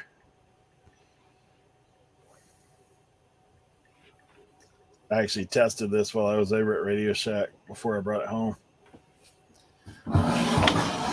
That's stuff for me that I think is cool. Like, just because it's something entirely different, like not something you would see out in the wild. Oh yeah, and that stuff usually sells. I mean, there's a huge vintage like electronic collectors out there. Like that's a big market. I like doing like vintage tube radios. Yep. And even better, and it's a like does really well. Vintage pocket transistor radios, like from the 60s and 70s, do really well. Yep, I sell all that stuff.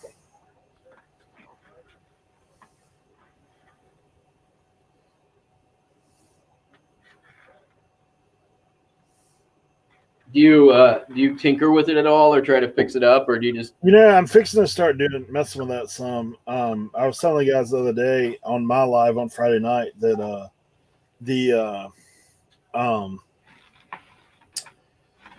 I want to start, like, I've got a whole nother room that I've talked about setting up to just repair the electronic stuff.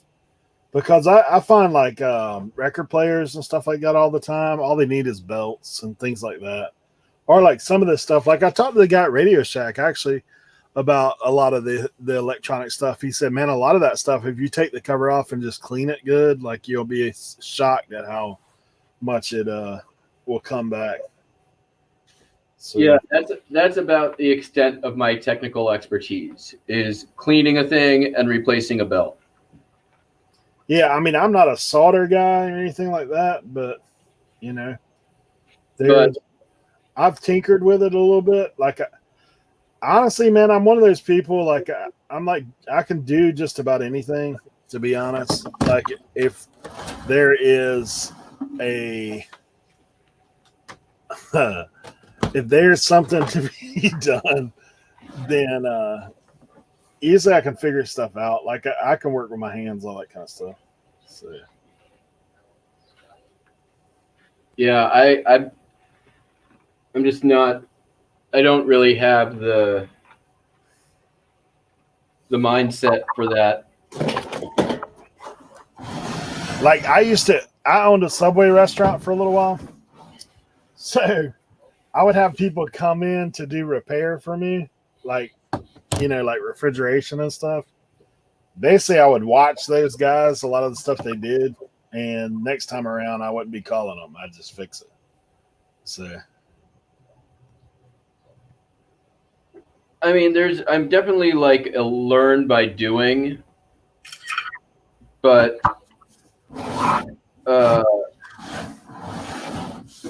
when it comes to electronics, it just escapes me. I'm just not. yeah, Kent is like the one of the electronic guys, so I know he's all on that.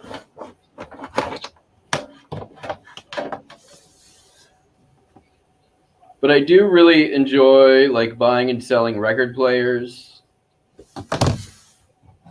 That's one item that's almost always there's not a ton of moving parts on it, so there's not a lot that can go wrong. So it's pretty easy to figure out like what's wrong with the thing and if it's savable. It's one of those items as well that like you don't have a lot of competition on the buy.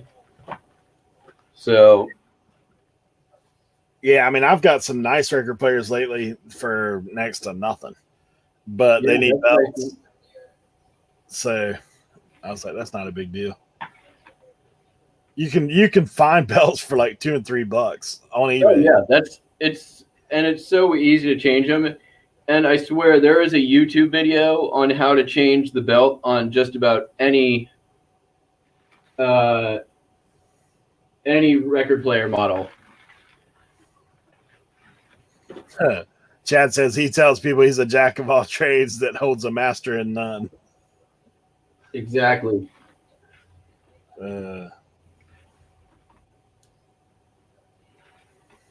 So Kent, did you see this rig?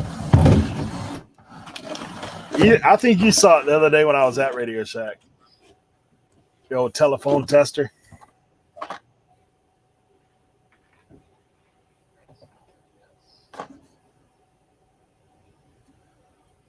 I'd never seen anything like it, man. When I walked in there, I was like, wow, that's cool.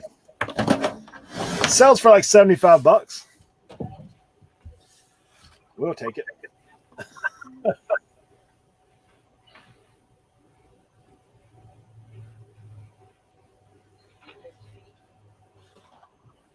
Listing number 40.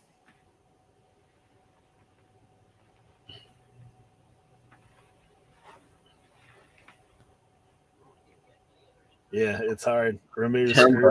I don't change belts. Replace. I'm gonna bid $11 on this lot of hats because there's one that says Frank Sinatra in it. There you go.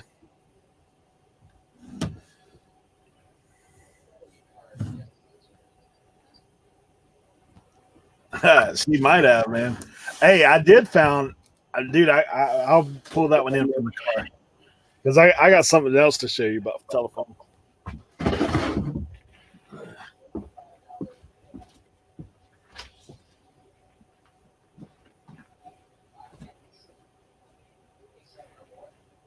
Oh, crap.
I'll show you a couple funny things about Black Santa.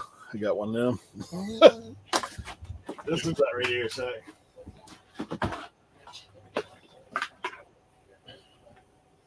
Some crazy looking scary cat.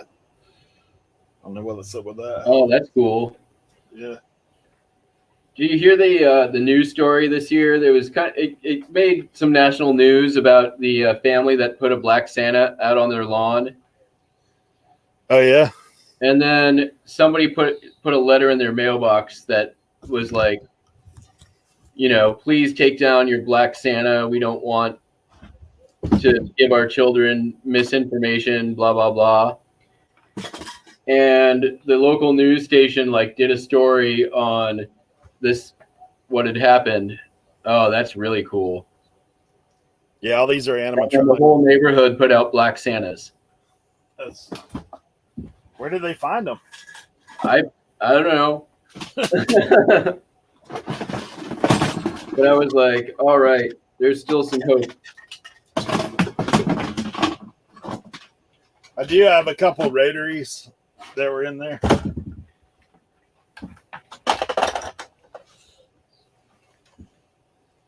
This one's Western Electric. Sometimes these are pretty decent, like $35, up to 50. If you find the red phones, they're real good. Oh yeah, I love rotary phones. Yeah, I got a couple of that them. exact same one listed right now. But this is the piece that I thought was the coolest. It's an intercom. So it's got the phone connect on the back. And it's retro looking. That teal, yeah. Yeah. Best color to sell. Yeah, I thought that thing was cool. All right, I'm gonna try to bid on this lot of photographs. Where are we at? $50 already.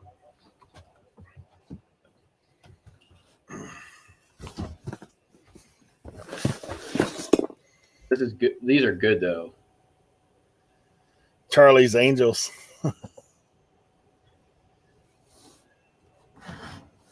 Yeah, if they're big light phones, they're real good. All right. I'm going to use my credit on this because I can list these things easy. These are both Western Electric. That's what they say on the bottom. Hey, sorry, OBX. I'm trying to win a lot of photos. Oh, that's no problem, bro. Huh. Krillin in the house. I just jumped the bid. Oh, crap. I'm not logged into the right account.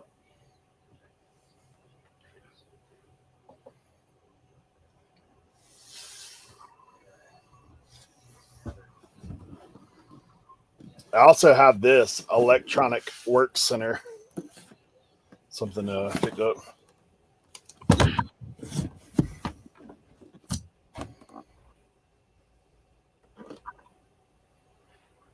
Crap. Charlie's Angels intercom. Yeah. Probably is.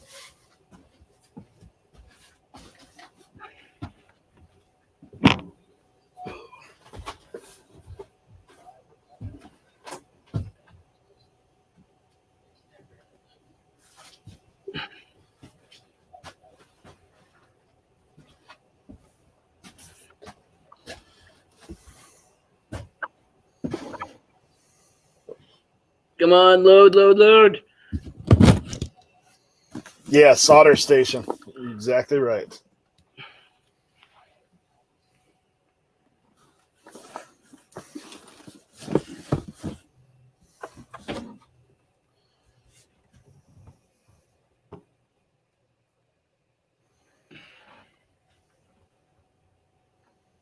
Whoa.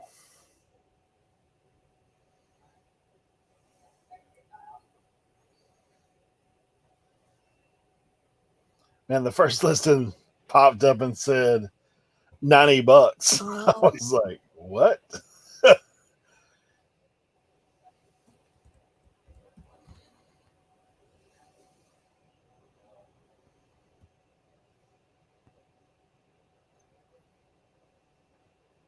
All right, I'm at my max. Hey, Drew. Oh, these are so good. 140. I'm not at my max. Bid 150.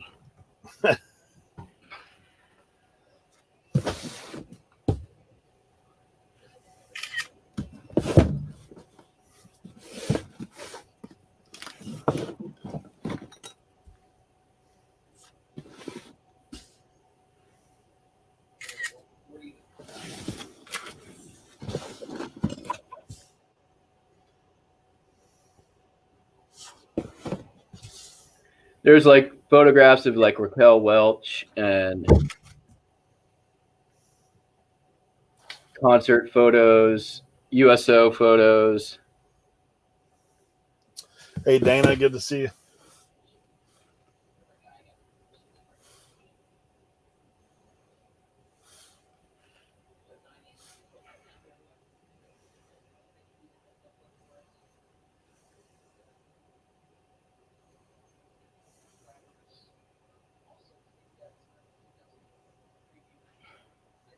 Crap.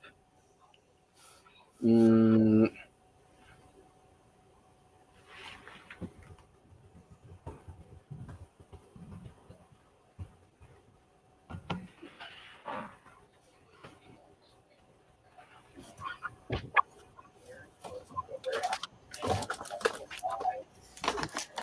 of service option preview. Obviously, that won't be enough stuff for a single auction. That's our content for the channel. It can be, 14 is a lot. Oh no, then I'm out. There's money there, but the margin's not good enough.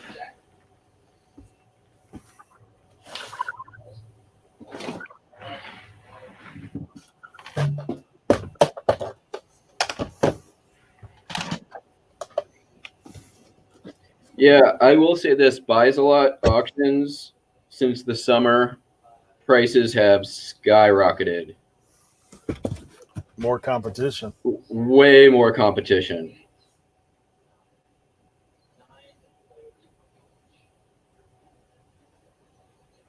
Yeah, I figured he would be blowing up soon with that. Yeah, I found him like early in pandemic, or right before the pandemic, when Lotta Josh went out there. Yeah. And he was doing Facebook auctions at the time. And I still buy off the lady who used to work for him, Susan Backer. She does mostly ephemera. And there I'm still definitely getting good deals. Less competition.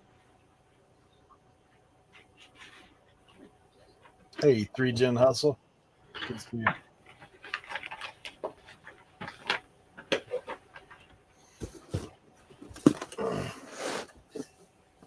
$14 pictures. Your price on for $160. You're paying $10 a photo. And even if you triple your money, you're still like, that's not great. They're easy to list though, easy to store.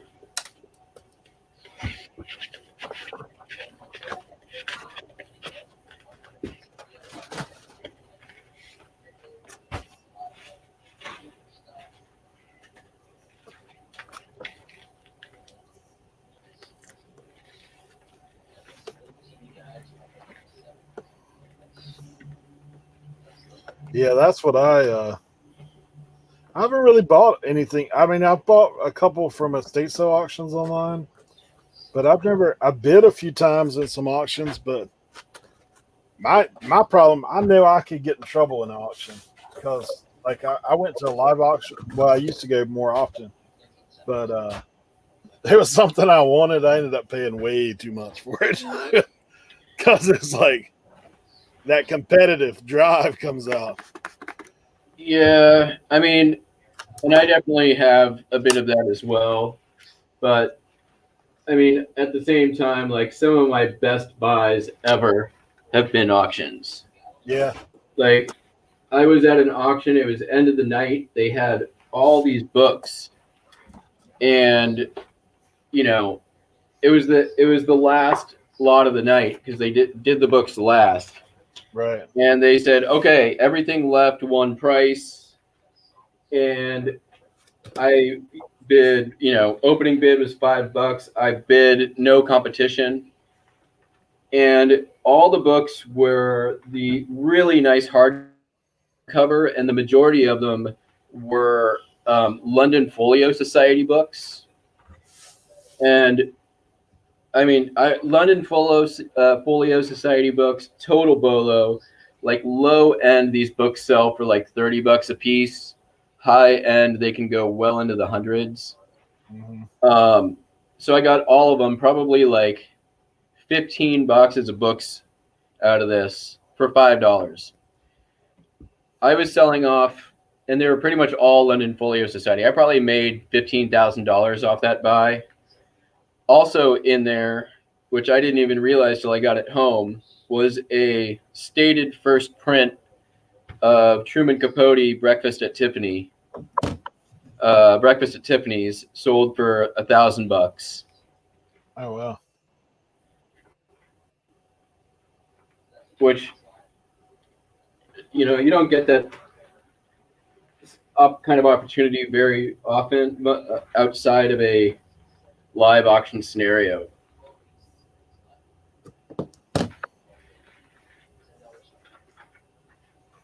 Yeah, I could go. Good to see you, Krillin. We'll see you, man.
What's he auctioning off now?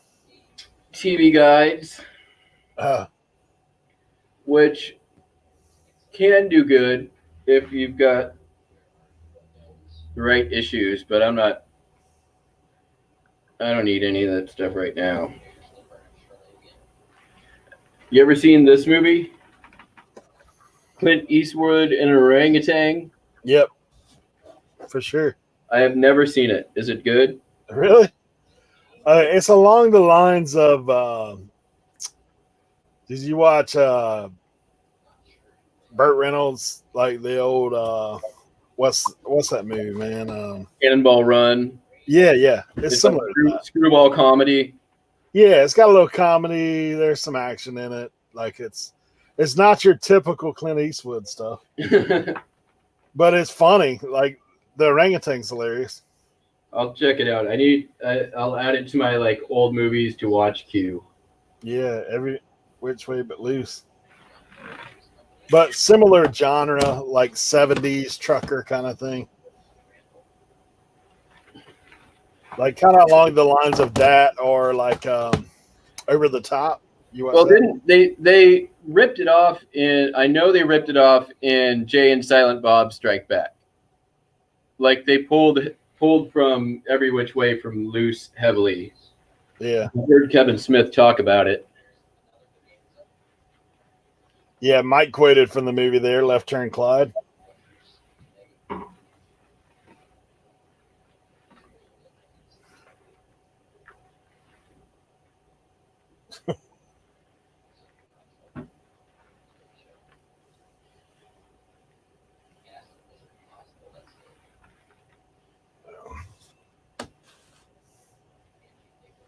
Yeah, I remember watching that movie, man. He used to play on repeat occasionally. Come on, Tommy, don't be a dick.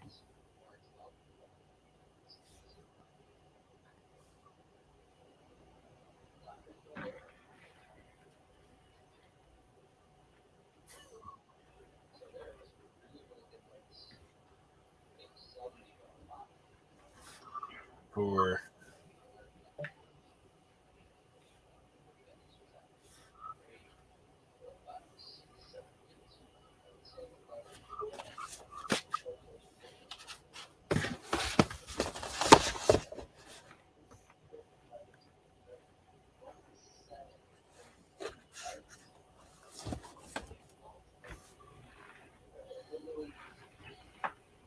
$10.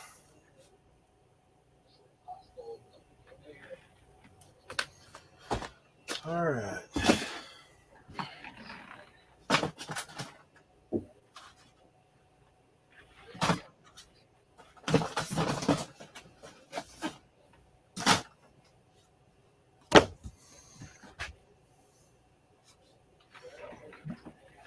Over the Top. Yeah. We watched that the other day, Dan.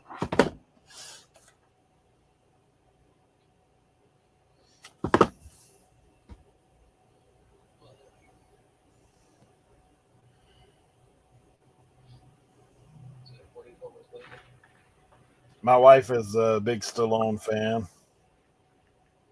So anytime Rocky or any of his movies come on.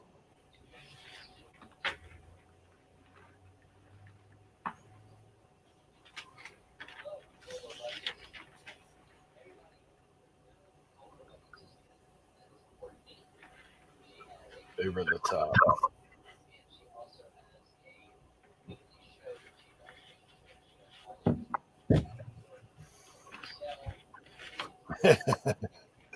Yeah, you got to lock your finger in. Turn your hat around.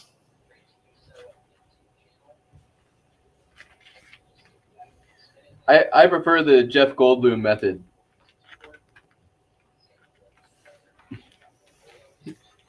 Yeah.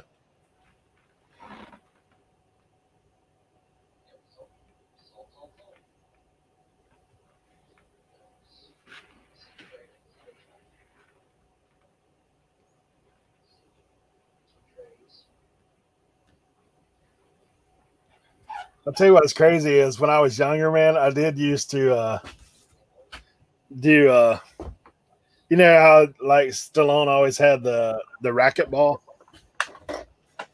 So I was a basketball player in high school, much skinnier than I am now, but I would do that with the racquetball so that I could palm a basketball.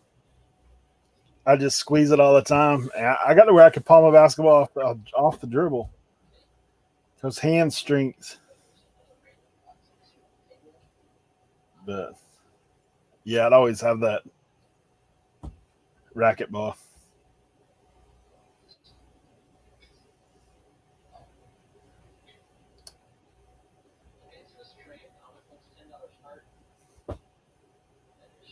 Unless the guy was stronger, of course. Yeah, that's it.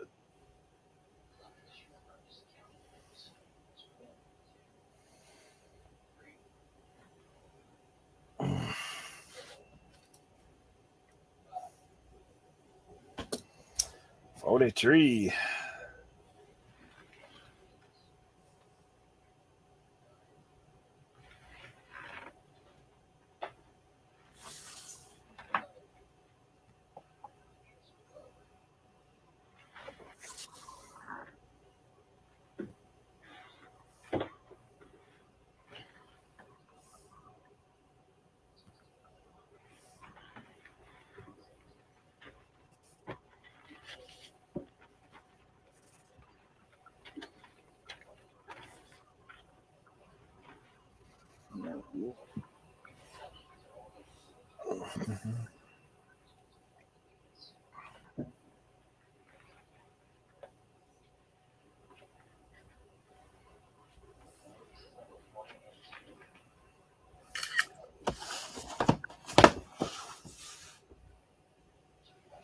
What? My eBay just shut down.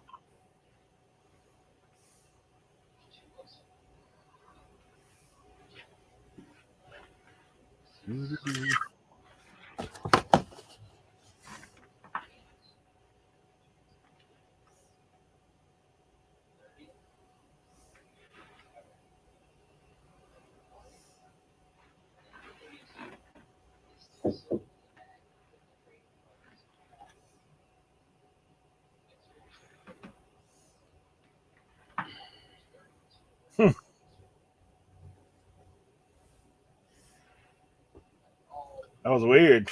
Yours did the same thing, Mike? Yeah, I was taking a picture, man. It just shut off.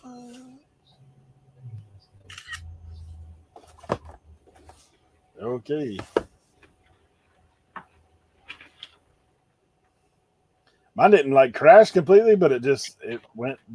My app went straight back to the screen. That happened to me earlier.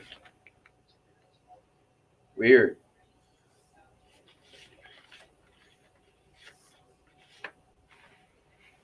eBay virus about to hit.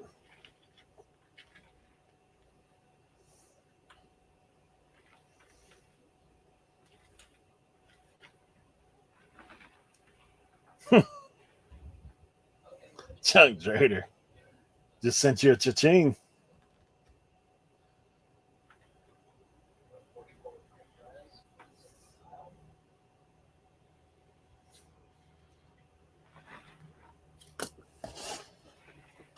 Oh man.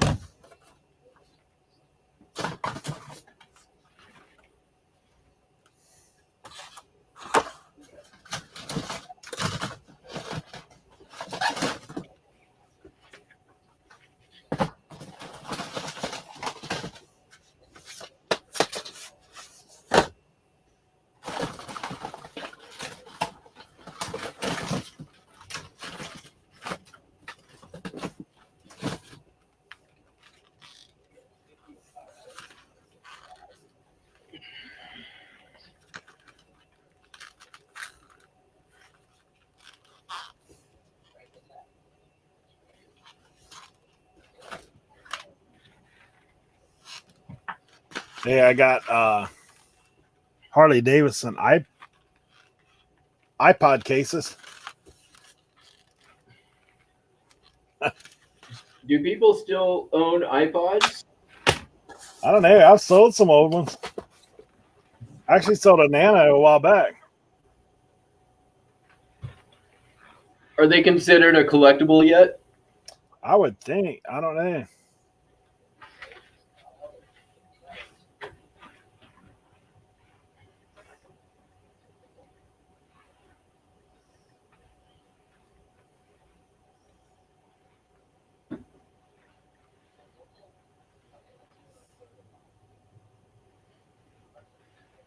Of course, that's kind of funny, right? Like Harley Davidson Nano sleeve. Those are kind of.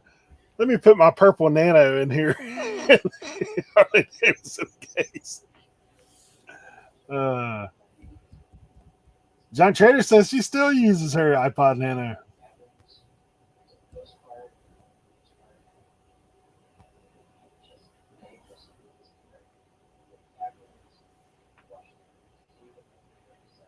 Hey, this actually sold. Not huge money, like $13.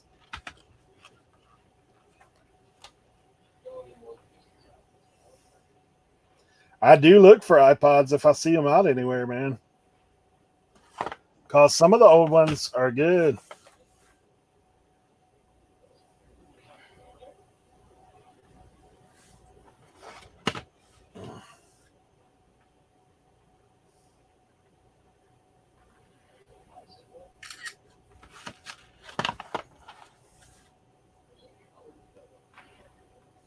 There you go. iPod fans right there.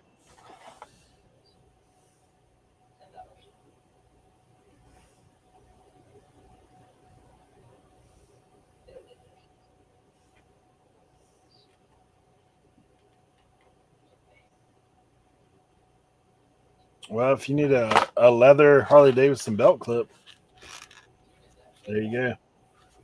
Complete with skull and crossbones. No, just the skull.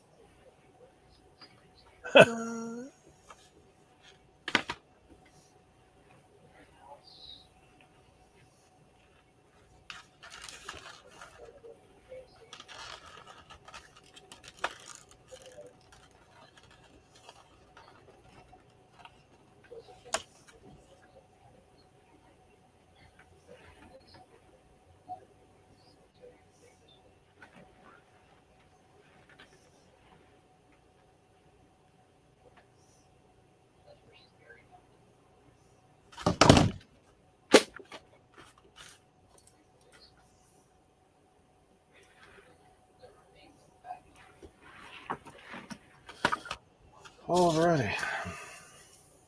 $50 already on that? Jesus, man.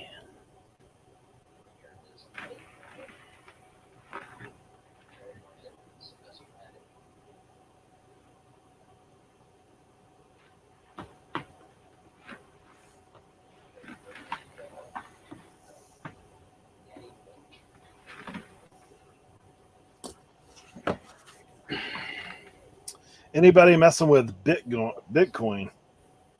That's what Dana asked. I haven't messed with it. I've been looking at it though. It's kind of crazy. I've got a little bit of it. Not enough to write home about. Yeah, I have Robinhood, so I see it on there all the time. Come on. Can we hop up? Nope. Okay.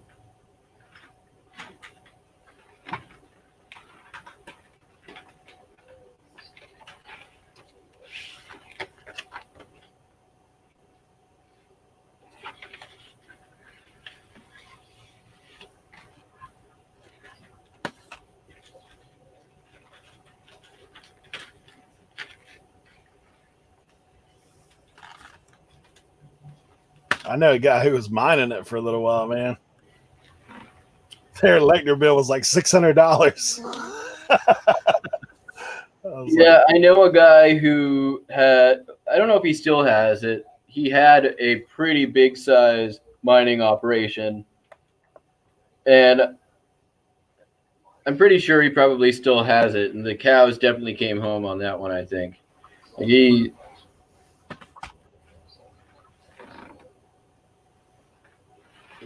could very well be a millionaire now because he had a mining farm 3 years ago.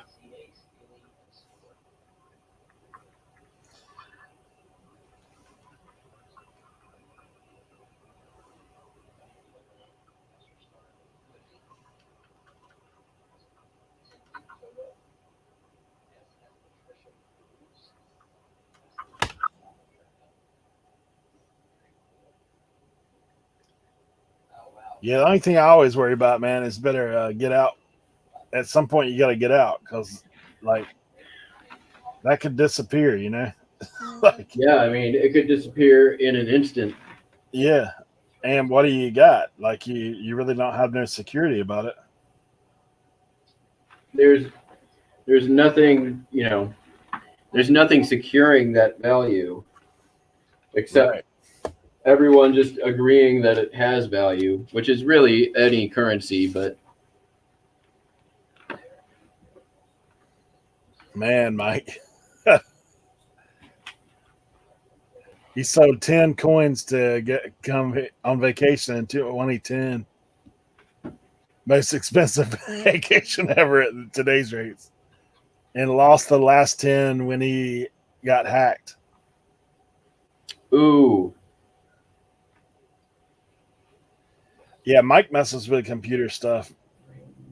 So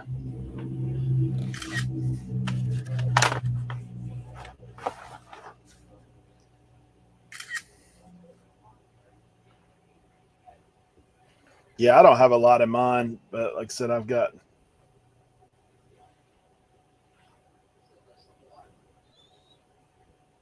have any Bitcoin. I've got some stock stuff I mess with a little bit. I'm not day trading or anything crazy, but yeah, I jump in and out of the stock market from time to time.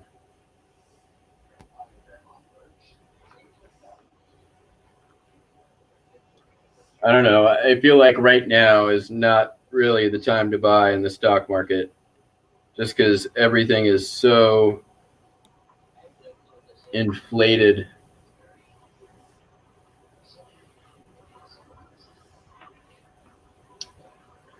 Although, like, 6 months from now, as like, or 6 to 8 months from now, or 9 months from now, however long it is, the world begins to return back to normal.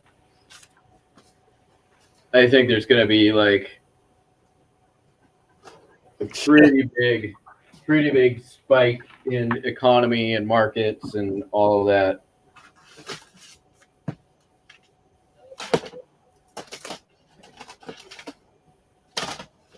with some of that stuff, like big retail and stuff, they're killing it right now. Yeah.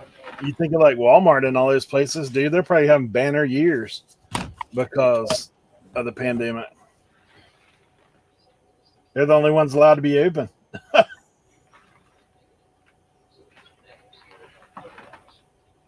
Like I know, like in some states, Best Buy was suing because they wanted to be open.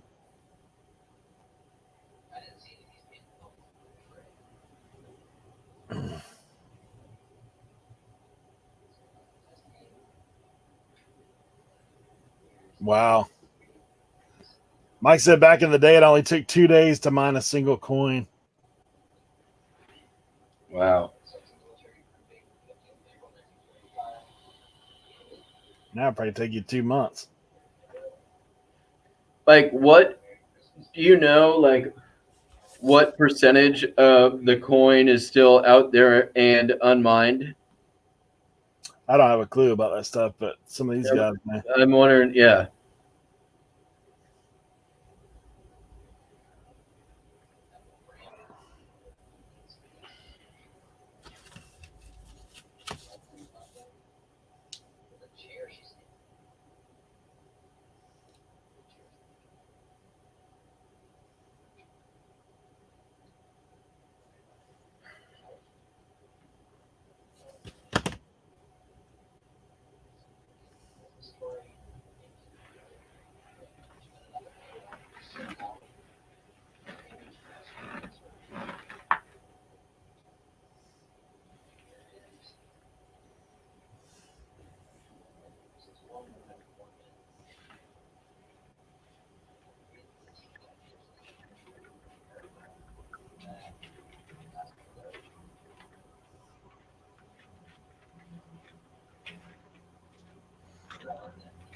Hey, Danica.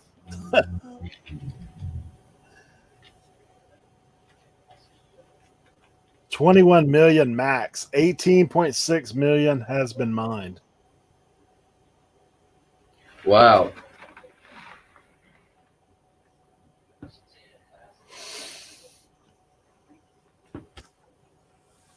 So, with the what is it? The doubling rate of processing capacity, yada yada yada, et cetera, so on. Smart things, computer things. Like the thing is, the amount is finite. What's going to be the next digital currency that people move to? Because I know there's a bunch of them out there. Oh, yeah, there is for sure a bunch.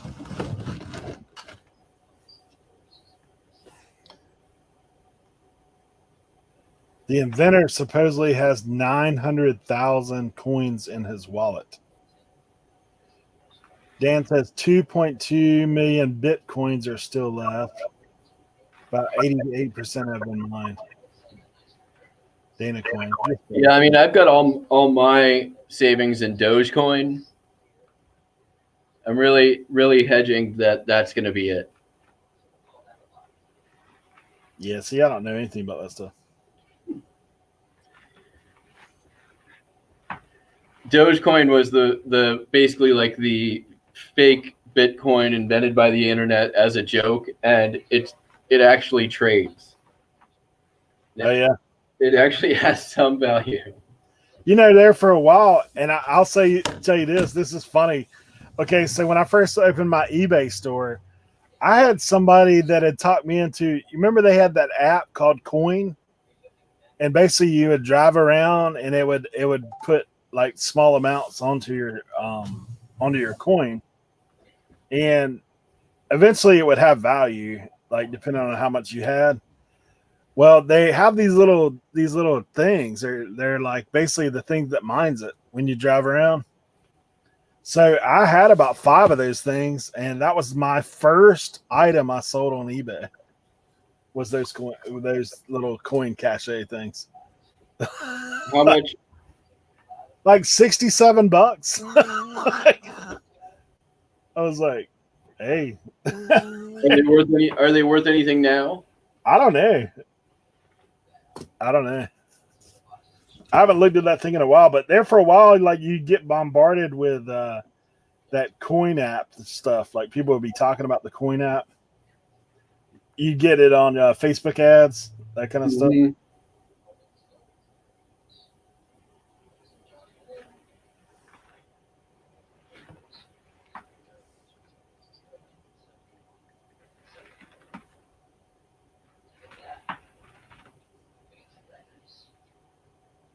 Yeah, I'm trying to. Yeah, it's still there. Coin. No, not right now. It's called Coin, the Coin app. I don't know if it has any value. It mines XYO. Is what it mines. Okay.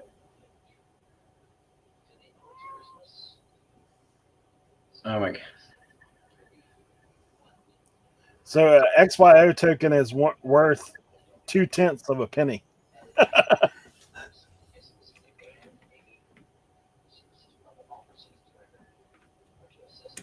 That was in 2019. Who knows what it's worth now? 0.3 of a penny.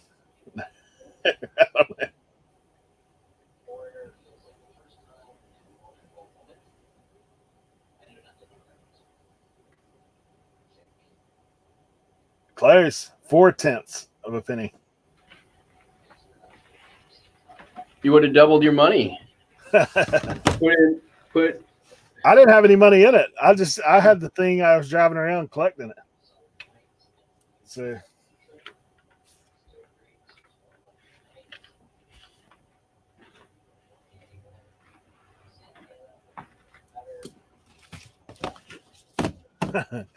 Danica has some Litecoin in the wallet with a lost password.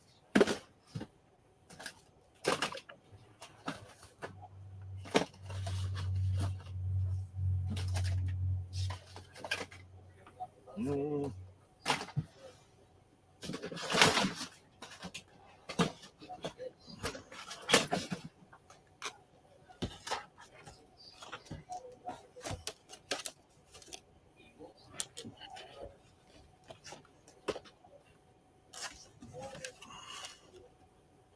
I got some knockoff Discman here.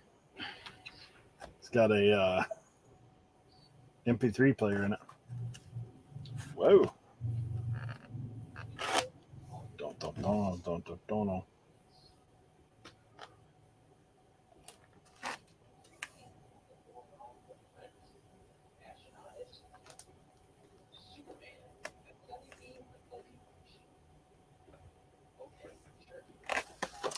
Yeah, it's true. Depending on what leadership decides to do, right?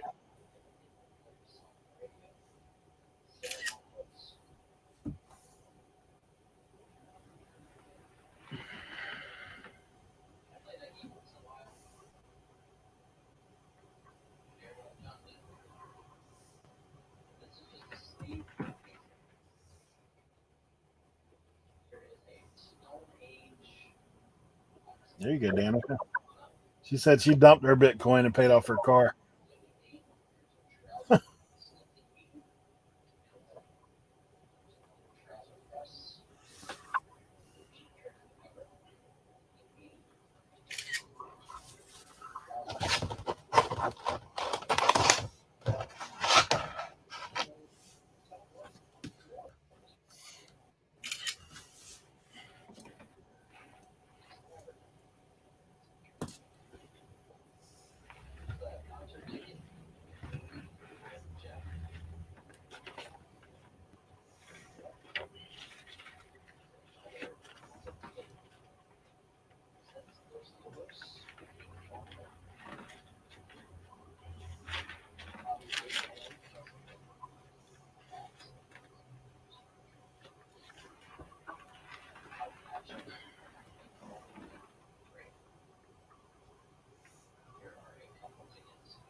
Emily, you back?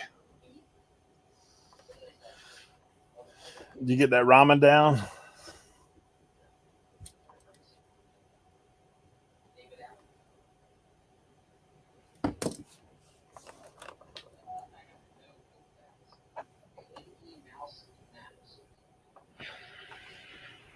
All right, man. I am.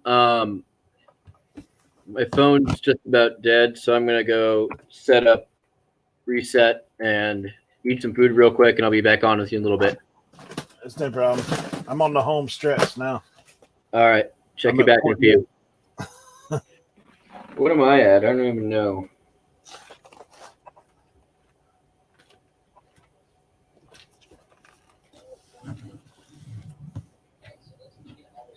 I'm at around 20. All right. Check back in a minute. All right.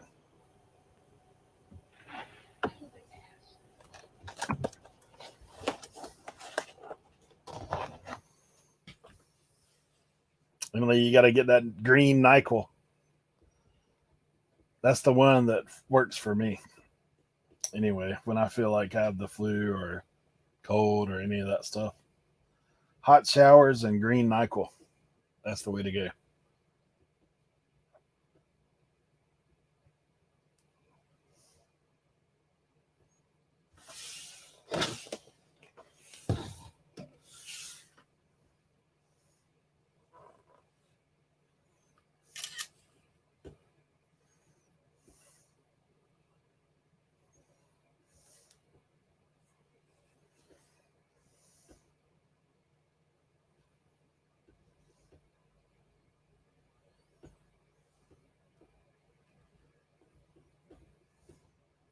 For some reason, the red does not work for me. The green has got to be the one. The red, I just get hazy kind of. The green, I go to sleep.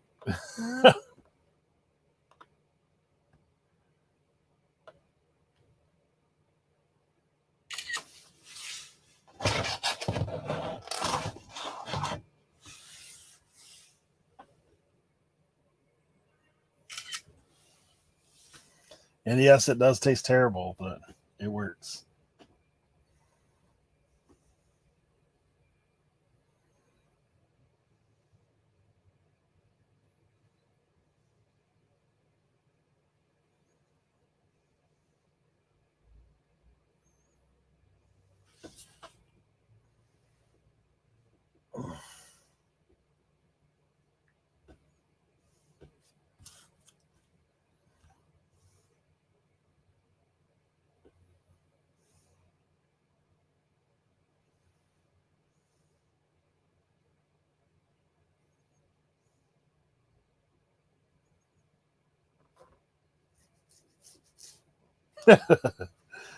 Dan, I hear you, man.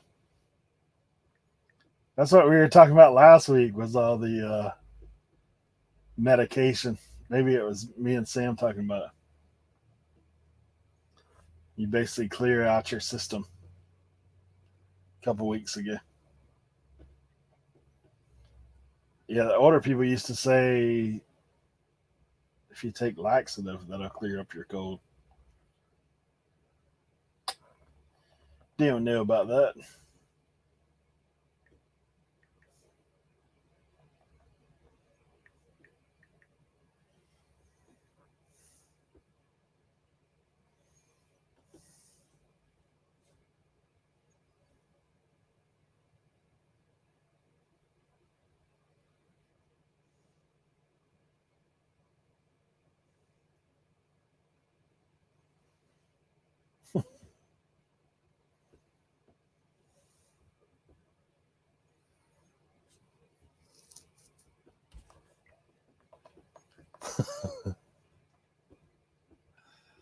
Uh,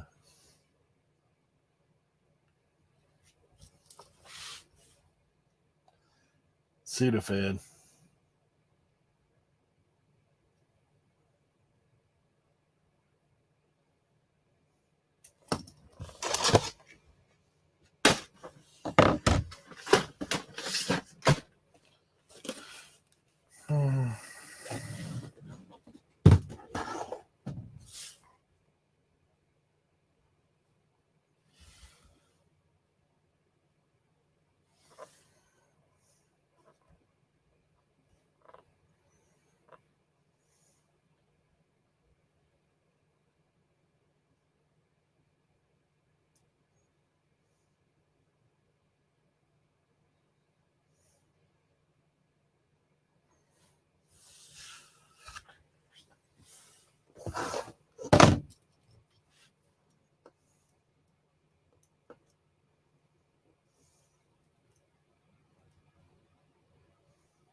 uh, Waiting for the French onion dip. I got you, Dan.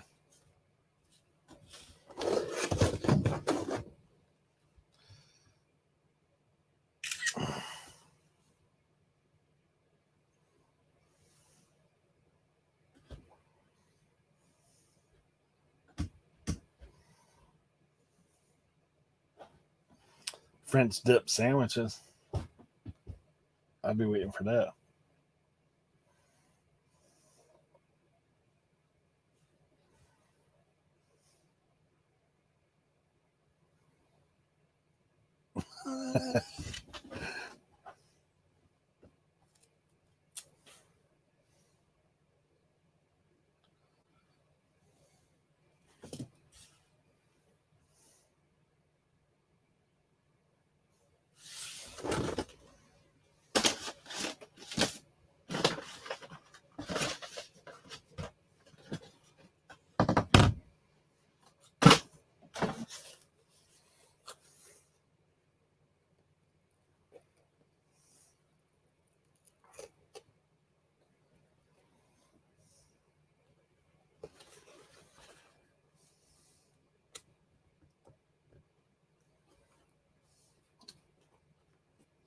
You're gonna get me on that food talk. Hey, where's Jimmy?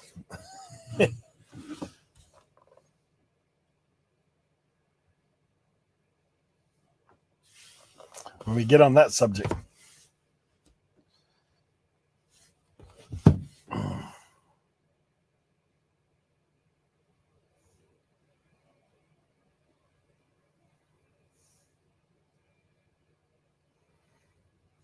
Shazad, you back?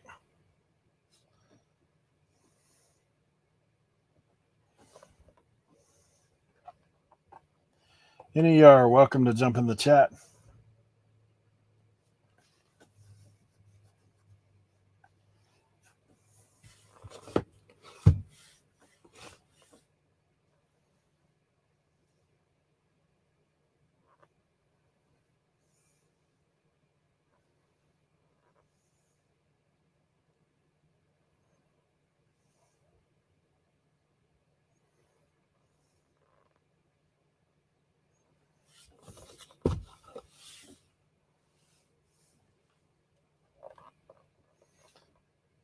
I would normally says he's at a buffet, but not at these times.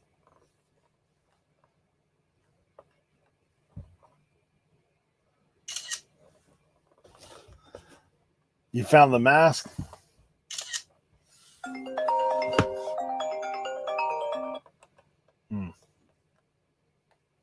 Somebody calling about my car warranty.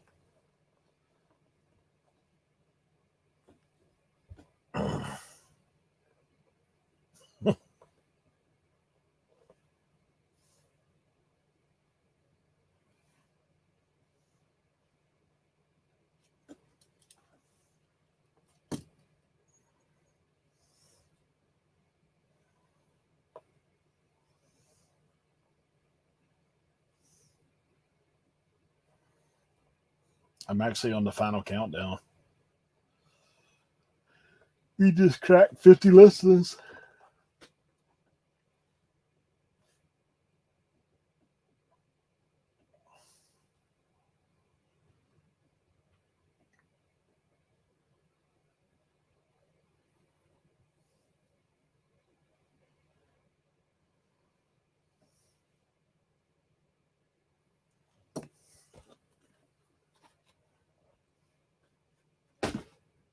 But they were calling about me for cars I don't even own no more.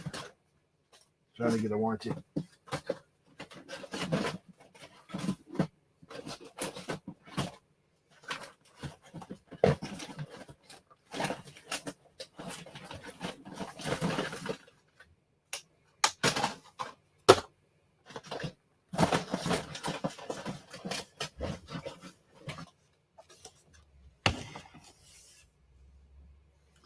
Clean a plug with alcohol.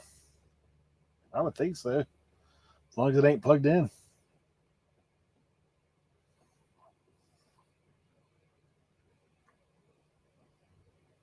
Coca-Cola.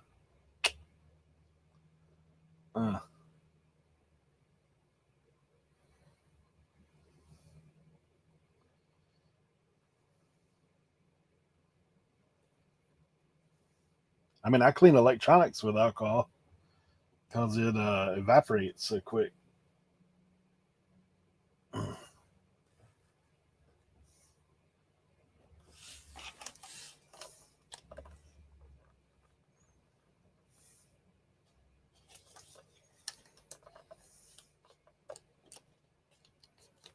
Mm.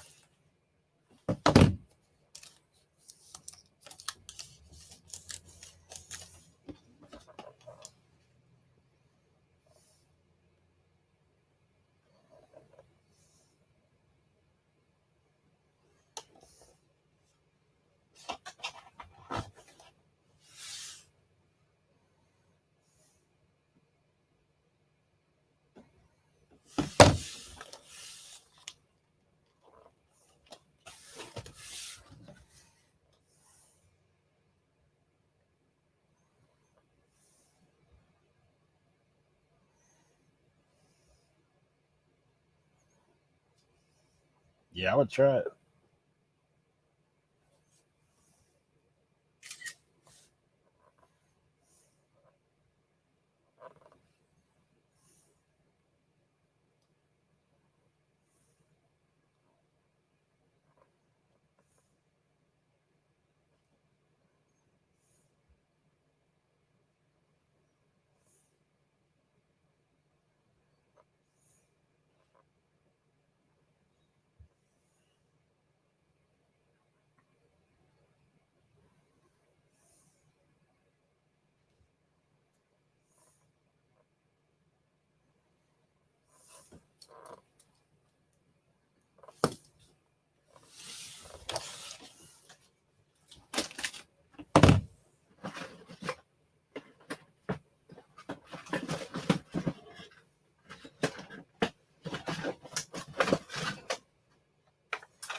Hey, I gotta run for a second. I'll be right back.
Shed life.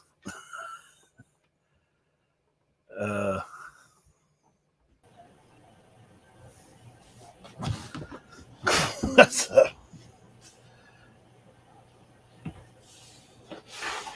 right, guys. Listing 52.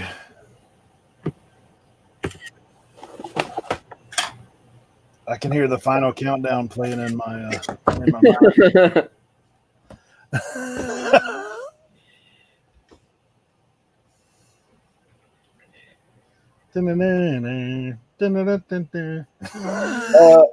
When I did my final countdown to 10,000 listings, I played that, and funny enough, that was not the thing that got me a copyright claim. Oh yeah, it was some other weird random thing. I don't know what. I've never had a copyright claim. Last week I did a live where I was just in my basement reorganizing my basement, playing weird rando 45 records, and I got I thought I was playing some pretty obscure stuff, and there was 8 copyright claims on that video. That's crazy.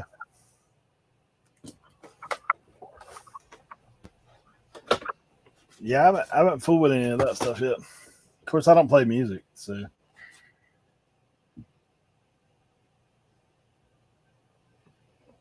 It's weird though, man, because I watch some sports YouTube stuff all the time. I was like, how do those guys get by with all that stuff?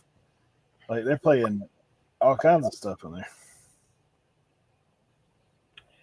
Yeah, I mean, they're playing straight clips from games. Yeah. Like, you would think they'd be something. I'm sure they just get claims on it. They're not getting strikes, maybe. That's... Maybe. I don't know. No idea. I think there's some kind of fair use act or something, but who knows?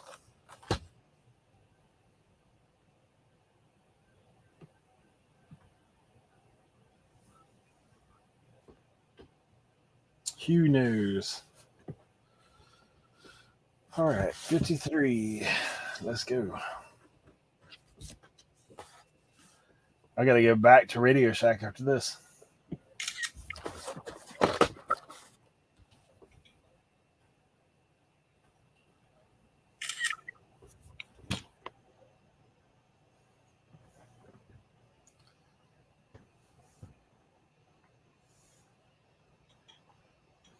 Dude, I still don't even have my AdSense like where I can get paid.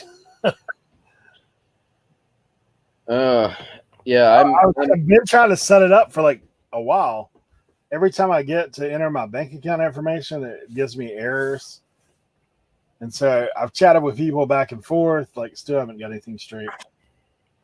So now I have like a little savings account going at YouTube. yeah, I'm a long way from monetization, but that's the goal. Hopefully by the end of this year. Took me over a year.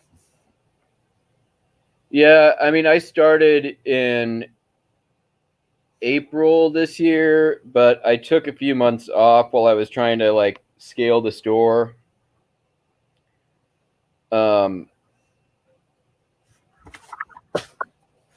But yeah, I don't know. I'm getting it's inching up there. I'm just trying not to worry about it and just be in the habit of putting stuff out and getting better at the content.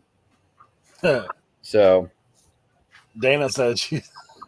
Dan said that ask Dana about copyright claims. Dana's in federal prison right now. Free Dana. Hashtag free Dana.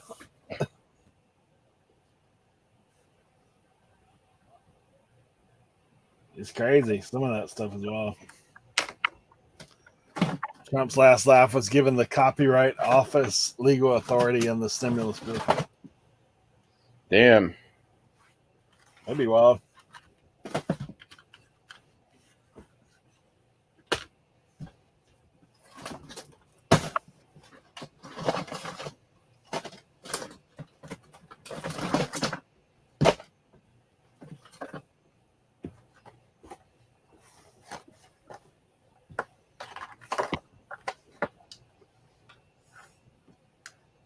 I don't even know if they make this phone anymore.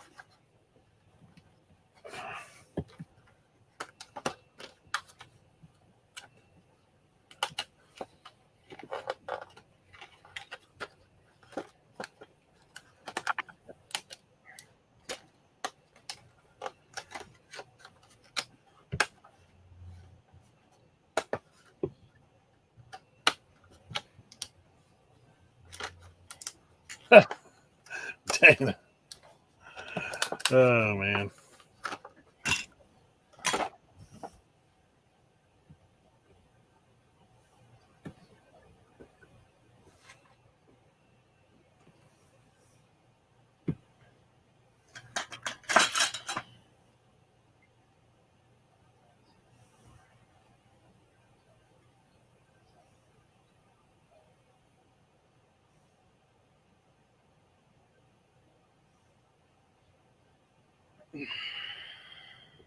A felony can be dropped on a streamer for even saying a catchphrase from a celebrity, video game, music, or anything that's protected. Wow.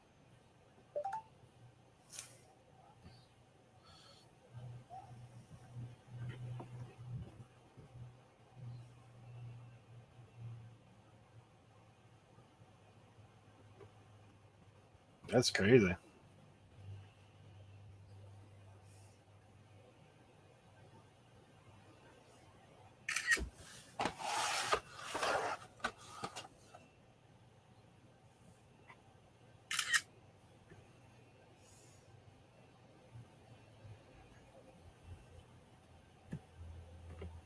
That'll change the face of YouTube for sure.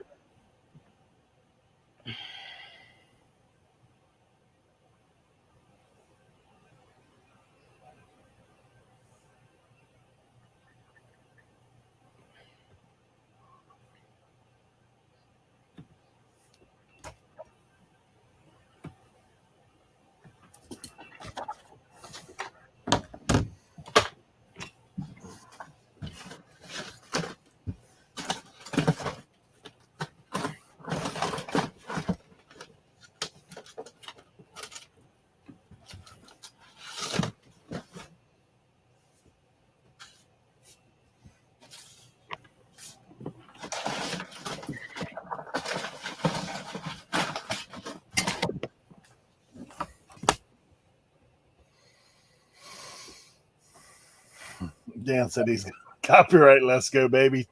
Tracy, Joey, and Drew will owe me so much money.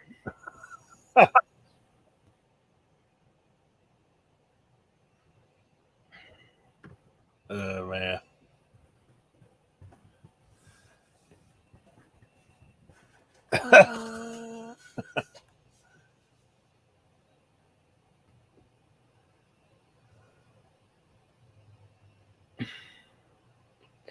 Control minus lots of times.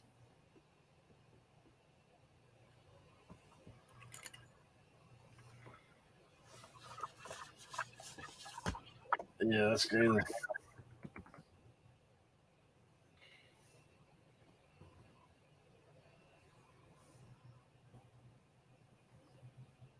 Tracy will pay you, but not Tracy. Uh,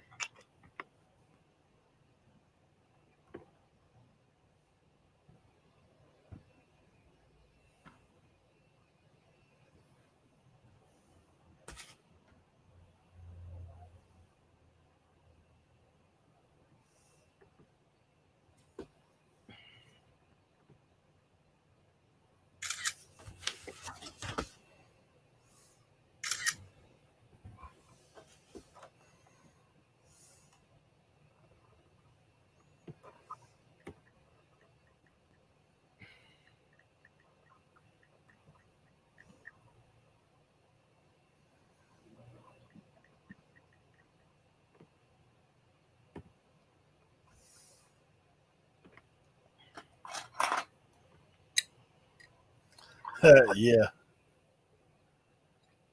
that's true.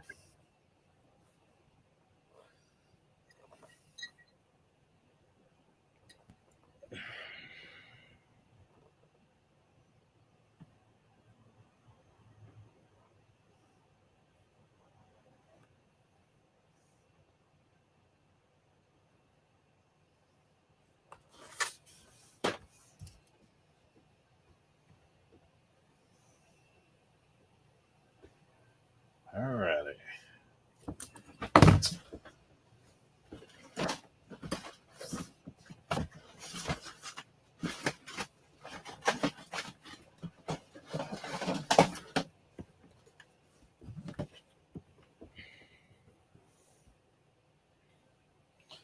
Turned on the magnifier.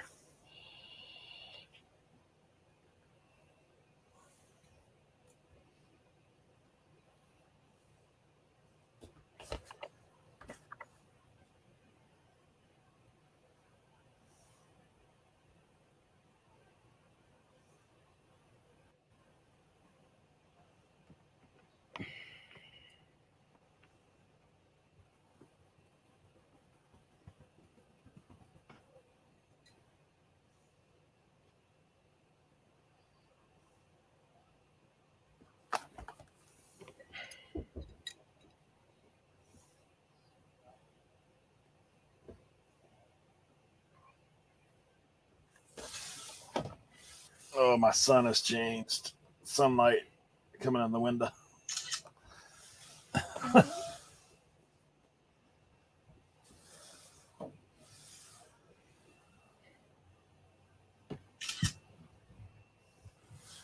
There you go, Mike. Dan truly is the answer, man.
What is that? I haven't seen the sun in 3 months. Yeah, we still get it here.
Okay.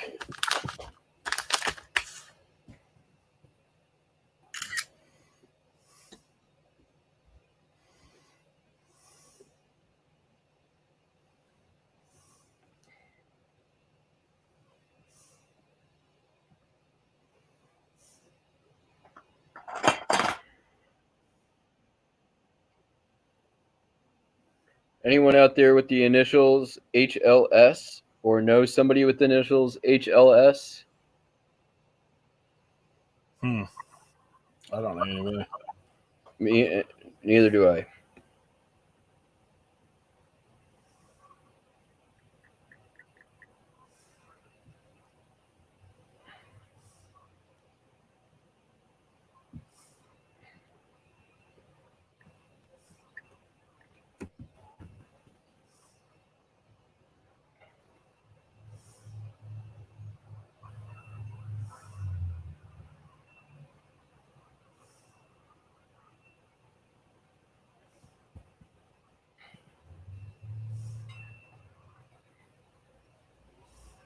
Harvard Law School.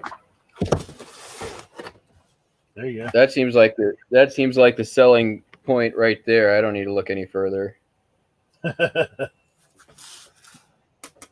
you go. That's all the marketing I need.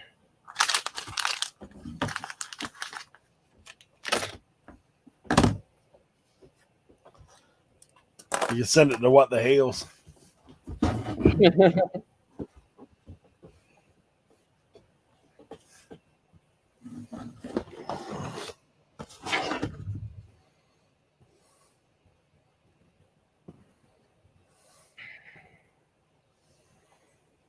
Harvard Law School, even better. There you go. Yeah. I mean, that just took this from like a $20-$25 buckle to a. I'm gonna put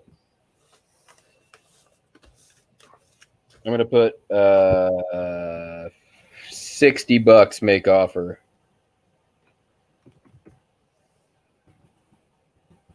Because Harvard and lawyers.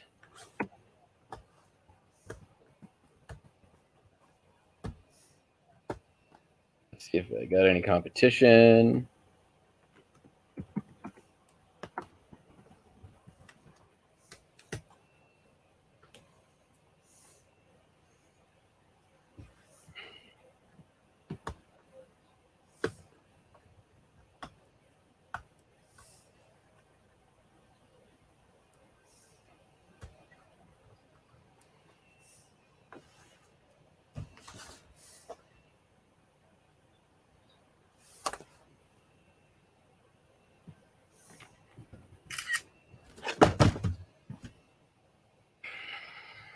Yeah, Dana said the Ivy League's always money.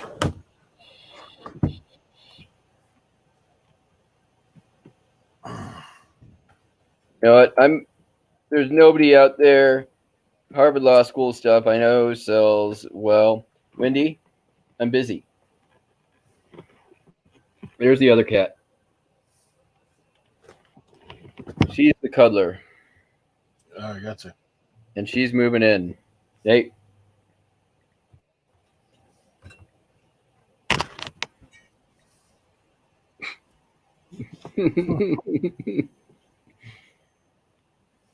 She's sneaky. Hey, not right now. She'll tell you about it. Hey. All right, there's fun.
You know what? It's a make offer item.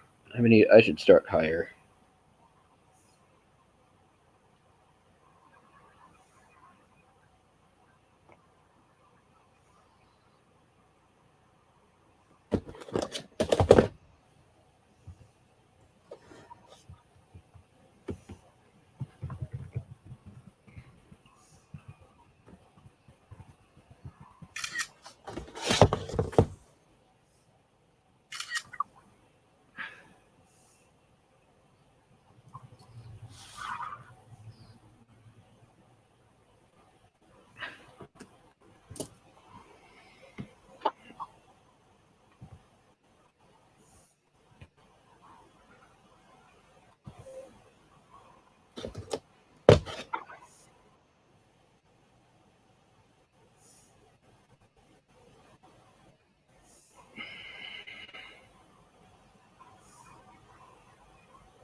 I'm trying to work.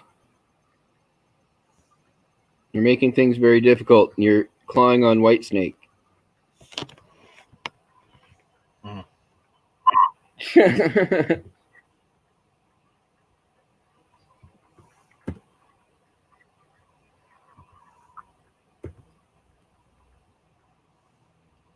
Simply Dana, yeah, you know what? I'm gonna go $100, make offer.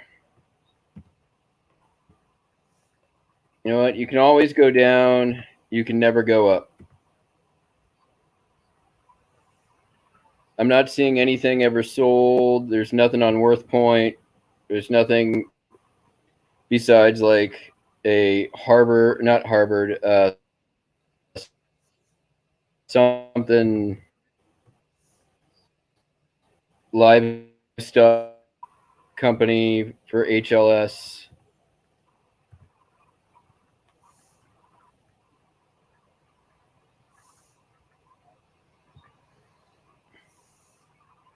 You never know.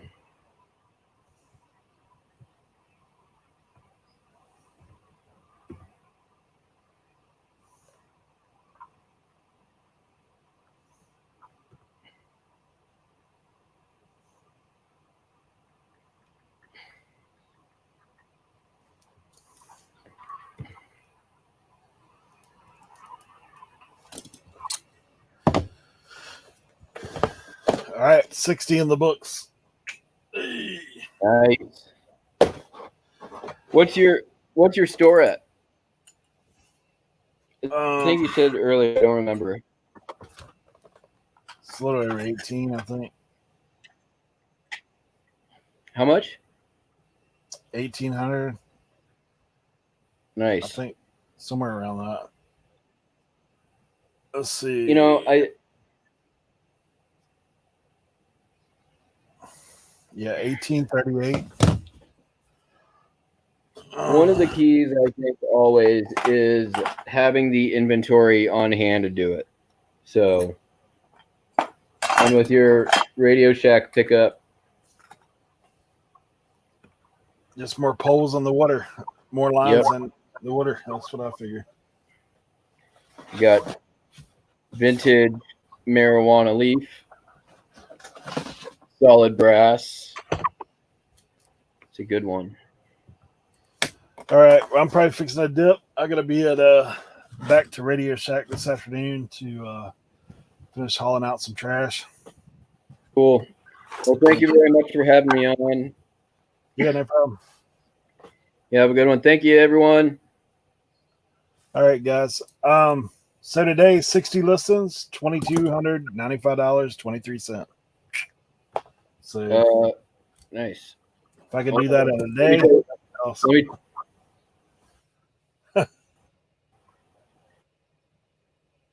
You froze. Hey, thank you guys for coming and hanging out. As always, I will see you Friday night. A lot of shipping this one, so you're going to robotic. You're going to robotic. Mine. I did. Sorry. All right, guys. For some reason, eBay's slow as mud right now. Yeah, have a great day. Catch you next time. See you Friday night, 8 o'clock.